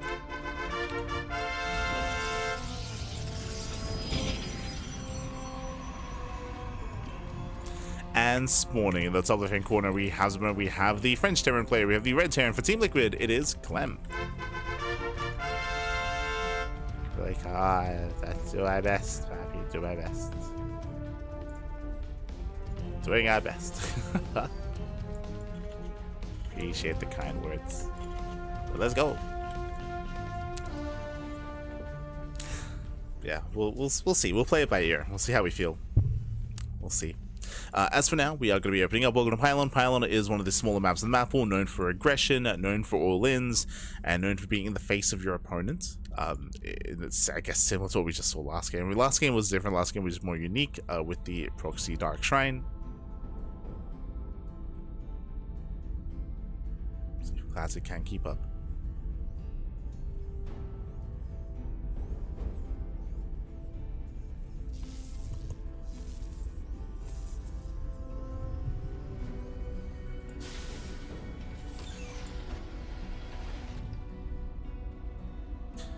But yeah, I was not aware that it's on me. I was not aware that it was going to be 6 best of 5s today.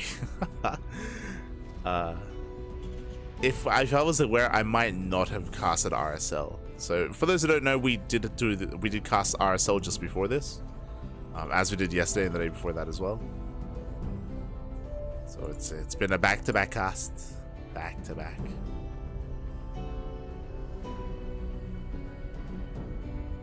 But Maestros is going to be longer than I always thought.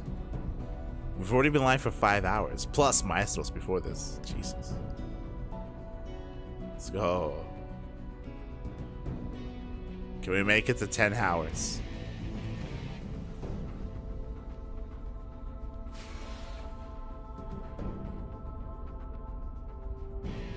So now we do have our Twilight Council open at the Classic. It's important to point out, just because we have already seen a Stargate opener, so it has shown us he's willing to shake things up.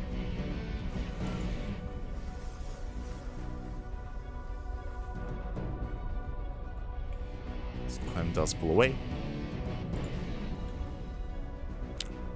behind this was an economic opener.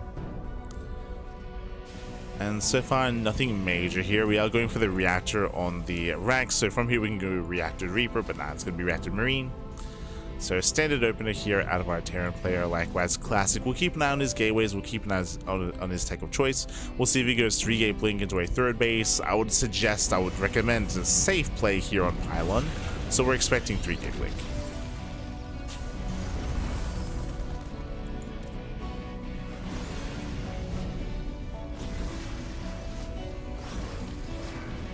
That gets in, but that's going to be shut down. Doesn't get to see much.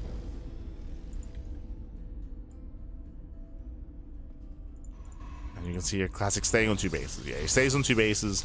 So 3-gate. My apologies. That is not 3-gate blink stalker. He's going into 4 gates. herO, is that you? So 4-gate blink stalker at a classic hyper aggression from our Korean Protoss player. And we'll see what he can get done here. Now, because of the Widowmine drop opener out of Clem, tank production is going to be a little bit more delayed. From here, there we go, Tech Lab is on the way, and I'm hoping he doesn't add-on swap. If he doesn't add-on swap, you should have some tanks ready for the 8-gate blink aggression, but it all comes down to how many losses will Clem sustain.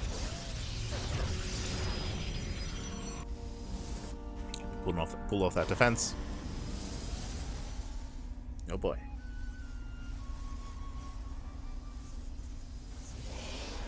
Here comes the prism. Here come the gates. Here come the blink stalkers. Widowmine comes in. Oh my Jesus, the retargeting so fast. Does retarget, gets 1 worker at the same time, drop into the main base, and the classic does react in time. So far the reactions are good, but what's important here is the counterattack. Oh my god. Once again the retargeting. Hellion Reaper into the natural. Do we get eyes on the gateways? We do. Full scout of the main base. He sees the 4-gate blink. Clem knows, and back at home we need a bunkers. We need a. So far we have 1 bunker at the natural. Tank is setting up here in the main base as well. Clem sees everything. He kills 10 workers. Shaky defense here by Classic. Classic, he's got to go. He's got to counterattack, but his economy is stifled. He's going to have less warp-ins. And every little bit does help. Does count. You can see here Clem, he's set up and secure at the natural. The main base is exposed. Where are we going? The main of the natural. He's going for the natural. He goes to the dive. Tank goes down. Gets 1 tank. 1 more volley. Ooh, he does barely get the bunker. That's going to be 2 stalkers falling. We'll lose 2. There's a couple of SCVs.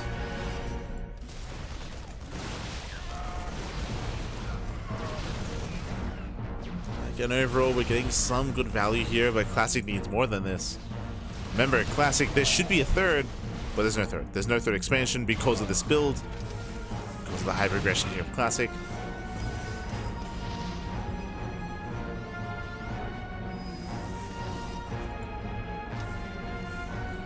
As Classic, now he rotates in the main base. This could have been done sooner. And by the time he rotates, Clem is waiting.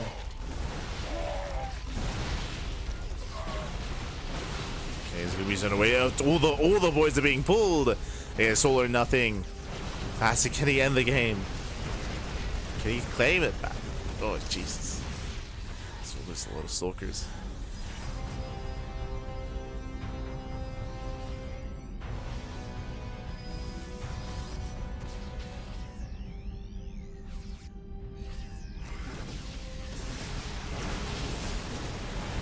Classic does blink in. Does come into the blink once again. Has to fight into all these marauders. And Clem will shut this down. He shuts this down. He's done it once here in this series, and he does it again.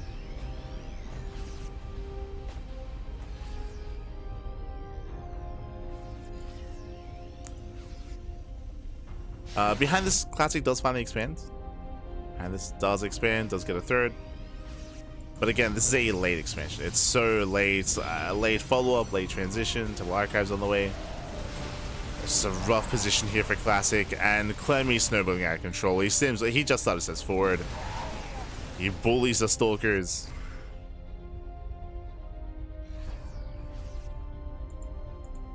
And soon Clem can just A-move. Soon, soon. He can A-move.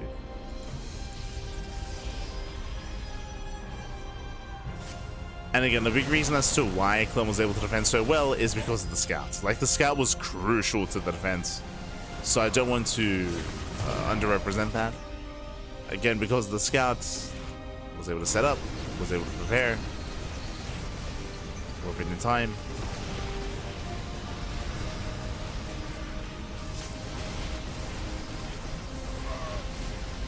And again, classic, you just kind of keep up. Cannot keep up, not with this many losses. The Marines, they just stim, they win, Bappy, they win. Gets on top of the robo. It's a cheeky build that a classic doesn't pay off. GG gets called, and Clem does take a 2-1 lead in the series. GG. Whew. GG, well played. It does take that lead in the series. Again, a strong start here from Clem. Classic did go 4-gate blink. 4-gate blink is hyper aggressive. It's very committed. It's borderline all in. Borderline.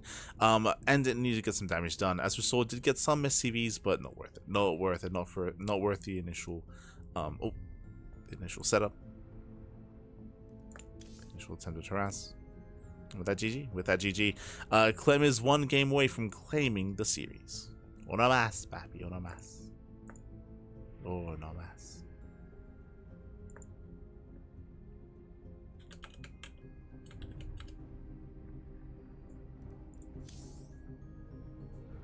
As up next, we're going to be loading into Sandworm.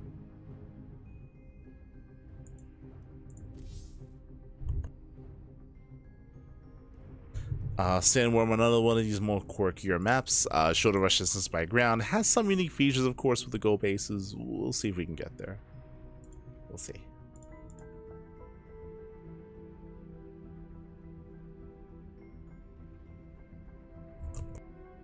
Clem practicing against max X aggression every Monday. I mean, he practices against Classic and herO every Monday as well. They play very often. Oh, we have confirmation, so we're going to be cutting to a short break. Here. We'll be back in 3 minutes with the rest of the series. See you soon.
And welcome back, everyone. Welcome back to the upper bracket semifinals. Upper bracket semifinals of Maestros of the game. We are here mid-series in the specified between Clem and Classic. It's been a pretty intense one, to be honest. A lot of aggressive games, a lot of aggressive builds, a lot of aggressive games.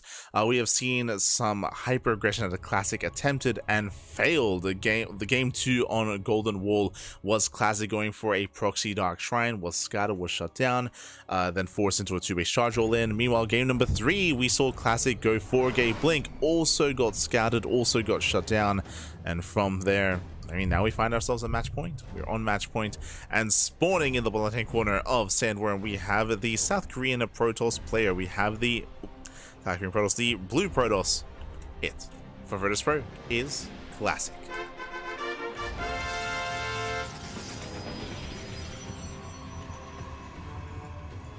And spawning in the top right-hand corner of Sandworm, we have the French Terran player. We have the Red Terran representing Team Liquid, leading the series 2-1. It is Clem.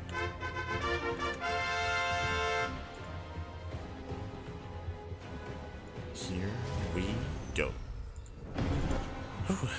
We have potentially the final game of the series. I mean, ideally, I would love to see an ace match between these two players, but a lot of it will come down to the builds of choice. I'm also to be concerned for Classic, of course. In Korea, it is very late. In Korea, it is 3 a.m. in the morning, and some of the builds that we've been seeing from Classic might be as a result of that. He might just want the series to end early. That's why we've seen non-stop hyper aggression out of Classic, because he does not want to be locked into a longer and later game. But alas, that maybe impatience of Classic is killing him. Is hurting him in this series, so we gotta slow some things down, and we'll see where that leads us on Sandworm. Sandworm is another one of these potentially aggressive maps. We do have a unique layout in the center with the gold base, for sure. That is going to be a unique layout. Likewise with the Dragon's Teeth as well, but we'll see if any of that even gets incorporated in this series. For now, ooh, double gas opener, faster tech, faster factory. From here, depending on the add-on setup, we can go into reactored Reaper Hellion, we can go for earlier tech lab add-on swap into earlier Cyclone, into earlier tank production, into earlier Banshee play.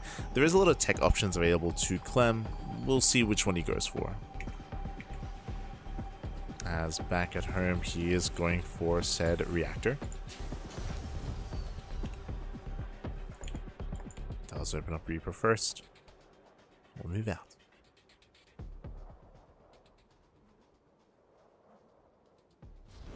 And again, we're feeling good for the Reynor of the series. Feeling good. Oh, once again, Stargate opener. Bold move. I mean, we did see Classic excel with this on Gresfan, but that was Gresfan. Like, that's a larger map. I would say that Gresfan is a safer map to try to get away with Stargate openers on. Here on Sandworm, this feels quite risky. Feels quite risky here, considering the shorter rush distance by ground, considering how exposed some of these bases can be. It's a bold move here by Classic.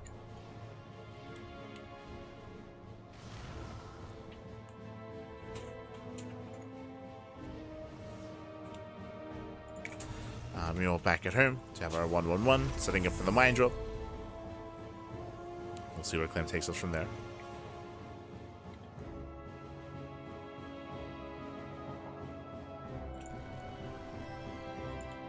So Clem is sharking around. Ideally, you want to wait for the mine drops and wait for a distraction before going in.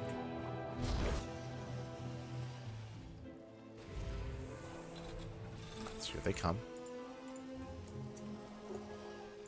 Mine drops on the way.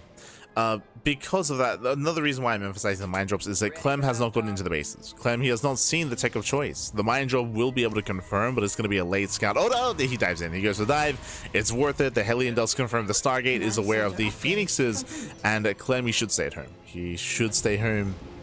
There we go. You can see him unload. It is unwise to go for your Banshee Harass and to go for your Widowmine drops against a Phoenix opener because the Phoenix is designed to shut it down. Oh. Oracle dips in and pulls away. Whereas the Phoenix is designed to shut down and hard counter Widowmine drops and Banshee play and things of that nature. So we can see Clem just taking a more defensive stance, taking Classic seriously, and the game will continue.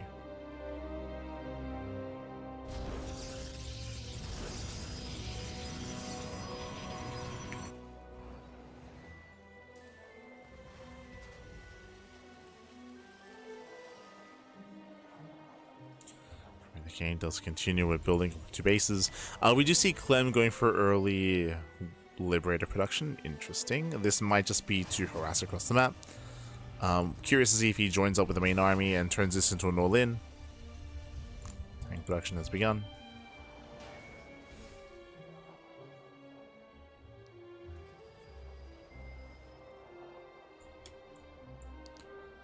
So again, here comes the move out, quite dedicated. Got the Viking, Liberator, Cyclone, there's the tank. He does decide not to pull the boys. True. There, gets spotted. Ends up on the third. From here we'll lay siege. We have a massive gateway explosion on the way from Classic, but Classic he will lose the expansion as he has nothing to defend. Ooh, there's a cancel. Brutal cancellation. There was just nothing in position. Did we only make one Phoenix? Wow, only one Phoenix. The greed out of Classic. Getting out of Phoenix production and rushing into, or trying to rush into charge.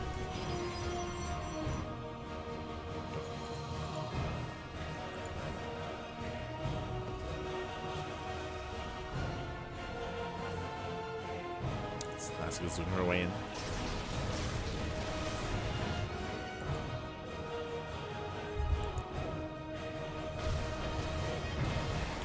Recall. We got Stim, Combat Shields, and +1 on the way. It's going to be a very strong +1 timing here for Clem, but it's still a ways away. Just posturing.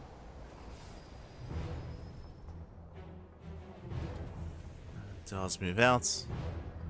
Behind this, still has the opportunity to throw down a third CC.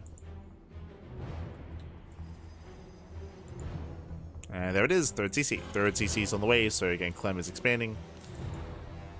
But because of Clem's lead so far in this game, because Classic still is on two bases, this could just end the game. Like, this has potential to end the game.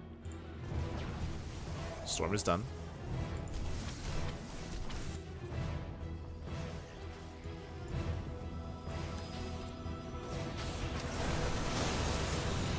It's the first Storm of the Liberator. Liberator goes down. Not bad. Ooh, Phoenix gets caught. Stasis Trap will delay the tanks. As tanks, they cannot move forward. Marines, they kite back. Making use of the terrain. Storm doesn't quite connect. Brutal tank. Jesus, brutal tank shots.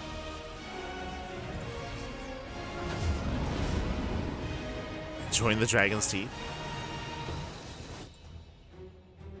Does enjoy.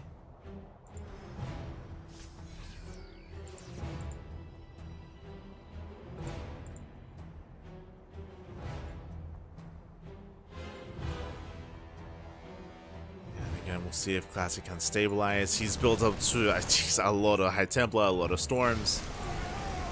Unfortunately, drop play is still going to be an issue. Clem gets in. Clem gets in, picks up picks up 3 probes.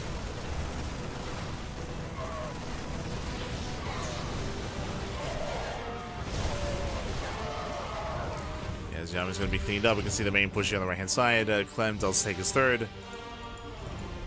The drop was a distraction. The High Templar that they're keeping up. Show us the Storms. It's got to be a lot of Storm.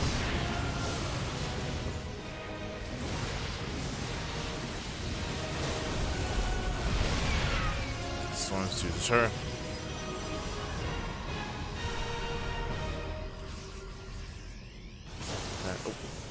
Clem is locked in. No major connections. Snipes. Oh, barely does not sight the High Templar. Classic does commit. Getting on top of the tanks. Gets one. Gets two.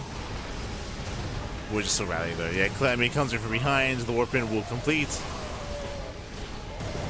Oh, yes. As the prism goes down, and with that, Clem has done it. He has done it. He has broken the back of his opponent.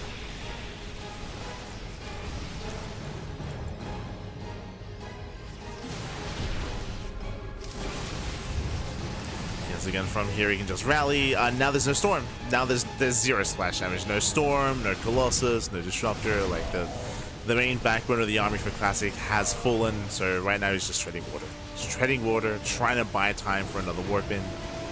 There we go. One-Eye Templar's on the way. He does have an energy overcharge, so we can always just charge up that Templar. And there it is. There's the energy overcharge.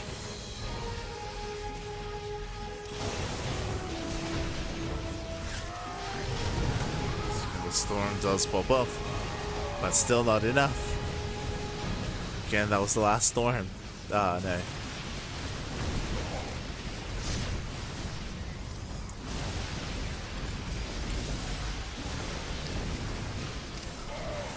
From here we can see Classic. I mean, he's doing the best he can to survive, but the rally is non-stop. The rally is non-stop. The early game was just too in favor of Clem.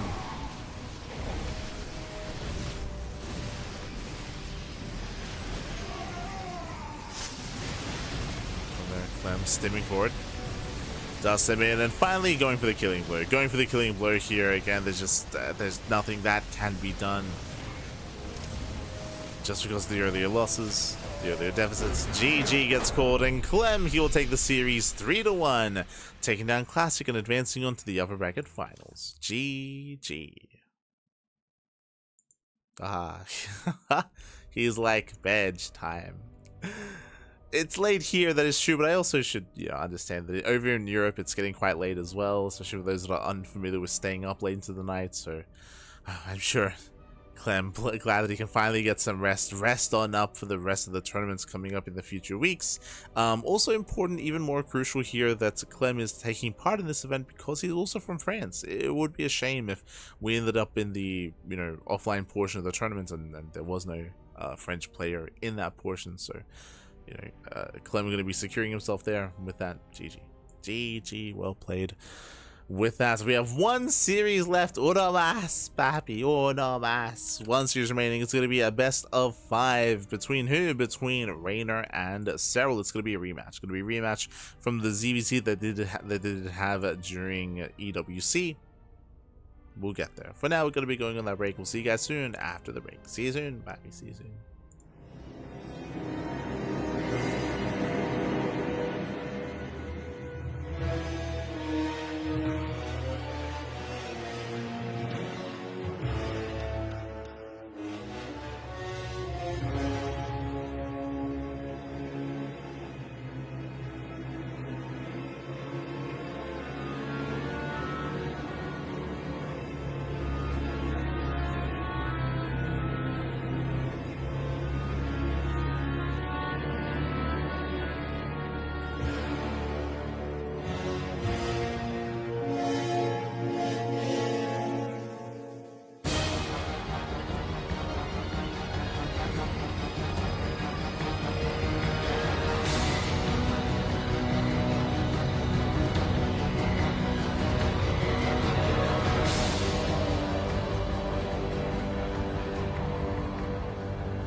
And welcome back, everyone. Welcome back to the final series of the broadcast. It's been a very intense broadcast here, very long as well. So far, almost 6 hours. Almost 6 hours have been live. And remember, we were live for another 3 to 4 hours before that with RSL. So, so went RSL straight into Maestros of the game.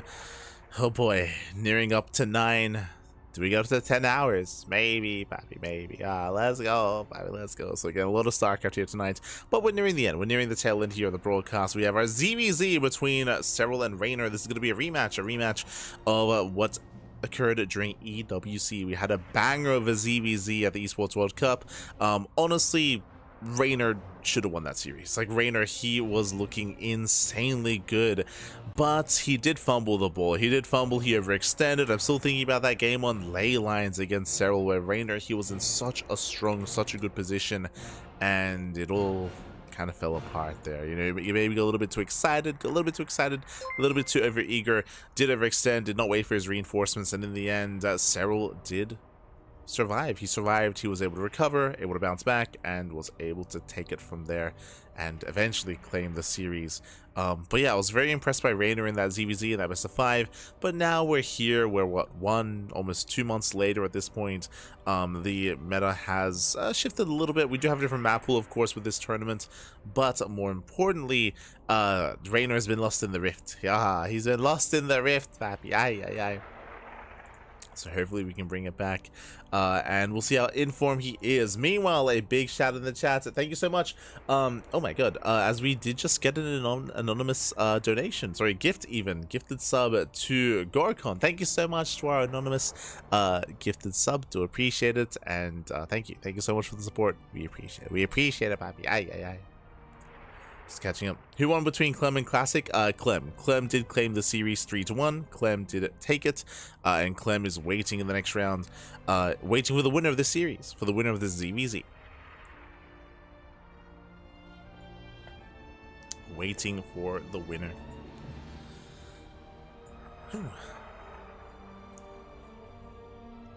As likewise, we're back in the sauna. True, we're back in the sauna.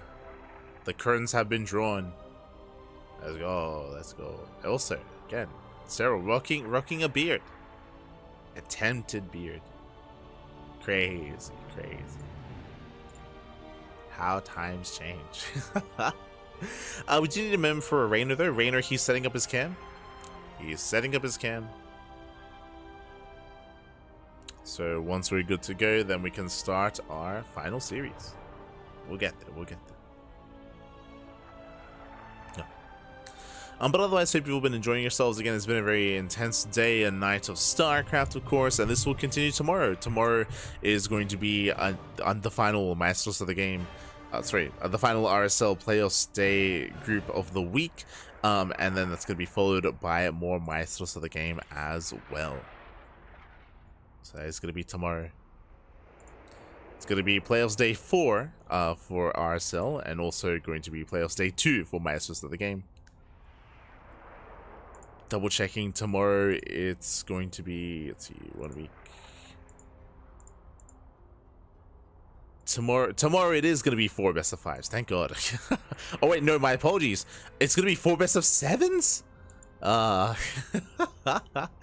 So I didn't realize this, but apparently in the lower brackets, actually we can have a look together here. Bam. There it is. You can see the brackets ready for you. The lower brackets, so Showtime versus herO, Bunny versus Zound, winner into Classic, winner into the loser of the series. Those lower bracket matches, I assume they're all best of 5s. They're best of 7s, by best of 7s. So tomorrow is going to be 4 best of 7s back to back. Oh boy, it's gonna be intense. I need to sleep as much as I can, kind of. Like, it's gonna be interesting. We'll do our best tomorrow, we'll do our best. So 4 best of 7s, and then next week is going to be the offline finals, right? The offline, like, final days of the tournament. We aren't getting there.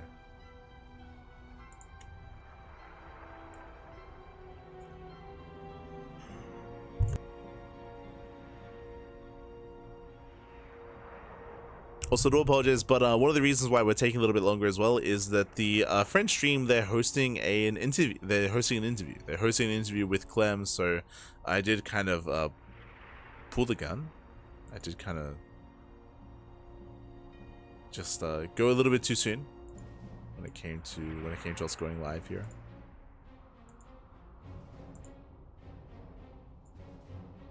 But yes, right now they're having a Clem interview. Clem dry interview. It is in French. Would appreciate some translations for those that are tuning into Comeback TV. Also, big shout out to Comeback TV for organizing the events, for bringing it together, for all the passion. Always, papi, always. All the passion. Este Comeback TV. Much love, much love.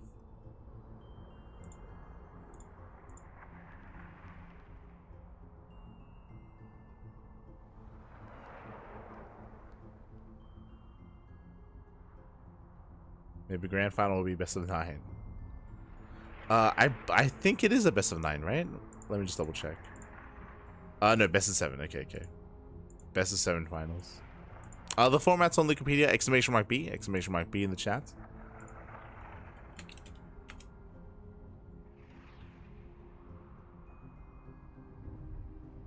You got a Papi. I had a roll. No, no, no. No, we're powered by Awita. By some Awita here. Some lovely water. Remember to hydrate.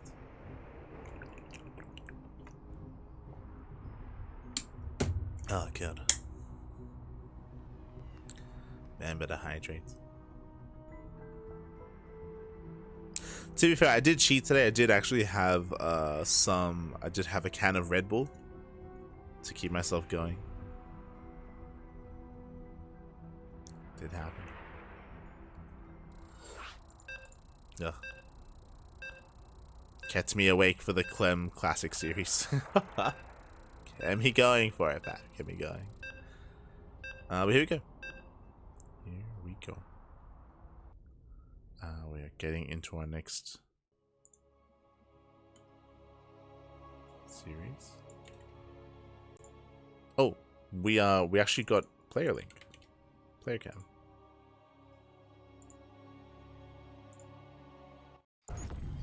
Beautiful.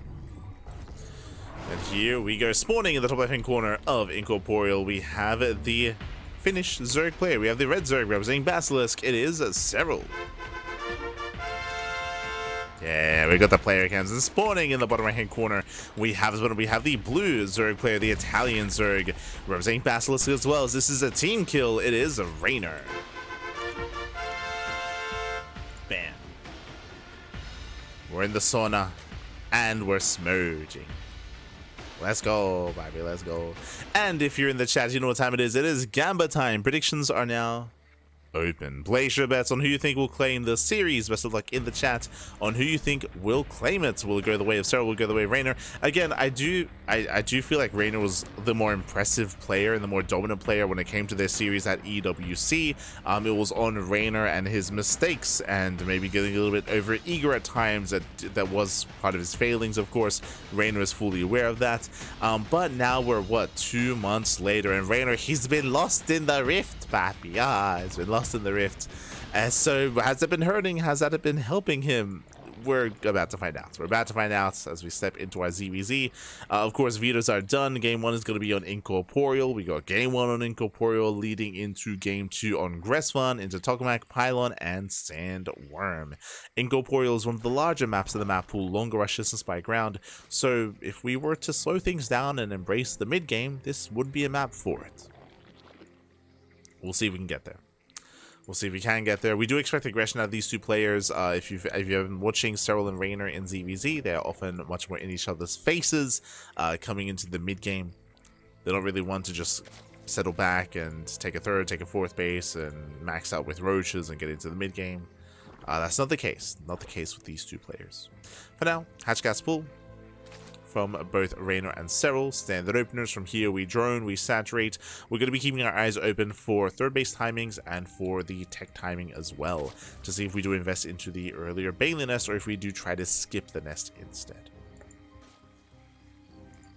But so far everything's looking as it should be. It's catching up.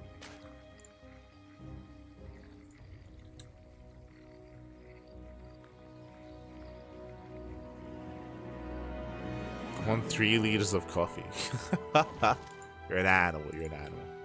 I've said this before. I don't really drink a lot of coffee. I'm one of those people that wake up in the morning. I get breakfast. I get water. I'm good to go. Like, I only ever drink coffee if I need to pull like an all-nighter. Like if I need to like stay up for like and cast for like 16 hours, which happens quite regularly. I mean, relatively regularly. Like, you know, maybe once a month or a couple of times a year. That's just breaking in case of emergency, like some caffeinated drink. Otherwise, I'm good. Otherwise, we're good.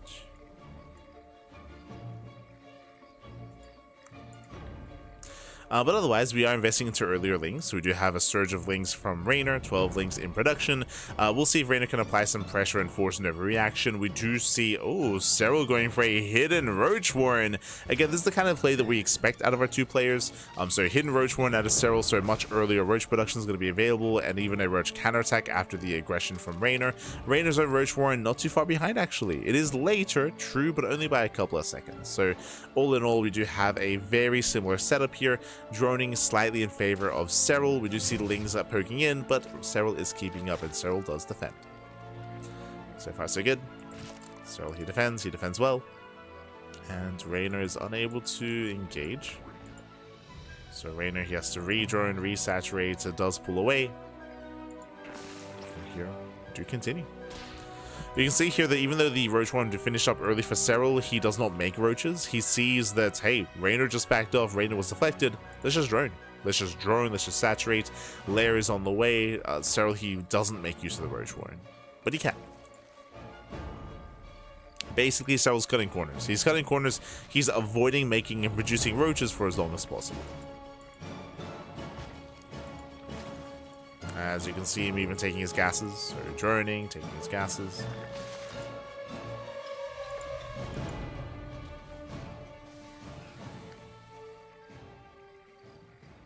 Serral wooden cabin seems so nice. It's a wooden cabin and it's a sauna as well. It's 2-in-1, baby, 2-in-1.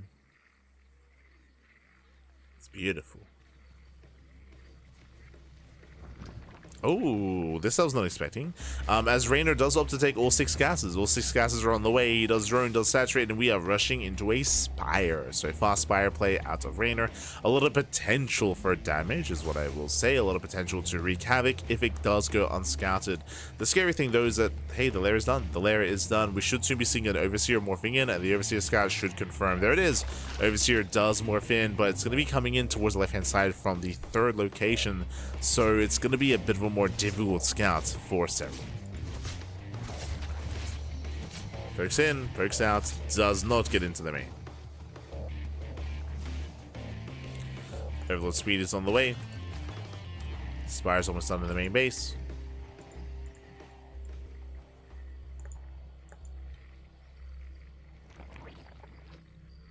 Spire's almost complete, and alas, Serral is still in the dark. Still doesn't know, baby. Still doesn't know.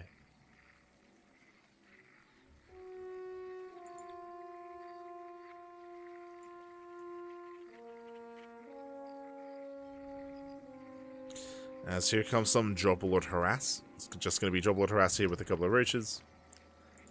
Muta production has begun. Still limited scouting out of Serral. Here comes the Overseer finally going in, but it's so delayed.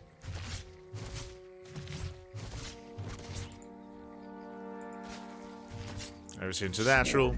Muta's revealed. Now he knows. Instant Hydrogen, instant Spores. Spores are on the way. Mutas, they do maintain map control. Overseer going to be forced back.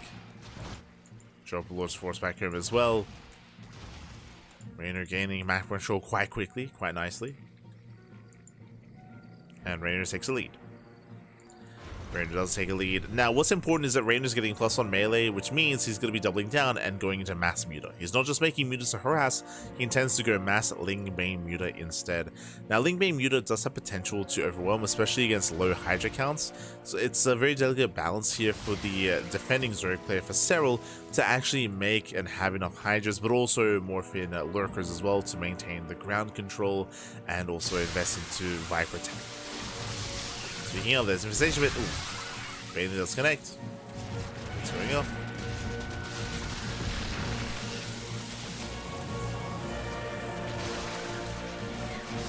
So far, Lings, they do distract at the same time. Lings, they also hit the 4th base. Muta's on the way.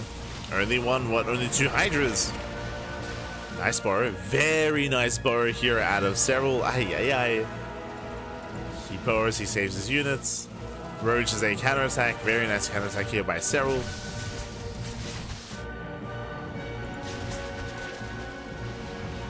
And we're going for a pseudo base trade. We're going for a pseudo base trade here as Reynor does snipe 1 expansion, does catch reinforcements. Ooh, the Link Queen Hydra. is going to trade okay against the Mass Muta. There's a lot of Hydras going down.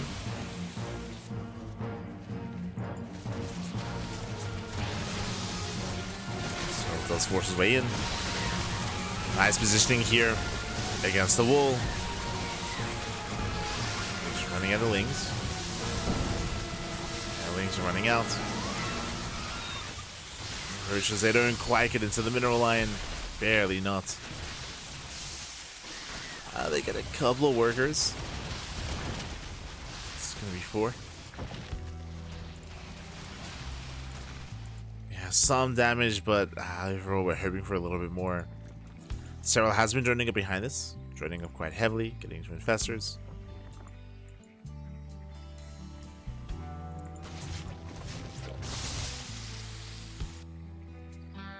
Meanwhile, the flock has been growing. Getting a larger flock.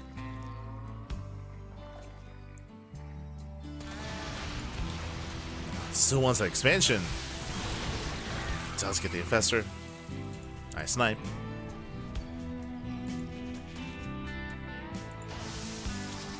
Oh! Oh my god. Bands didn't quite connect. Major connections. Hydra's A's doing away the army.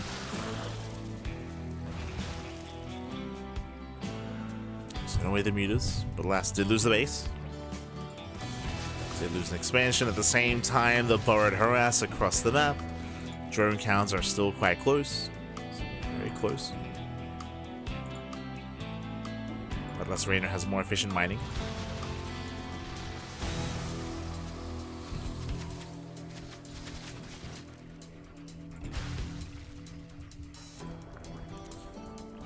Serral, he never got into lurkers. Just going into infestor.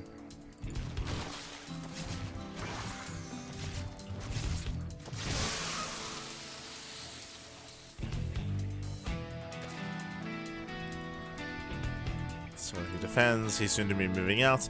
Now the scary thing about this move out is that Reynor, Mass Muta is designed to harass. Designed to harass is not really built to defend, to weather a storm, to engage with this kind of army composition.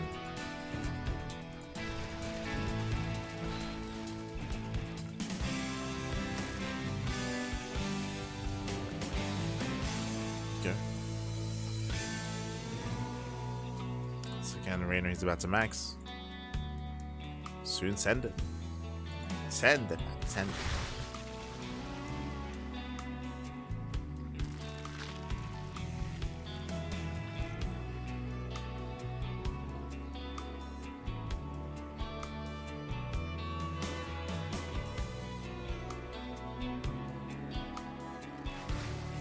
And here he's going for it. Let's go. Does pull the trigger. How good are the Fungals? Fungals, they graze the army, no major connections. Bailey's gonna be rolling in. They're going for the Hydras.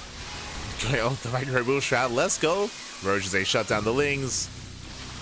And Hydras, they push in. But where's the Micro Shroud? Where are the supports? Hydras are going down. Yeah, every Hydra does full. Roaches, they keep on pushing. And the anti-air is just barely not enough. We did need more infestors. Even one more infestor would have been enough there. Roaches, oh, the move command. Yeah, stuck on move command. Some wasted DPS, but Roaches, they split off into every base. We got Roaches in the 3rd, the 4th, and the natural, and Reynor's being pulled apart. He's being torn apart. The mules take a long time to focus on these Roaches.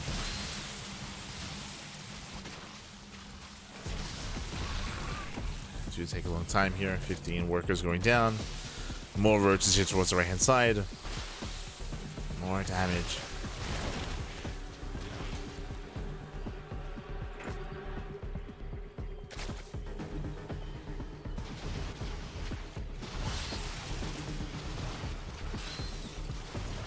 Keeping up.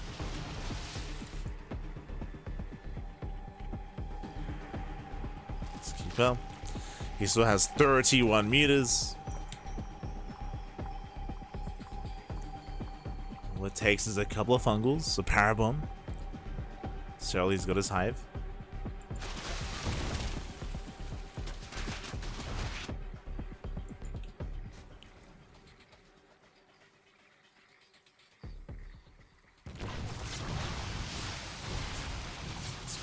to the main. Spore goes down. Queen goes down.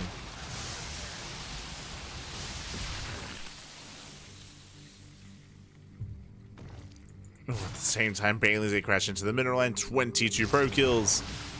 Oh, the fungals, the fungals do connect. And we get the mass power bomb as well. Ooh, brutal fungals, and so many mutants go down. They go for the dive. They do pick off the Viper at least. But Reynor does plummet in supply. At the same time, Lings are deflected.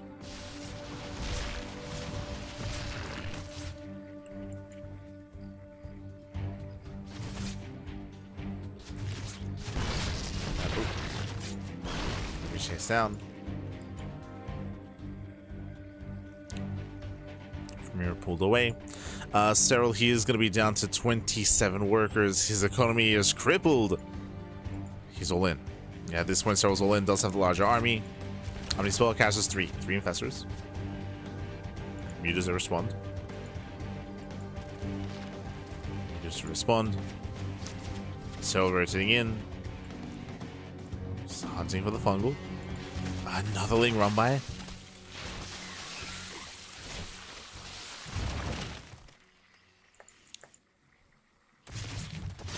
Run by, another counter attack.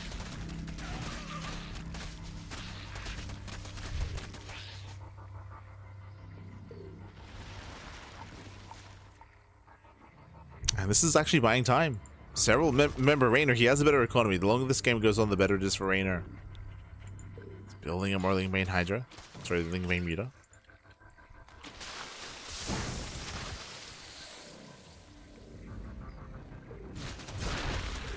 Ooh, brutal Ling run by the +2 melee Lings.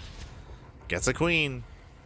And Reynor, he should be able to run away with this game. At this point, it's just too much damage. Like, Serral, he's down to 16 drones. He barely has an economy.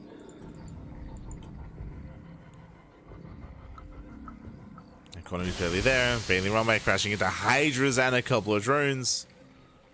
Some more Hydras going down.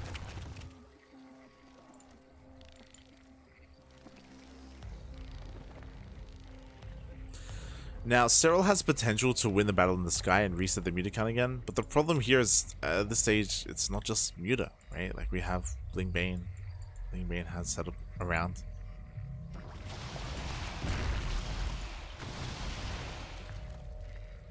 So Mutas, they head into the main. So Roach counterattacks. This time, there are Lings ready.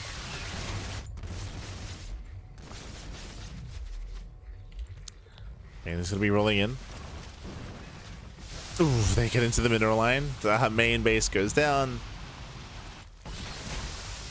Roaches are getting damaged, but it pales in comparison to losing the main base. Oh no. Losing the main, losing the third.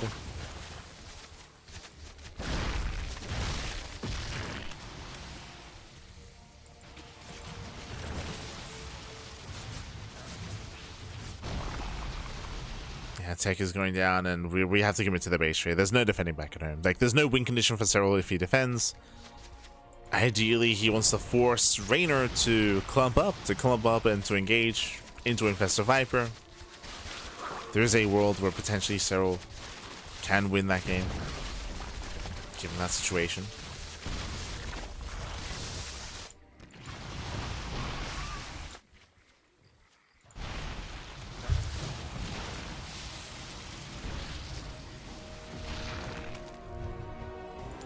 Say pop off. I mean, we're just committed to the base trade. We're committed. So he breaks into the main, takes down the Spire. No more Muta production. Serral, he can afford a gas geyser, and he does have a drone with the main army. So we can take gases, and we're just going full elimination. Just full elimination mode. Going for all the buildings. You can see here there's a gas on the left-hand side. So Serral does hide a gas geyser. You just turn around. Uh-oh. You just start turning around. We're gonna force a fight. Indecisive.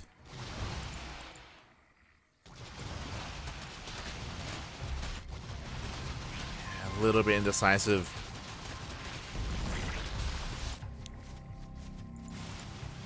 As Reynor still has some mining, bottom left. Catching up more buildings. Serral still searching.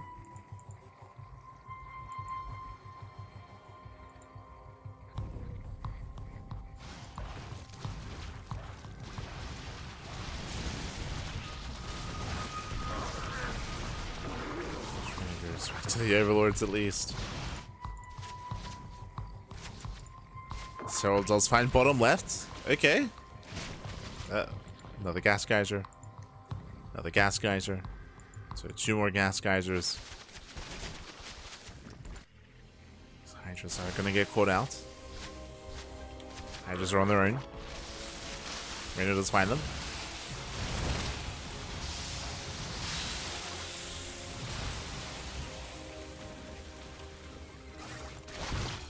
And GG. GG gets called. As writing was on the wall for quite some time, and Reynor, he does take the game, or does take game number 1. Whew. GG, well played. Again, Reynor, who was able to maintain a map control. We saw that Serral, he had a later reaction, later realization as to what was going on. And in the end, his counterattack was not worth it. His counterattack was not worth it in the end. With that, we do have our first game going the way of Reynor. GG. GG, well played. And again, we'll see if he can redeem himself after the series they did have against Serral over at EWC. See if he can redeem. As up next, loading into Greswan, one of the larger maps in the map pool. Let's go.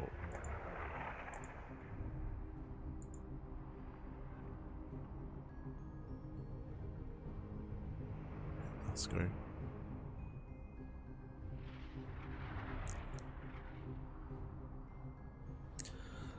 Whew. Now, as a reminder, this is the upper bracket, so the loser of the series will still be in the tournament. Still be in. Double elimination.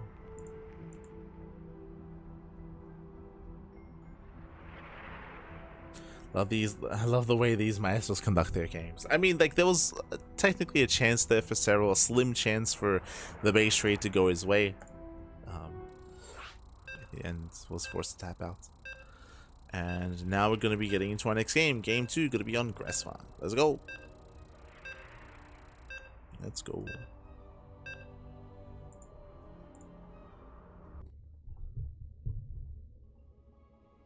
Oh no, Reynor, he's left us. He's going to Smurge. Oh, okay, he's back. We're good. He's back.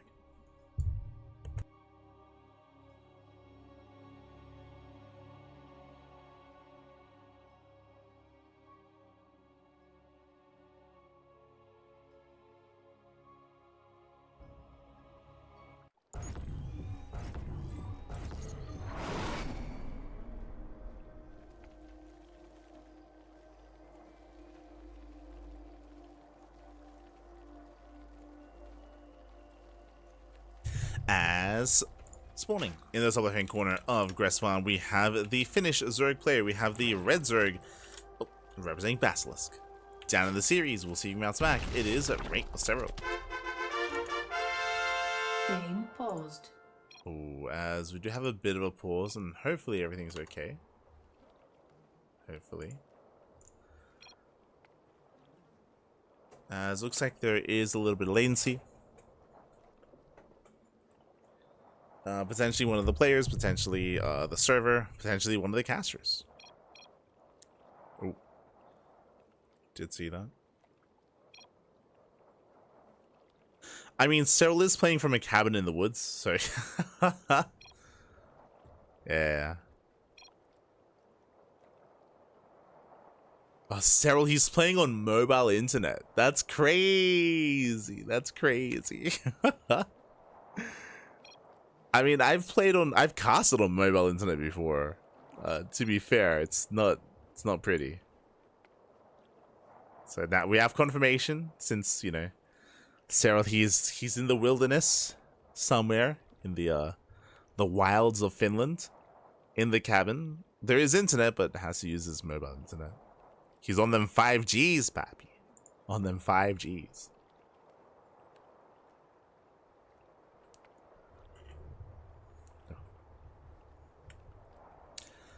So hopefully it does clear up.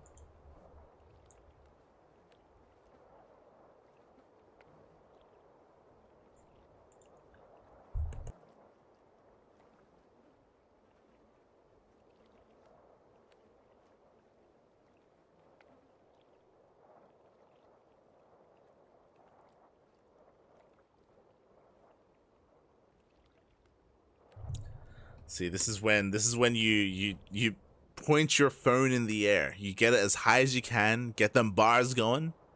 Get them bars up. Hopefully it helps. Look for the reception. Ah.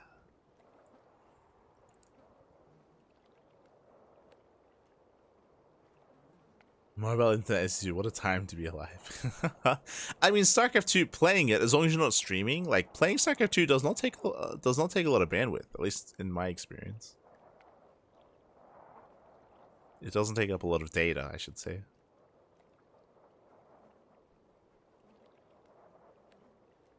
Putting his phone on the yeah. Just put it on the end of a selfie stick and then just like tape that to the roof. There you're good to go.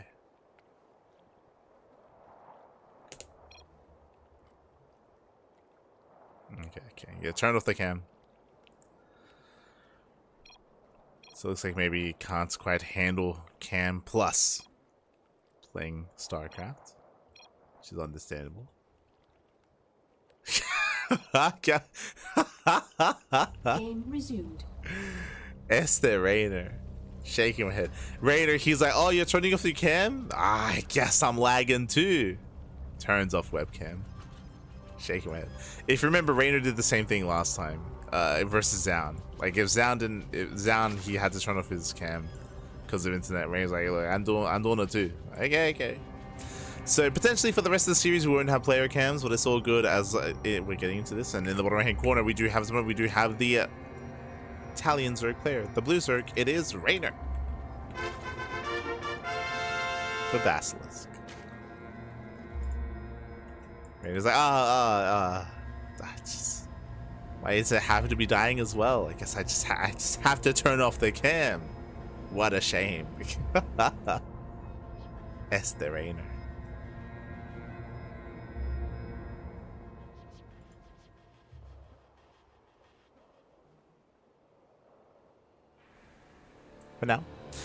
For now, we are going to be settling in. We do have our hatch gas pool, standard openers all around. Welcome to Gressvan. Gressvan is one of the older maps in the map pool. Longer rushes to spike ground, typically known for longer and later games. I mean, I've casted many an hour-long ZVZ on Gressvan. Dark versus Rogue, Dark versus Scarlet, Dark versus Solar, and Dark versus Shin. So many games on Gressvan where Dark would very quickly just wall up, tech up into lurkers, slow the game down, stay on 4 bases, slowly get a 5th base, max out, and then slow push with Mass Lurker Viper. That is the late game ZVZ. That is the end game ZVZ, is getting into Lurker Viper with Mass Viper. When I say Mass Viper, I mean 12 Vipers. 12 Vipers, groups of 6, so two groups of 6, I should say, 12 in total. Going for these hit squads to snipe other Vipers, to powerbomb other Vipers, or to cash out your opponent. Yeah, it's dark times, but yeah, we saw a lot of late game ZVZ on Gressvan.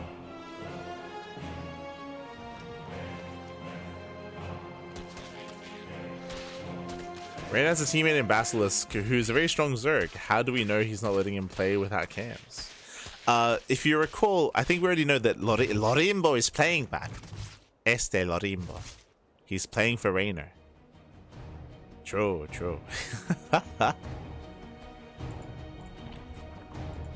That's why the cams are off. So Lorimbo can play. That's for now. For now, we're just going to be settling in. We have our hatch gas pool. A Baneling Nest has been thrown down. Baneling Nest for Reynor. Likewise, Baneling Nest for Serral. Serral's is, of course, a little bit more hidden. Reynor's yet to confirm.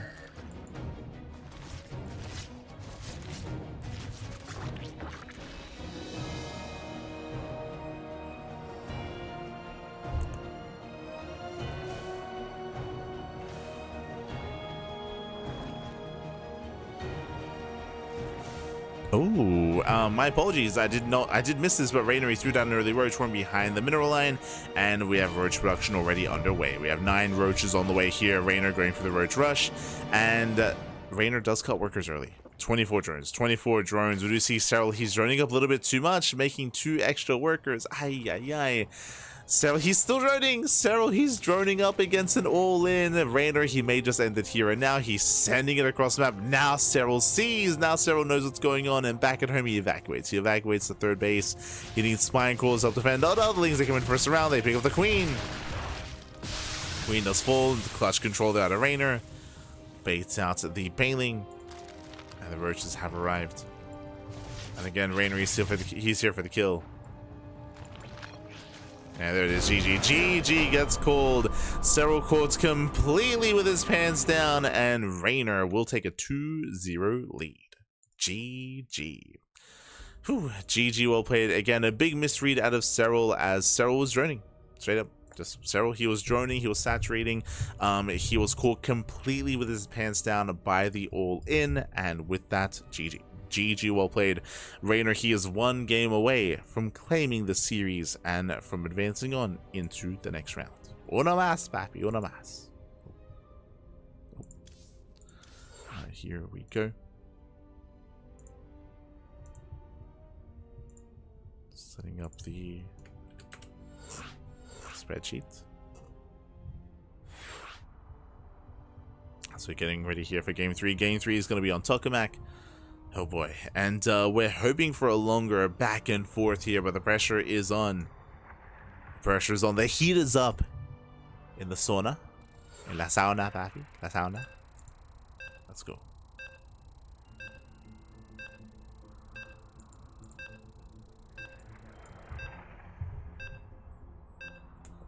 Reynor must be laughing.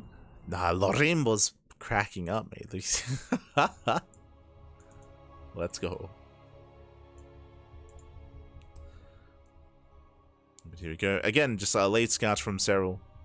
So late realization is what was happening. Hidden roach horn by Reynor. Cheeky build, cheeky play.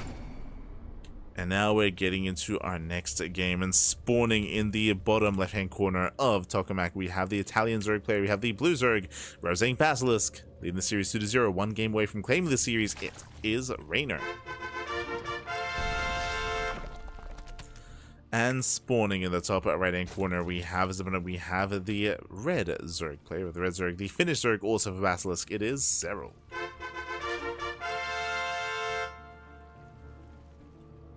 Here we go.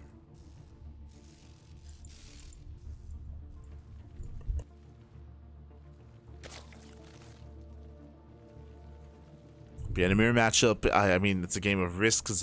It's a game of kind of chances that you do take, and Serral, he did take a risk there. He was unable to confirm the saturation, unable to confirm the greed of his opponents. He himself was going for a very economic play. Based on how game 1 played out, it's understandable. Game 2 though, and game 3, we've seen hyper aggression against Serral.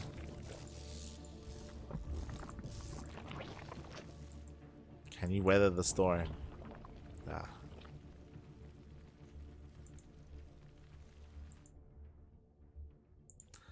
So now everything's looking normal. Once again, just like last game, we're looking for earlier tech choices. We're looking for an earlier Baneling Nest, earlier Roach Horn, earlier Lair. We're trying to figure out where the gas is going to be spent early on here.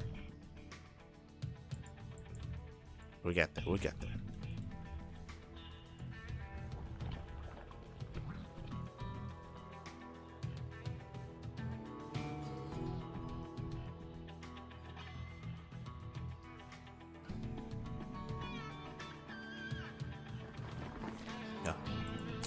But also welcome to Tokamak. Tokamak is one of the larger maps, more defendable maps as well, so we do kind of lean towards more mid-game play between these two. We'll see.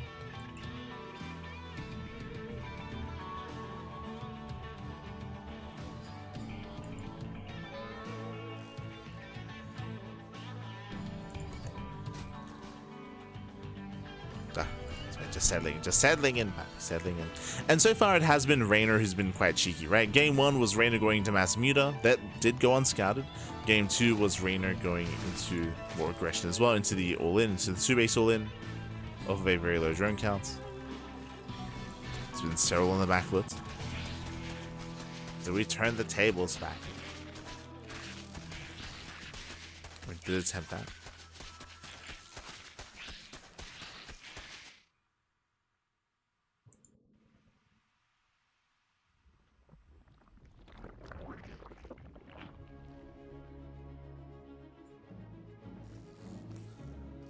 Players are setting up. This time there's no hidden tech. We do have our Bailey Nest on the way.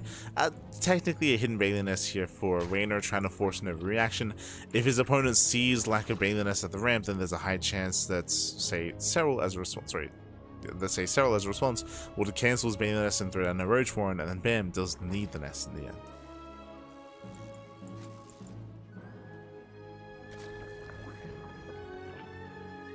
As we have the early Roach Warren out of Serral this time.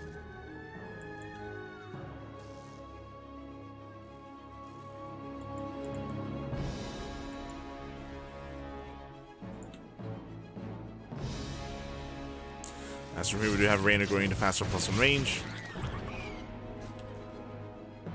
So much faster upgrades here.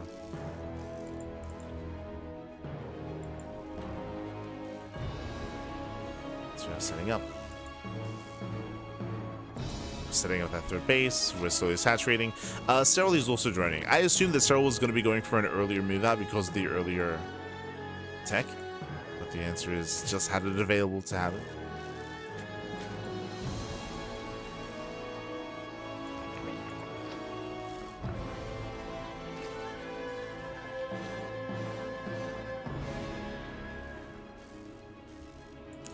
And from here, we're just kind of slowing things down. We're slowing things down. Both players are expanding. Both players are chilling. Despite the earlier tech choice, like Serral, he's also just droning. I say that we do have a wave of roaches now on the way. I believe that's going to be the first wave here.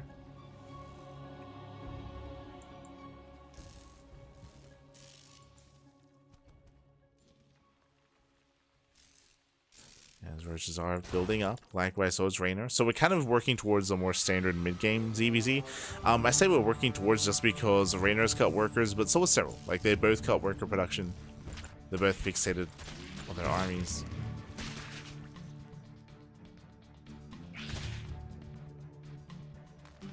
Yeah, so he's committing.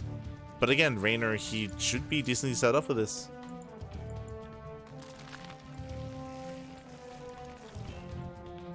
Serral's all in. Serral, he's all in. Lings, they catch a Jesus, they catch a Ravager. One Ravager goes down. Catching more reinforcements as well. Baits out one of the Bailings. And Reynor's just buying so much time. Bailings, they attempt to engage. Nice red, and GG gets called. The all-in will fail, and Reynor, he shuts down the all-in. Reynor will claim the series 3-0. He'll take down Serral in a clean sweep, and Reynor will make it through to the next round. GG. GG, well played. This time, Serral, he attempted the all-in himself, but Reynor was also cutting workers. He was also cutting workers, so basically we had both players going for the same build, going for the same style, but Reynor actually had the defender's advantage, not Serral. So with that, the all-in did fail. Reynor also had an amazing job when it came to catching the Ravager and catching the Bailings. Really nice surround, really nice setup there out of Reynor to come in from behind. Did set him up for success, and with that, Reynor does snowball out of control. GG. GG, well played, congratulations. Reynor, he does claim the series 3-0, and with that, he does advance on into the next round. When it comes to Serral's play there, it was a little bit uncharacteristic, but I would imagine that partly that is because he's playing on his phone, and he's playing... I mean, he's playing on his phone. I think he's playing on a laptop as well. For those who don't know, he's off in a cabin in the woods. Like, he's off, you know, enjoying his vacation off in the wilds of Finland. That's why, you know, we saw the more unique cabin there. Like, he's not at his home setup, and maybe a little bit frustrated because of the latency, because of the ping. So a bit of a different kind of series there. I hope that he is able to make his setup as comfortable as possible, though, coming into next weekend. Actually, sorry, my apologies. Of course, what am I saying? I hope he's able to get as comfortable as possible by tomorrow. Because hey, what's tomorrow? Well, bam. Oh, sorry, wrong button. There we go. Bam. Tomorrow is going to be the remainder of the lower bracket. Tomorrow, 4 best of 7s. We have a Showtime versus herO into Serral. We have Bunny versus Down into Classic. So Serral still has to play, he still has a chance to redeem himself, of course, and to get into the offline finals portion of the tournament. Remember, after tomorrow, next weekend, that's going to be over in Paris, papi, over in Paris, over in France. That's going to be where the main event is going to be occurring offline, where players are going to be flown over, but we got to get there first, and it's going to be a brutal lower bracket to get there. There's going to be 4 best of 7s, Showtime versus herO, Bunny versus Down, into Classic, into Serral. Those are going to be some insane matches, and that is going to be tomorrow on this channel in less than 24 hours time. It is 5 a.m. in the morning, 5 a.m. When it came to that series, again, honestly, the matches here tonight were really intense, really solid, except for that final ZVZ, which kind of ended in a bit of a whimper. I mean, game 1 was really back and forth, really solid. I was very content with game 1, but game 2 and game 3 were very cut and dry. It was like, bam, Serral, he didn't see the all-in coming, so it just ended. Game 3 was bam, Serral went for an all-in, he got spotted, he got shut down early, and then everything just kind of fell apart. GG. GG, well played. Oh. Otherwise, hope you all enjoyed yourselves. Hope you all had a great time. You all had a great time. Here we go. Washed? Ah, don't be a clown, Bobby, don't be a clown. Is this your goat? Literally the world champion. True. Literally the world champion. Ah. Yeah, Serral playing from his sauna. Not the most ideal conditions, Bobby. Not the most ideal. But he has to make the best of it for tomorrow. Has to make the best of it. Otherwise, with that, thanks for watching. Thanks for the support. I'm gonna go to bed. I say I'm gonna go to bed. I have to, but I mean I need to, but at the same time, I also need to try to sleep as much as I can before tomorrow's cast, because tomorrow, in less than 24 hours, before Maestros of the game, do you know what we're casting? RSL. Revival StarCraft League is going to be on this channel, and it's RSL that leads into Maestros of the game. So back-to-back casts, just like today. It's going to be tomorrow as well, so it's going to be an even longer broadcast than usual. We'll do our best to maintain our sanity, Pat. Do our best. Otherwise, thanks for watching. Thanks for the support. If you want to support us, you can do so by following. Just follow us. Follow us on Twitch. Follow us over on YouTube as well. We do upload on a daily basis, so there's plenty of content over on YouTube. That is the place to be. Otherwise, thank you so much for watching. Thanks so much.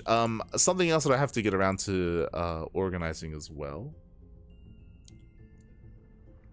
Okay, we're good. Well, something else that I have to get around to organizing as well is that fun facts. I said this before. I guess I'll mention it now. This season, I am a judge. I'm a judge for the Team Liquid Map Contest number 21. And fun fact: during the breaks, when you saw the countdown timers, I was actually. Hold on, can I'm fine showing this off. Hold on.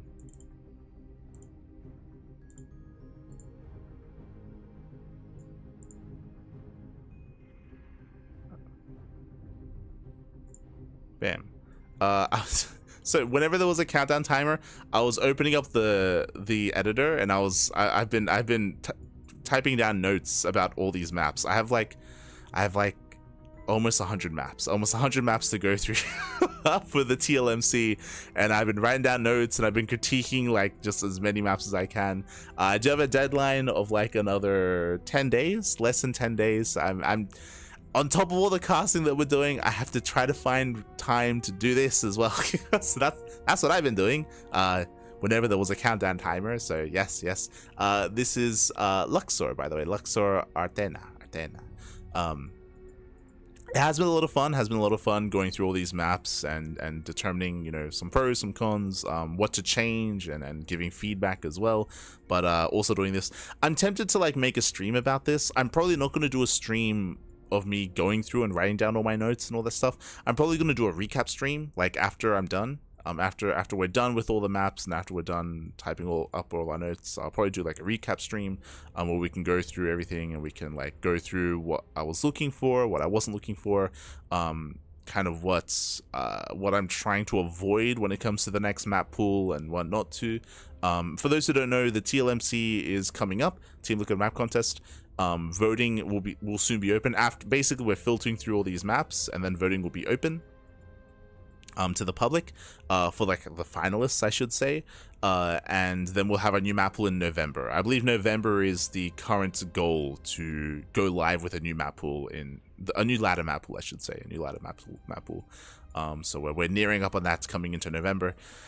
And there's a lot of maps. Shout out to the map making community, by the way, for making them all, because there are so many maps submitted.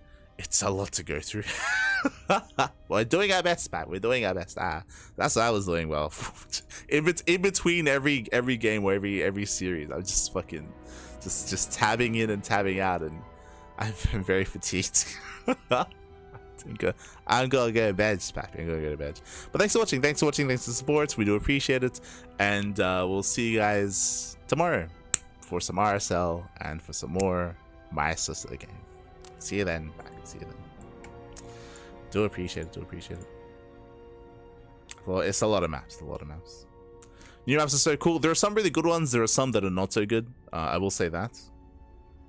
Some that are good, some that are not. But we'll get into it at some point, maybe in a couple of weeks. In a couple of weeks, we'll have like a recap stream. But otherwise, thanks for watching, and we'll see you guys tomorrow. Until then, ciao, papi, ciao. See you tomorrow. Take care. Hasta luego. Buenas noches. Get some rest. Get some rest, papi. Get some rest.